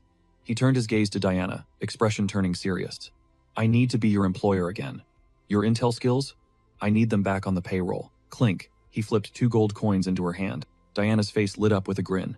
You got it, boss. A bit later, Haynes turned to Soran. I need you to scout the location selling these magical instruments. Find the source. Soran scanned the table, jaw dropping at the loot. Where on earth did you snag so many high-tier items? He shrugged. I have my ways. Thanks to Diana's network, he didn't just score top-quality magic tools in the city. He tapped into Brokerslack, a channel that had been dead silent for a while. The pepper he ordered? Already sitting in the warehouse. Excellent, Haynes muttered. My friend handles the sales, so the cleanup is officially done. Soran blinked, confused. Cleanup? You mean a purge? He nodded coldly. Identified and eliminated. Every single person who faked loyalty or tried to hide in the shadows is gone. Soran beamed, delighted. Finally, the clan is actually safe now. Haynes confirmed it. Correct. The rats are gone. From here on out, we just swap magic tools and pepper. Simple. He locked eyes with her. I'm counting on you for the next part. You're taking over management of the heterosis. Soran recoiled like he'd slapped her. Excuse me? What? I've never run an operation like that. Can I even handle a whole clan? Haynes didn't flinch. Soran, listen. You're competent. I trust you. I know for a fact you can handle this. Soran felt the weight of her lord's confidence settling on her shoulders. She straightened up, determination setting in. Understood. You can rely on me. Satisfied, Haynes turned and closed the door, sealing the deal. Haynes paused, realizing drama clung to him like a shadow. His squad? Basically a chaotic startup trying to go corporate. But could a ragtag crew really topple a major clan just because Diana dropped some intel? It felt like a gamble. The air reeked of his own kind, definitely the Brokeslack base. He moved toward the entrance, where 2 guards stood watch. Whoosh! A burst of flame took them out instantly, and Haynes strolled in like he owned the place. Was that a draft? The door creaked. Inside, Rosalicia was downing drinks, looking like a total mess. Mission accomplished, I guess, she muttered, chugging wine. How long am I stuck in this loop? Solo drinking really hits different when you're depressed. She slumped onto the table, letting out a heavy, dramatic sigh. Haynes stepped into the room. Hey, Rosalicia, still hitting the bottle? She snapped her head up, staring at the door in shock. Saw a lot of familiar faces today, Haynes smirked. Though, thanks to this disguise, security was a total joke. Who the hell are you? She stammered, apologizing instinctively. He dropped his name, but she played the amnesia card. Run that by me one more time?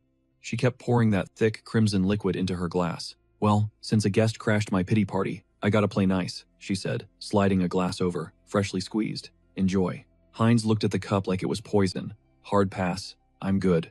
Thanks for the offer, though." He sensed the trap immediately. This wasn't wine. It was high-tier blood-binding magic. Splash! Rosalicia flung the liquid right at his face. "The audacity to crash the Brokoslak sanctuary," she shrieked. "I don't know who you are, but you're not walking out of here." Heinz just grinned and flexed his aura. Rosalicia gasped, freezing in terror. Her own ammo was turning on her? This dude wasn't just dodging, he was hijacking her blood control. This is true blood turf. The Brokoslak domain. An outsider breaking in violates the contract. She legitimately has no clue, Heinz thought. Perfect. Time to gaslight her. Why explain when he could manipulate? Contract? What contract? He scoffed. "I'm Brokoslak, fam." Indirect line. Rosalicia wasn't buying it. "Stop the cap. That's impossible." Then her eyes widened. Wait, didn't she hear rumors about a lost branch family recently? Could it be real? "Yeah, that's me," Heinz lied smoothly. "Team up with me, and I'll give you a power-up." Rosalicia laughed in his face. "Even if you are a branch member, you're bottom tier. Why would I listen to a scrub?" "Don't get it twisted," Heinz sighed. He palmed her face, and agony ripped through her. She screamed. "Refusal isn't on the menu," he stated coldly. The mansion echoed with her shrieks a few seconds later. Rosalicia was spiraling. What was this sensation? She clutched her chest, it felt. Incredible. Like her allegiance had been overwritten. "Let's try this again," Heinz demanded. "Spill everything you know."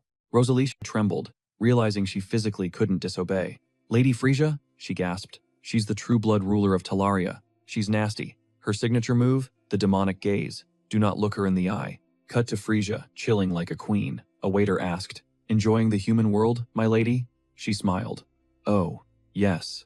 Watching these pathetic humans struggle in their fragile bodies, it's top-tier entertainment." Her lackey continued. "We've heard a religious cult is making moves in Rafalashi, though." Frisia waved him off. "Irrelevant. This kingdom is already Brokoslak property. I just squeeze the nobility, and problems vanish. It's handled instantly." Snap. Mid-sentence, the butler dropped dead. Silence. Heinz materialized right in front of her. "You, Frisia?" She stared at him, totally baffled. "Never seen you before." He sized her up. "You call yourself a pure blood? You don't look the part. You sure you aren't true blood? Let's assume you're a side character." Frisia's face twisted. "A no-name peasant daring to roast me? Know your place." "Kneel," she commanded, unleashing her ominous stare. Boom! A crimson flash erupted from Heinz, forcing Frisia to duck. She was shook. "Impossible. How did you bounce back the demonic gaze?" Heinz smirked. "Old news. I knew your trick, and it doesn't work on me. You get it now? So, who's the one that needs a reality check?" Frisia backed up, sweating. "Are you a pure blood, attacking us in the heart of Brokoslak HQ? What do you want?" She clenched her fist, blood dripping, ready to throw down. "You want to know my endgame?" Heinz laughed. "It's simple. I'm taking the whole board. Your entire territory is mine." He thinks he's going to take it all? Frisia hit him with that side-eye smirk, straight up wondering if the guy was brain-dead, or just trolling. But since he wasn't catching the vibe, she laid it out for him loud, clear, and high definition. There's a tiny detail he missed. "She's a pure-blood, rookie." Haynes froze, his brain barely processing the intel before realizing her velocity was off the charts. Boom! She slammed a fist into his chest, and his entire skeleton rattled from the impact. Frisia didn't let up, asking if he honestly thought his little plan had a prayer, especially with those trash-tier combat skills. He couldn't even parry a basic strike. It hit him, then this girl was a grandmaster in hand-to-hand combat. Her eyes were glowing with that demonic intensity. He braced for a magic blast, but she flipped the script completely. No spells, just blunt force trauma. She swung that parasol like a warhammer, launching him backward with zero effort. Haynes's mind raced. Was she purely a physical fighter? A tank build? Frisia glared down at him, genuinely surprised he wasn't paced on the pavement yet. "Time for round 2, let's see if he can block this." Haynes scrambled to dodge, but her technique was flawless. That umbrella wasn't just a fashion statement. In her hands, it was a death sentence. Slice. She carved a nasty gash across his cheek, making him hiss in pain. Frisia taunted him, pointing out he couldn't play defense forever, and honestly, he had nowhere left to run. Suddenly, a massive crimson mist exploded right in front of his face, leaving him completely shook. Was this an ultimate move? A visual bug? Whatever it was, he prepared to slice right through it. He locked in, straightening his arms, putting on his best poker face, and readying a desperate defense. Then poof, the blood mist vanished into thin air, and Frisia, ghosted. He scanned the area, totally lost. Too late. His spidey senses tingled, but she was already there, dropping a brutal elbow strike to the back of his skull. He went flying sideways, ragdolling across the ground. Frisia watched him tumble, letting out a sigh. She was bored out of her mind. Game over, kid. He was face down in a pool of his own blood. Until he wasn't. He stood up, shaky but determined, and clapped back. What ending? Who appointed her the referee of his life? Nah, the show was just getting started. His flesh started knitting itself back together at warp speed. She blinked.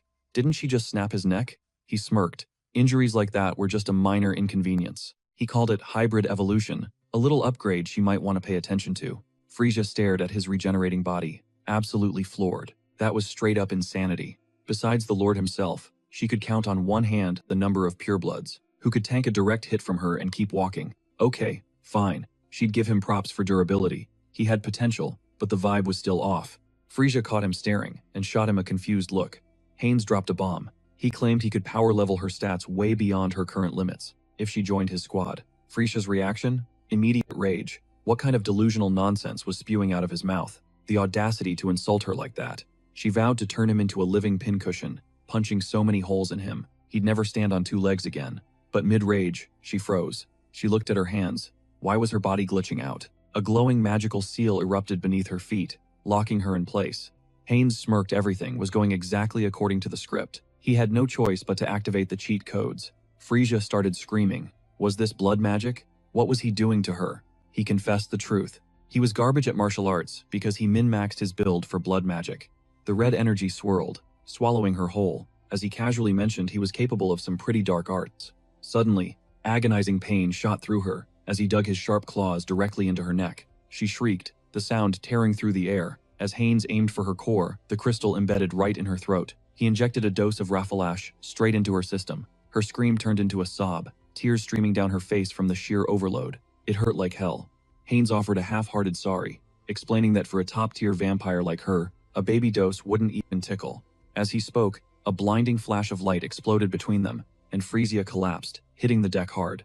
Her mind was reeling. What did he just install in her body without permission? Unforgivable. Haynes sighed, calling her ungrateful. She should be thanking him, not whining like a noob. Couldn't she feel the buff? Suddenly, the realization hit her. He was right.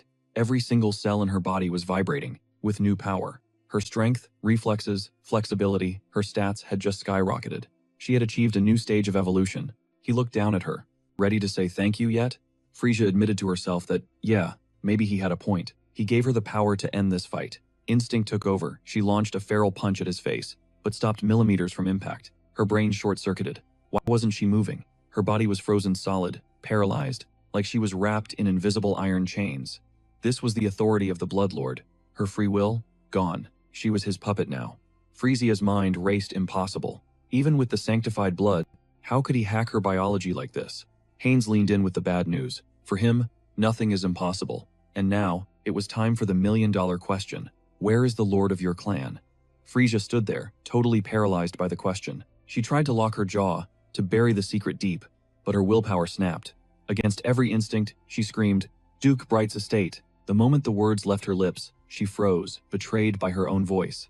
Hines smirked, patting her head like a prized pet. His voice dripped with condescension as he called her a good, obedient girl. Frisia's mind screamed one word, psycho. Then he dropped the bomb. So that's the Duke's crib? Honestly, how did the clan leader miss that his precious purebred got snatched? Time to wrap this up clean and quick. Cut to the palace gates. Frisia steps up, playing her part perfectly. She announced her arrival, claiming she had critical intel for the boss. Permission to enter? Requested. The doors creaked open. She stepped into the gloom, squinting. Hey, can we get a candle or a lamp? It's pitch black in here. His voice echoed from the shadows. I'm not human, girl. I don't need light. Now, spit it out. What's the report? Frisia opened her mouth, but the Lord cut her off cold. Save the breath. You're here to talk about the intruder. Standing right behind you, aren't you? Frisia flinched. Right on cue, Hines stepped into the room. Just as predicted. Hines smirked. It would have been embarrassing if the clan leader didn't spot a presence this loud. He deactivated his camouflage, revealing his true form. The Lord's patience snapped. He slammed his fist on the table. Disappointment doesn't even cover it. Frisia stood there, paralyzed by the shame, while the Lord roared. A traitor? In my own house? How dare you even think about flipping sides? Serving a new master? Frisia desperately reached out, hands shaking. Wait, boss, you've got it all wrong. It's a misunderstanding. Calm down. Mullo's rage spiked. A misunderstanding? You take me for a fool? We've spent hundreds of years together. Did you really think I wouldn't smell the change in your blood? Die, traitor. He launched himself from the table, claws out, aiming for her throat, but Heinz stepped in, blocking the death blow. Not happening. Heinz parried the strike effortlessly, sighing. What a shame. Molo froze, eyes wide. Did this kid just block me with one hand? Heinz shrugged, claiming he wanted to keep this peaceful. Molo glared. Who is this guy? Peaceful? You break into my home and talk about peace? The audacity. I'll rip that lying tongue out of your head right after I finish her. That's it. A massive magic circle flared to life on the floor. Heinz and Frisia stood there, watching the light show, totally shook. Summon the children of Broken Slack. Blood-soaked figures began clawing their way out of the magical rune. Molo pointed a trembling finger. Tear these traitors apart. Shred them. Frisia snapped back. How dare you summon them here? This isn't the place for your monsters. But then, Molo paused. Something was off. Only 10 guys showed up? Suddenly, a piercing screech shattered the air. Frisia had already annihilated the first wave. Instant wipe. Molo looked around, confused. Is that it? Is that all left of my capital forces? He turned on Frisia. What were you doing in the city? What did you do to my army? She stayed silent, staring him down, before dropping a quiet apology. Sorry, Lord. They answer to Lord Heinz now. Molo's face went pale with horror. He couldn't process it. My subordinates. Accepted new blood? Just like that? No resistance? That's practically cannibalism in our world. It's insanity. It drove him to the brink of madness. She looked him dead in the eye. It's only possible because Lord Heinz is a bastard descendant of the Broken Slack. Molo blinked. A bastard descendant? You expect me to buy that joke? Hilarious. He slammed his staff down, triggering a blood technique. Blood mist. Open your eyes and witness the power of a true blood mage. A real Broken Slack elite. Heinz threw up a hand to shield himself, but he was stunned. Is this really Molo's raw power? It felt like a mountain dropped on his head. His body weighed a ton. Molo laughed darkly. Too late to be shocked, kid. In my domain, they always answer the call. He raised his staff high, commanding the shadows. Answer me. Over. The assassin materialized, clutching his head like he had a migraine. Why are you summoning me now? Heinz eyed the newcomer. Who's this player? Molo screamed. No time for chat. Toss these freaks out. Over. Over chuckled, casually picking his ear. Loud and clear. Boss. Done in a second. His body began to glow with mana. Hold up. In a blink, he teleported directly behind the traitors. Heinz and Frisia froze, pure fear kicking in. Heinz's mind raced. Is this guy over? He's fast. Insanely fast. That's a purebred assassin right there. Over lunged at Frisia. Heinz knew he couldn't tank this. He triggered his acceleration skill instantly. Suddenly, Over froze mid-air, locked by invisible chains. What the hell? A binding spell? How is he using blood magic inside the Lord's domain? Heinz let out a savage war cry, and Over panicked. Where is he going? Heinz closed the distance, right in Molo's face. Molo watched as Over blurred into motion, intercepting the blow meant for his master. Heinz spun around instantly. He caught the attack cold, staring right into the guy's eyes. Game plan? Knock this freak unconscious, fast. Triggering his acceleration skill, he became a blur, tearing across the room. Molo watched the chaos unfold, jaw practically on the floor. It looked physically impossible. Over's agility was god tier, not just for a Brukalak vampire, but for literally anyone. The guy was lightning. A lethal dance erupted between Heinz and Over, neither giving an inch, trading blows at supersonic speeds. Out of nowhere, Frisia crashed the party. A split second later, a massive explosion shook the entire room to its foundation. Frisia snatched Over by the skull, hissing that she despised his reckless vibe. He needed to learn some boundaries. Why not have a little fun with her? Watching them, Molo realized with horror that Frisia was actually keeping pace with Over. It didn't make sense. Was she cannibalizing other minions to boost her stats? Where was this insane power coming from? Heinz decided it was time to drop the defense. In a flash, he launched himself from above, diving straight for the Lord. Totally stunned, the Lord couldn't believe his eyes. Did this idiot walk into the barrier willingly? What a moron. He'd never deflect an attack in this domain. But just as the Lord struck with total confidence, Heinz grinned and asked a question. Repel? Who said anything about blocking? He wasn't playing defense, he was going for the throat right now. Bam! A devastating blow smashed into the opponent's chest, spraying blood everywhere. Molo clutched the wound, screaming in agony. Did he just sacrifice his own hand? Molo confirmed it. But did he know how pointless that was? Instantly, the severed limb materialized back on his body. Molo realized he'd instantly regenerated the cut-off hand. But Heinz just smirked, telling him to relax. He wasn't trying to kill him. Molo blinked, confused.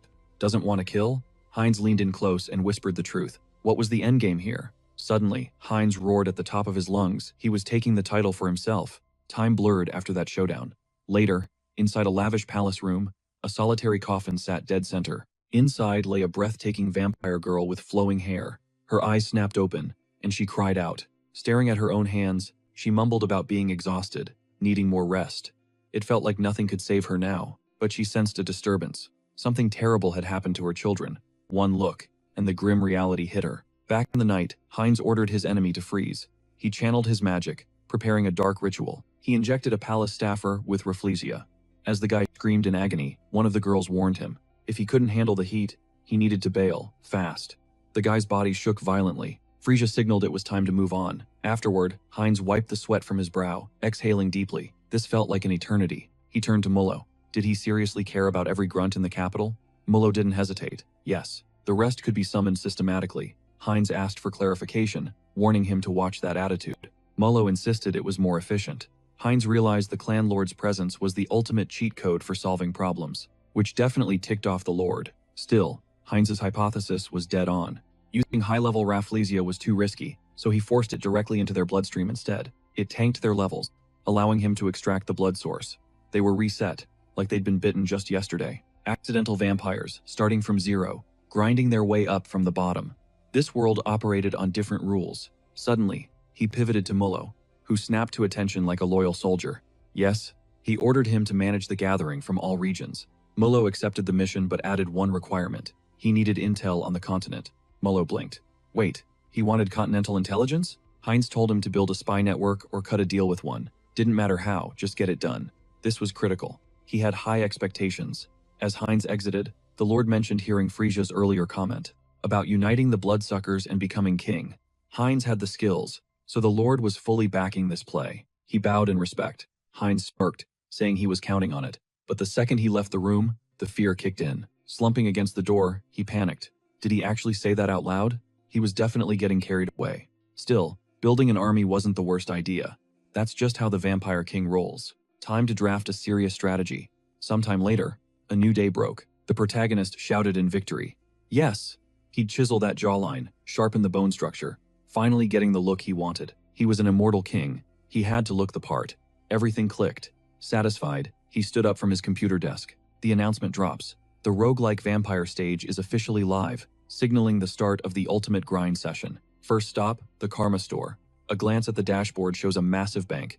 1,393,934 points. Right there, a temptation flashes. A unique skill upgrade for a cool 900,000. He's been stacking points like crazy, enough to dream of dominating an entire clan. But what happens if he dumps it all into this one skill? He smashes the upgrade button. Boom, surprise twist. 2 system windows pop up instantly. Wait, a double upgrade? But he realizes the usual perk extra avatar slots is missing. The system hits him with the fine print. This is an average path. Trading quantity for a massive boost in avatar potential and growth speed. His gut reaction? Absolute denial. No way. 900 grand for this? That's a total scam. He was just falling in love with his race collecting hobby. What a disgrace. And what is this essence projection? The system flashes the skill name, while the protagonist shields his eyes from the blinding holy light. The glare fades, and he scans the stats. His jaw drops. Say what? Here's the kicker. Once a day, he can overwrite his own body with one of his avatars. He's stunned. Does this mean what he thinks it means? Can he channel the full power of his clones through his main body? He runs through the mental roster. Hans, Heinrich, Haynes, Harley, and Kiris. Seeing the whole squad, he feels a surge of pride. The essence projection window glows, ready for use. Mechanics check. Can he literally morph into his clones? He starts theory crafting. Does this mean 2 immortal kings could exist simultaneously? That sounds incredibly dope, but one wrong move, and it's a total catastrophe. Hans is off limits unless he wants to trigger the apocalypse. He smirks. Heinrich is the safest bet for a test drive. He taps the icon. A flash of light, and heavy armor materializes on him instantly. He checks his gear. Identical weapons and armor? But his holy power feels different, maybe running at 50% of his etheric peak. Is this the nerf awakened hunters feel when they warp back to Earth? Only downside? A 10-minute timer. But honestly, that's plenty of time to get the job done. Cut to the hospital. Using Hans's stealth, he slips inside. It's go time. He steps up to Grandma's bedside. It's me. Remember Tyson's walking buddy? He apologizes for the delay. He wanted to be here sooner. He promises to visit more often. Then, focusing, he projects his essence onto Heinrich and dons the spiritual armor. Just hang in there a little longer, he whispers. He triggers the divine technique. Odoric. He dumps every ounce of divine mana into her, boosting stamina, purging toxins, pure restoration. Silence. She doesn't stir. The transformation wears off, leaving him back in his base form. Hard truth time. Even god-tier energy can't reverse the clock on age-related illness. It's up to her willpower now. He whispers a promise to bring Tyson next time, and fades into the shadows. Later, in the forest, Cecily presses him. You know Harley, right? Kyrus plays along. Yeah, brief meeting, but we vibed instantly. Basically family. She leans in, taking a deep sniff. Weird. You smell just like him. He freezes. That's exactly what Diana said. Are his cover stories leaking? Do they know he's the same person? Cecily beams. It's that world tree scent. I caught a whiff of it earlier. She's been tracking that aroma all day. Kyrus relaxes. It's just the residual scent from the wood his body is crafted from. Cecily grins. Any friend of Harley is a friend of mine. I've got your back. He nods, thanking her. Rafuri cuts in, suggesting a quick pit stop. Cecily turns back to him. You haven't contracted a spirit yet, huh? She points him toward a quiet spot to practice his technique. They drift from the campsite. She starts weaving magic, totally hyped. Boom, it worked. Check out this water spirit. She turns around and finds him slumped over, looking defeated. Yo, what's wrong? She asks. He stares at his hands, confused. Why isn't anything happening? He maxed out his property stat. By all game logic, this should work. Is the system glitched? Maybe it's because he's not a true elf? Rafuri strolls over, smiling like a wise mentor. Listen, Rafuri says. Spirits aren't tools, they're partners. You gotta vibe with them before you can summon them. Time to unleash that raw, inner potential and manifest it for the spirit to see. Kyrios hesitated. Did he forge the link correctly? Right after the summon? Maybe he botched the spell cast. No. Trusting the elves' lead was the ultimate power move. He just needed to lock in, get intimate with the mana, and tank the sheer weight of nature's infinite energy. Suddenly, his hands erupted in a blinding, magical aura. Cecily gasped, eyes wide. Wait, is he actually cracked at this? I thought he was a rookie. Rafuri nodded, impressed. The kid's a fast learner. Ding! A system window popped up. Grind complete. The entity has achieved enlightenment. New skill unlocked. Spirit magic. Kyrios conjured a glowing yellow wisp, shouting in triumph. Nailed it. Rafuri side-eyed him, wondering if they were even in the same league anymore.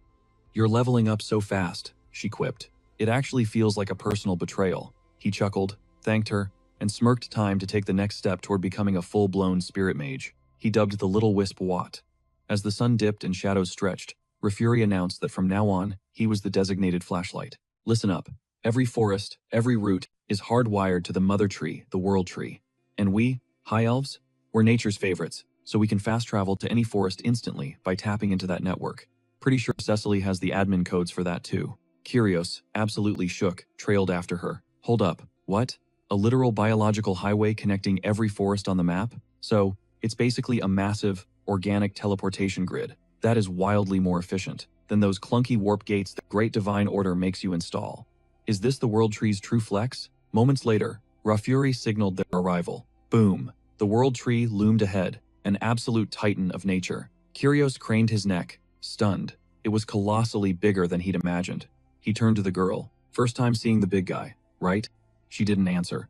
Instead, she just levitated straight into the air. Rafuri smiled, watching her ascend. She's definitely a first-timer. Welcome to the High Elf's Insight Ceremony. It's a VIP event. Regular elves rarely see this. Above them, the spirits began to coalesce, forming the legendary fruit of the world tree. Kyrios watched the mana swirl, realizing everything was being reborn. Nature's force concentrating into a single point. Is that the fruit? She grabbed the glowing orb and took a bite. Kyrios felt a jolt of shock. Cecily was actually evolving into a true high elf right before his eyes. Wait, snap out of it. No time to be a spectator. That is pure overflow, mana leaking out. He couldn't let it go to waste. He was going to siphon it. Rafuri watched him tune into the energy flow. Ping, another system alert. Conditions met. Enlightenment achieved. New trait acquired. Affinity with nature. Kyrios grinned internally. This was a massive win. Now he could buff his stats just by absorbing ambient nature energy like the elves do. Talk about a passive ability. Rafuri broke his concentration. Hey, turn around. He spun to find a glowing world tree sapling manifesting behind him. Looks like the world tree has a crush on you, she teased.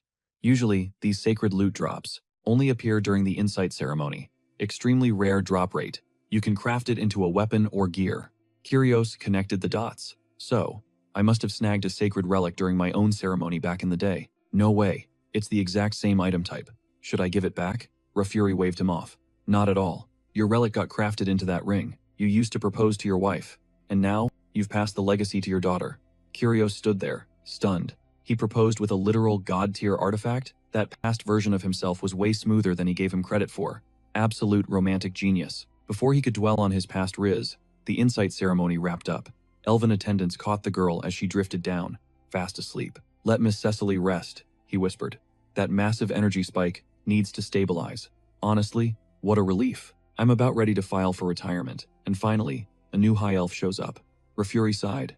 Not that I can quit yet. We're still critically understaffed. Curios blinked, totally thrown. Wait, your retirement age? Cut to later. The Elven Kingdom capital, Drasha. He sat there reflecting on how, thanks to Rafuri pulling strings, he was crashing at the academy post-ceremony. And let's be real, the vibe here was nothing like the brochure. He expected Zen fairies living like peaceful moss. Reality check? It was chaos. He was the exotic transfer student, and the girls swarmed him. You're that elf from the continent, right? They demanded story time. One girl chimed in, I heard the continent is total anarchy, impossible to survive there. Another jumped in. Didn't humans kidnap Cecily? Everyone on the mainland is a villain, right? Curios started sweating. If he gave the wrong answer, he'd be public enemy number one. He stammered, well, yeah, it can be sketchy, but my squad is solid, so we're good. They pressed harder. Did you travel with them? The interrogation was escalating until wham! Lady Chaperone slammed the table. Silence. Too loud. She couldn't focus. The noise was driving her insane. She snapped, and the elves panicked, apologizing profusely before scrambling out of the room like terrified children. Harris let out a long sigh, soaking in the silence. Finally, some peace.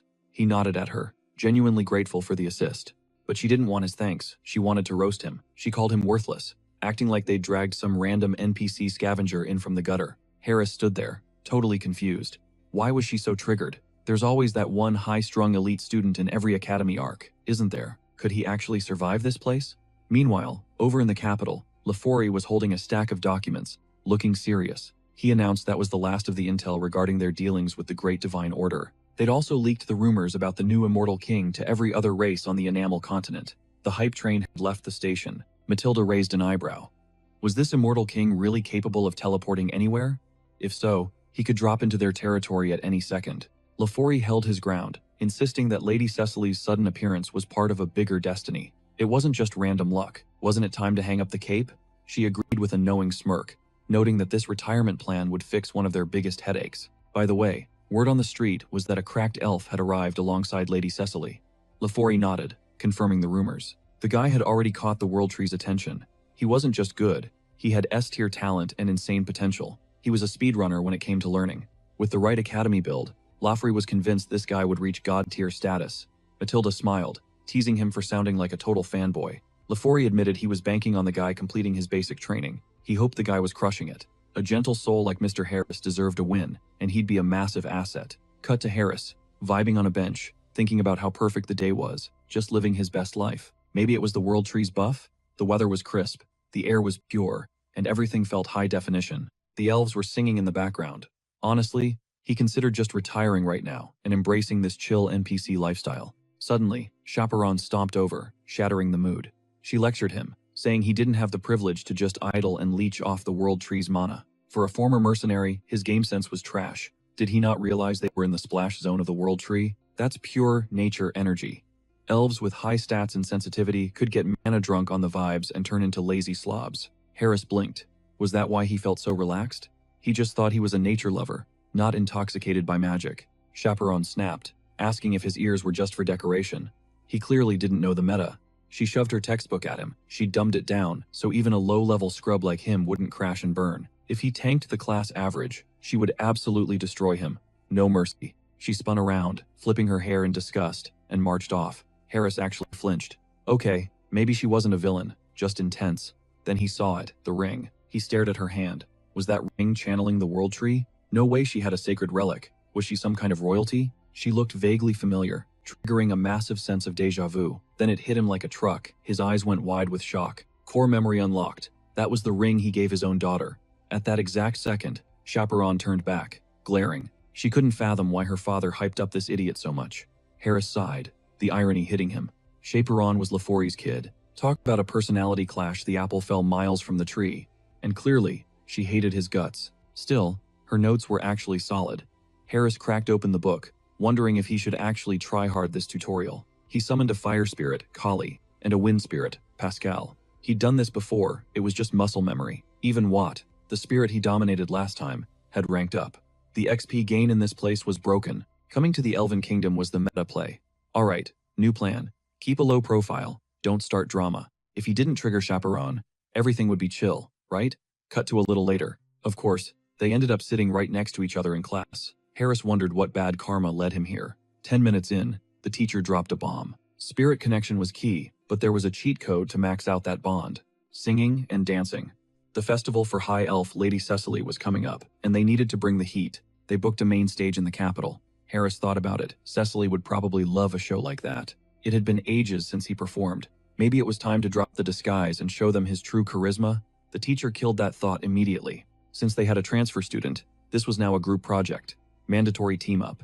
They had to build a performance from scratch. Their spirit synergy would be judged live on stage in front of everyone. Harris froze, disbelief written all over his face. Siri and Timer coughed awkwardly, turning to introduce themselves. Chaperone looked absolutely miserable, grumbling that since they were stuck in this nightmare, they better not mess it up. They were hitting a massive creative block. 0 dance moves, 0 tracks. If they couldn't find a groove, they'd just have to wing it. Timer flashed a hopeless grin, admitting his mind was completely blank. The girl nodded in defeat. Kyrus cringed internally. These guys seriously lacked hustle. Frustration started bubbling in his chest. But remembering the professor's lecture sparked an idea. If the goal was just to vibe with the spirits, who said it had to be boring, traditional elven classical? He knew exactly how to flip the script. He shot up from his chair, flashing a confident smirk. Thanks for waiting, guys. I just unlocked a memory. I got a song. I used to belt this out back home all the time. Timer tilted his head, confused. Does that mean it's from overseas? You know it, Kyrus confirmed. My folks had this track on repeat. It's burned into my brain forever. Chaperone eyed him skeptically. You sound pretty sure of yourself. 100%, he shot back. Internally, he was flexing even during his hermit era. The man never dropped below a 90 at the karaoke bar. It was showtime. Time to unleash the vocal cords he had honed in the booth. The elf girl was spiraling. A mercenary teaching them music? As if. Why was her dad and the world tree so obsessed with this guy? And those intense stares? She wasn't buying it. Bam! She slapped the table. Fine, let's see what you got. But if you flop, you're taking the heat. Kyrus didn't flinch. Deal. But I got a price. We crush this, you school me on elf culture. I'm still a newbie. Chaperone rolled her eyes but nodded. Only if we get good results. The pact was sealed. A while later, the squad stepped outside to practice. The protagonist started singing, dropping a melody so pure that a holographic system window popped up. Entity enlightenment achieved. The grind paid off. New trait.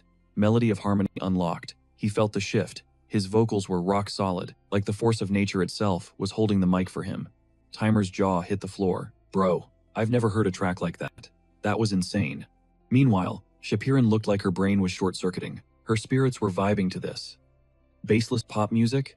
How was this foreign noise resonating with them so deeply? Hey, you okay? Kyrus teased, noticing her expression. You're literally swaying your shoulders. She froze, cheeks burning.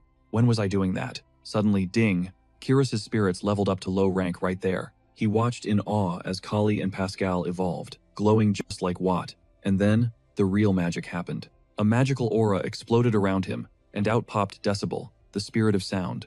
Timer screamed, "No way! A physical manifestation? That's basically impossible. We never see that." Chaperone was shook. The song hit so different it summoned the spirit of sound itself? That was next-level resonance. The protagonist grinned, calling the spirit by name. Rare drop acquired, he thought. What a massive achievement. Chaperone murmured that spirits like that were versatile powerhouses. Note to self, Timer whispered. We need to remember this. If a track hits the spirit's heart, you gotta sing it. That's a guaranteed chart topper. Kyrus nodded. Sound spirits only stand beautiful melodies. We good, Shapiran? She sighed, but reluctantly agreed. Excellent, Kyrus cheered. Let's map out the stage setup and rehearsal schedule. We've got work to do. Later, the girl mumbled shyly. Can you teach me that instrument? It looks cool. The protagonist flashed a winning smile. Sure thing. Internally, she was screaming. Why is he making that face? It's too intense. Someone make him stop. Fast forward to the festival. Cecily turned to Refuri, eyebrows raised. So, rumor has it your daughter is performing with Sir Kyrus. True? The elf nodded excitedly. You must be stressing out, she teased. Me? Never, Refuri replied, while physically shaking like a leaf. The girl giggled at his nerves. Well, let's hear the set list Sir Kira's cooked up. The lights dimmed. The squad took the stage. Kira's and Timer launched into the intro, instruments blazing. The rest of the band jumped in. Then, Chaperon grabbed the mic and unleashed an angelic voice. Cecily gasped, clutching her chest. Oh my stars. I've never felt a rhythm like this. The harmony is unreal. Rafuri stared, dumbfounded. Was that a genuine smile on his daughter's face? He couldn't believe the expression she made while singing. The crowd was mesmerized. Look at that, Cecily pointed out. The way they're weaving spirits into the audio, pure genius. She turned to look at him, but Rafuri had already grabbed a random bystander, bursting with pride. You see that? That's my kid. On stage, the protagonist was in the zone, impressed by the production. Chaperon had nailed the stage design and tuned the instruments to perfection. Typical elite skills. Her spiritual knowledge was top tier. The Ice Queen had finally thawed. As the final note rang out, they knew they had crushed it. The crowd absolutely erupts. Thunderous applause shaking the room. Karis checks her vitals, steady breath, pulse under control, ice in her veins. That melody just flowed, smooth like butter. She got so lost in the rhythm she forgot reality for a second. Suddenly, a holographic system window pops up. Notification: Melody of Harmony trait is active. Buff applied to Karis. Our protagonist smirks, looks like his AoE skills work on NPCs just fine. Karis beams at her dad, eyes sparkling with, "That did I make you proud?" energy. He asks her how the performance felt. She bows her head, dropping the ego. "I totally misjudged you, Dad. My bad. Please forgive me for acting like a brat." She took the L on that bet. Rafori just closes his eyes, letting the lingering notes wash over him. Crazy how a simple tune can reboot your whole mindset. Karis is definitely going to be a main character in the Elven Kingdom arc. Cut to Heinrich pulling up to the Saint's crib. Rista greets him with max enthusiasm. Then, Heinrich spots a cringy romance novel on her desk titled The Adventures of the Hero and the Saint. He debates ignoring it to save her the embarrassment. Rista quickly ushers him to a chair, trying to act casual. "We need to talk business. Ever heard of the Holy Sword?" Heinrich's internal monologue kicks in. Is she talking about the OP endgame weapon every fantasy protagonist uses? He plays along. "You mean the legendary hero's weapon?" Saint Rista nods. "The church just passed a unanimous decree. We want you to take the trial for the Holy Sword." Heinrich keeps his face neutral, feigning modesty. "Am I really worthy of that kind of loot?" She explains they held an emergency meeting because the Immortal King is respawning. They needed a counter strategy fast. Nobody objected. "You're the MVP of the Great Divine Order," Heinrich chuckles, scratching his cheek. "You guys are hyping me up too much." Rista drops the coordinates. The Great Pico Temple, way out in the western sector of the continent. That's the testing ground. Heinrich pauses. Pico Temple? Flashback to lore class. 300 years ago, the second Immortal King absolutely wrecked the Sald Empire there. From the ashes, 4 nations rose up, forming the Royal Alliance to claim the heritage. It's a politically messy zone. The temple sits in the southern kingdom of Lesk. It's built right on top of the boss arena, where the hero subdued the Immortal King. Rista drops some dark lore. The previous hero won the fight, but he couldn't destroy the king's heart. DPS wasn't high enough. The abyss started spreading like a virus, corrupting the land. The hero had to stab the holy sword into the ground to act as a purifier. They built the temple around it to protect the seal. The old hero set it up so only his true successor could unlock the sword. Heinrich raises a brow. "Wait, if I pull the sword out, doesn't that disable the firewall? Won't the abyss leak out?" The saint waves it off. "It's been 300 years. The land is scrubbed clean. 0 toxicity left. We're good. It's time you inherited your rightful gear." Heinrich switches on his acting mode. "I'll do my best to live up to your trust. When do we roll out?" Rista smiles. "Right now." Fast forward. Heinrich stands before the massive temple. He's genuinely shook. The scale is massive. The atmosphere here hits different, heavy with ancient magic. Suddenly, a tank of a man walks up. Cardinal Donovan. "You must be Sir Heinrich. Here to speedrun the Holy Sword trial?" "That's the plan." Heinrich nods. "Appreciate you coming out to meet me, considering you're probably swamped." Donovan slaps a heavy hand on Heinrich's shoulder. "No sweat. You're the new hero the saint vouched for, right? I had to check the specs myself. Rumor has it you're the real deal." Heinrich analyzes the touch. "This guy is a paladin main, for sure. You can tell by the build and the grip strength." Donovan grins. "Honestly, if I knew I wouldn't get to see the saint, I wouldn't have taken this job. I wouldn't be stuck here as a cardinal. I'm just worried some random scrub might try to slide into her DMs while I'm gone. You feel me, kid?" Heinrich puffs out his chest. "If any creeps show up, I'll handle them personally. But right now, let's talk about the sword."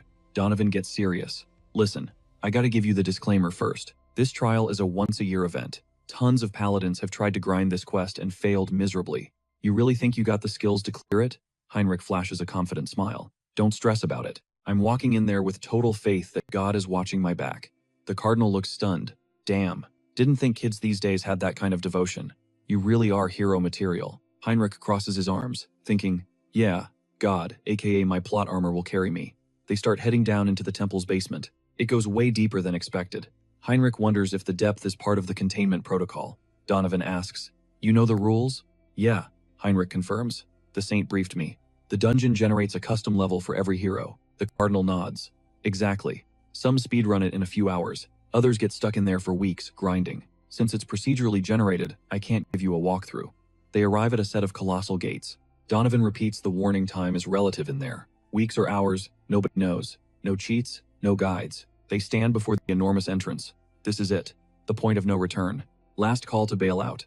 If he had cold feet, this was it. Heinrich just flashed a confident grin, wondering if he was staring at the gates of judgment. He placed a hand over his heart and swore a solemn oath to bring back that sacred blade. Donovan laid it out. The second he crosses that threshold, the clock starts. May Lady Luck watch his back. Promising to pray for the rookie hero, Donovan blasted the gate open with magic. Heinrich stepped into the void, and ping a system window materialized. Quest updated.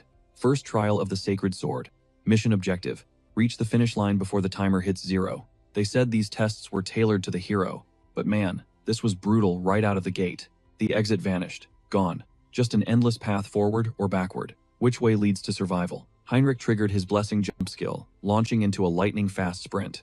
Okay, so it is a speed run. He spammed the skill again and again. Nothing changed. Heinrich paused, totally baffled. Is this thing glitched? With that velocity, he could have crossed multiple cities by now. Yet the finish line was nowhere in sight. What is the endgame here? Just running? Or is there a hidden mechanic he is missing? Flashback to the Saintess. Her voice echoed. The trials reflect the hero. She swears it is the literal will of the divine. Classic scripture stuff. God is always watching and never drops a quest you cannot clear. Heinrich skid to a halt. Wait a minute. If this is a divine test, it is not about the destination, it is about the grind. It is designed to break his limits. Regular jumping is too easy. If he wants to zero out his stamina bar fast, he needs the bunny hop. Crouching down, he felt like a raw recruit on day 1 of boot camp hell. Stage clear. But get this, it took Heinrich a solid 40 days of hopping to finally spawn the exit door. He collapsed, totally drained. Talk about breaking limits. But seriously, 40 days? Is that not a bit extreme? He figured it out halfway through time dilation. 1 hour here is barely anything back in etheric, a 10-to-1 ratio. And compared to Earth, a staggering 100-to-1. He only caught on because his avatars were syncing the time difference. For normal paladins without a clock, he would hard pass. That is a one-way ticket to insanity. This was definitely the boss level of endurance. His sanity almost cracked halfway. Without his center of mind perk, he would have lost his marbles. Heinrich pushed open the door, and boom, instant full HP and stamina recovery. He blinked, surprised. Was that the reward for crossing the finish line? He felt buffed, way stronger. Wait, if time is slowed by 10 times, does that mean he gets 10 times the training gains? Grinning like a maniac, he dropped back into a squat. Time to grind. He decided to bunny hop for another 10 days before leaving. Meanwhile, the Immortal King's cultists were busy sacrificing innocent souls. One fanatic cheered, eyes wild, screaming that the continent was about to be swallowed by the void. The Immortal King is back online, and he just needs a jumpstart to wreck everything. Once that abyss cracks open, the world hits its knees, all for an oath that spits in the face of heaven.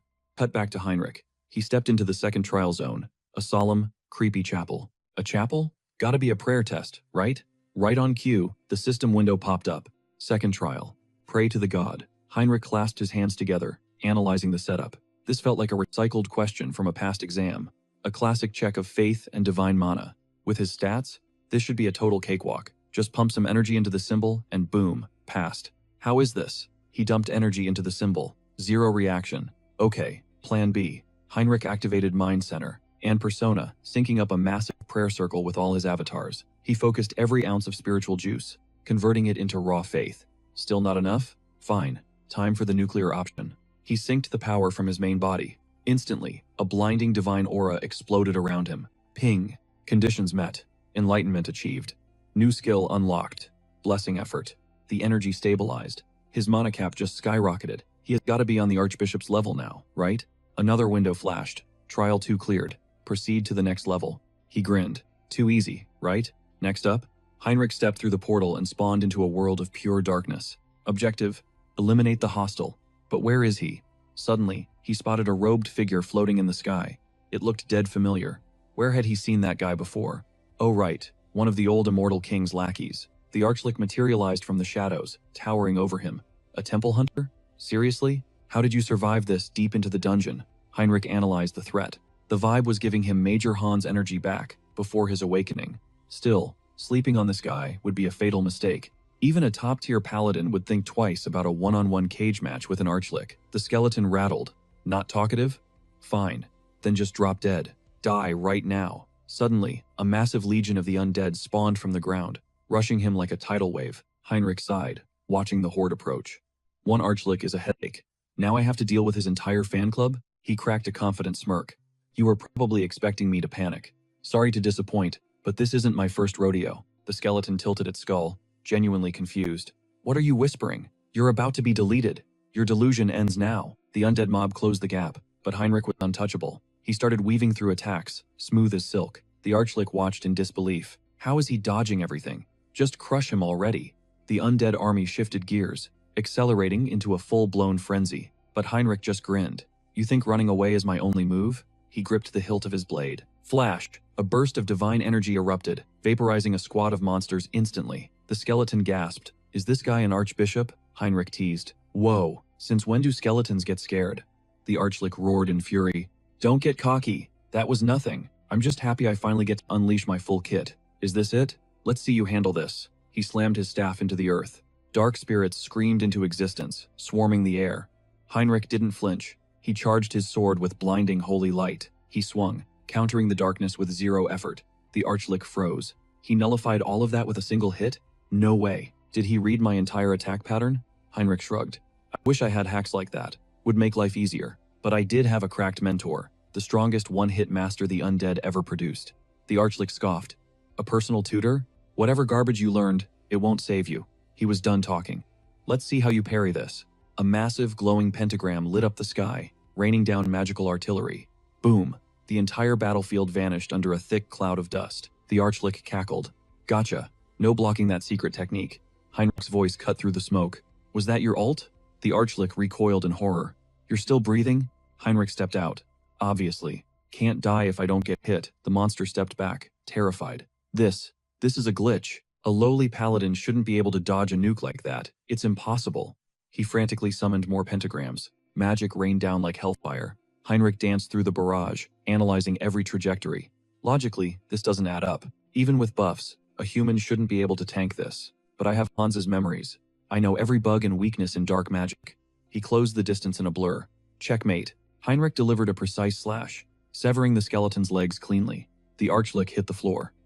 Not bad, kid. But you can't kill me without breaking my core. I'll just respawn over and over again. Meanwhile, hiding his consciousness deep in the core, the archlich thought, the Order really trained a beast. But once I resurrect, oh, I'm going to make his life a living hell. He'll pay for this humiliation. Suddenly, Heinrich popped up right next to the hiding spot.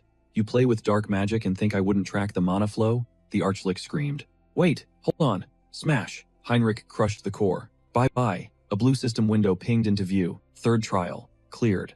It was time to head through the gate. The sacred sword was waiting. Heinrich grinned. Just as I thought. Slaying monsters and getting loot, that's the grind I live for. He dusted himself off. All right, let's roll. He stepped into a blindingly bright chamber. At the far end, hovering in silence, lay the weapon. Heinrich realized this wasn't just a room. It was an abyss crafted by the immortal king, specifically to house the sacred sword. Another notification popped up. Draw the sacred sword. Become its master. He gripped the handle. It's time. The second, his skin touched the metal. Raw power surged through his veins like electricity. Visions of past heroes flooded his brain. Ancient battles, blood, and glory. Heinrich absorbed it all, pondering the techniques. Sword forms, energy manipulation, strategies for killing boss-level monsters. It was all downloading into his mind. This was the legacy. It wasn't just skills. He felt their rage and sorrow too.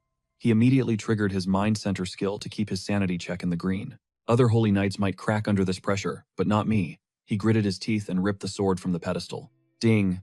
A system window flashed. Conditions met. Enlightenment achieved. New trait acquired. Blessing of the holy sword. He looked at his palm. Is this a stigma? Suddenly, the weapon vanished into thin air. Heinrich blinked, surprised. Wait, I can use it as a subspace inventory? Nice. That's going to make wielding it way smoother. A holographic screen suddenly materialized, flashing a fusion alert. Paladin combat techniques and complex weapon mastery were melding together. They morphed into a god-tier ability, Holy War of the Logia. He unsheathed his blade, carving the air with a sharp test swing. This is unreal, he hyped.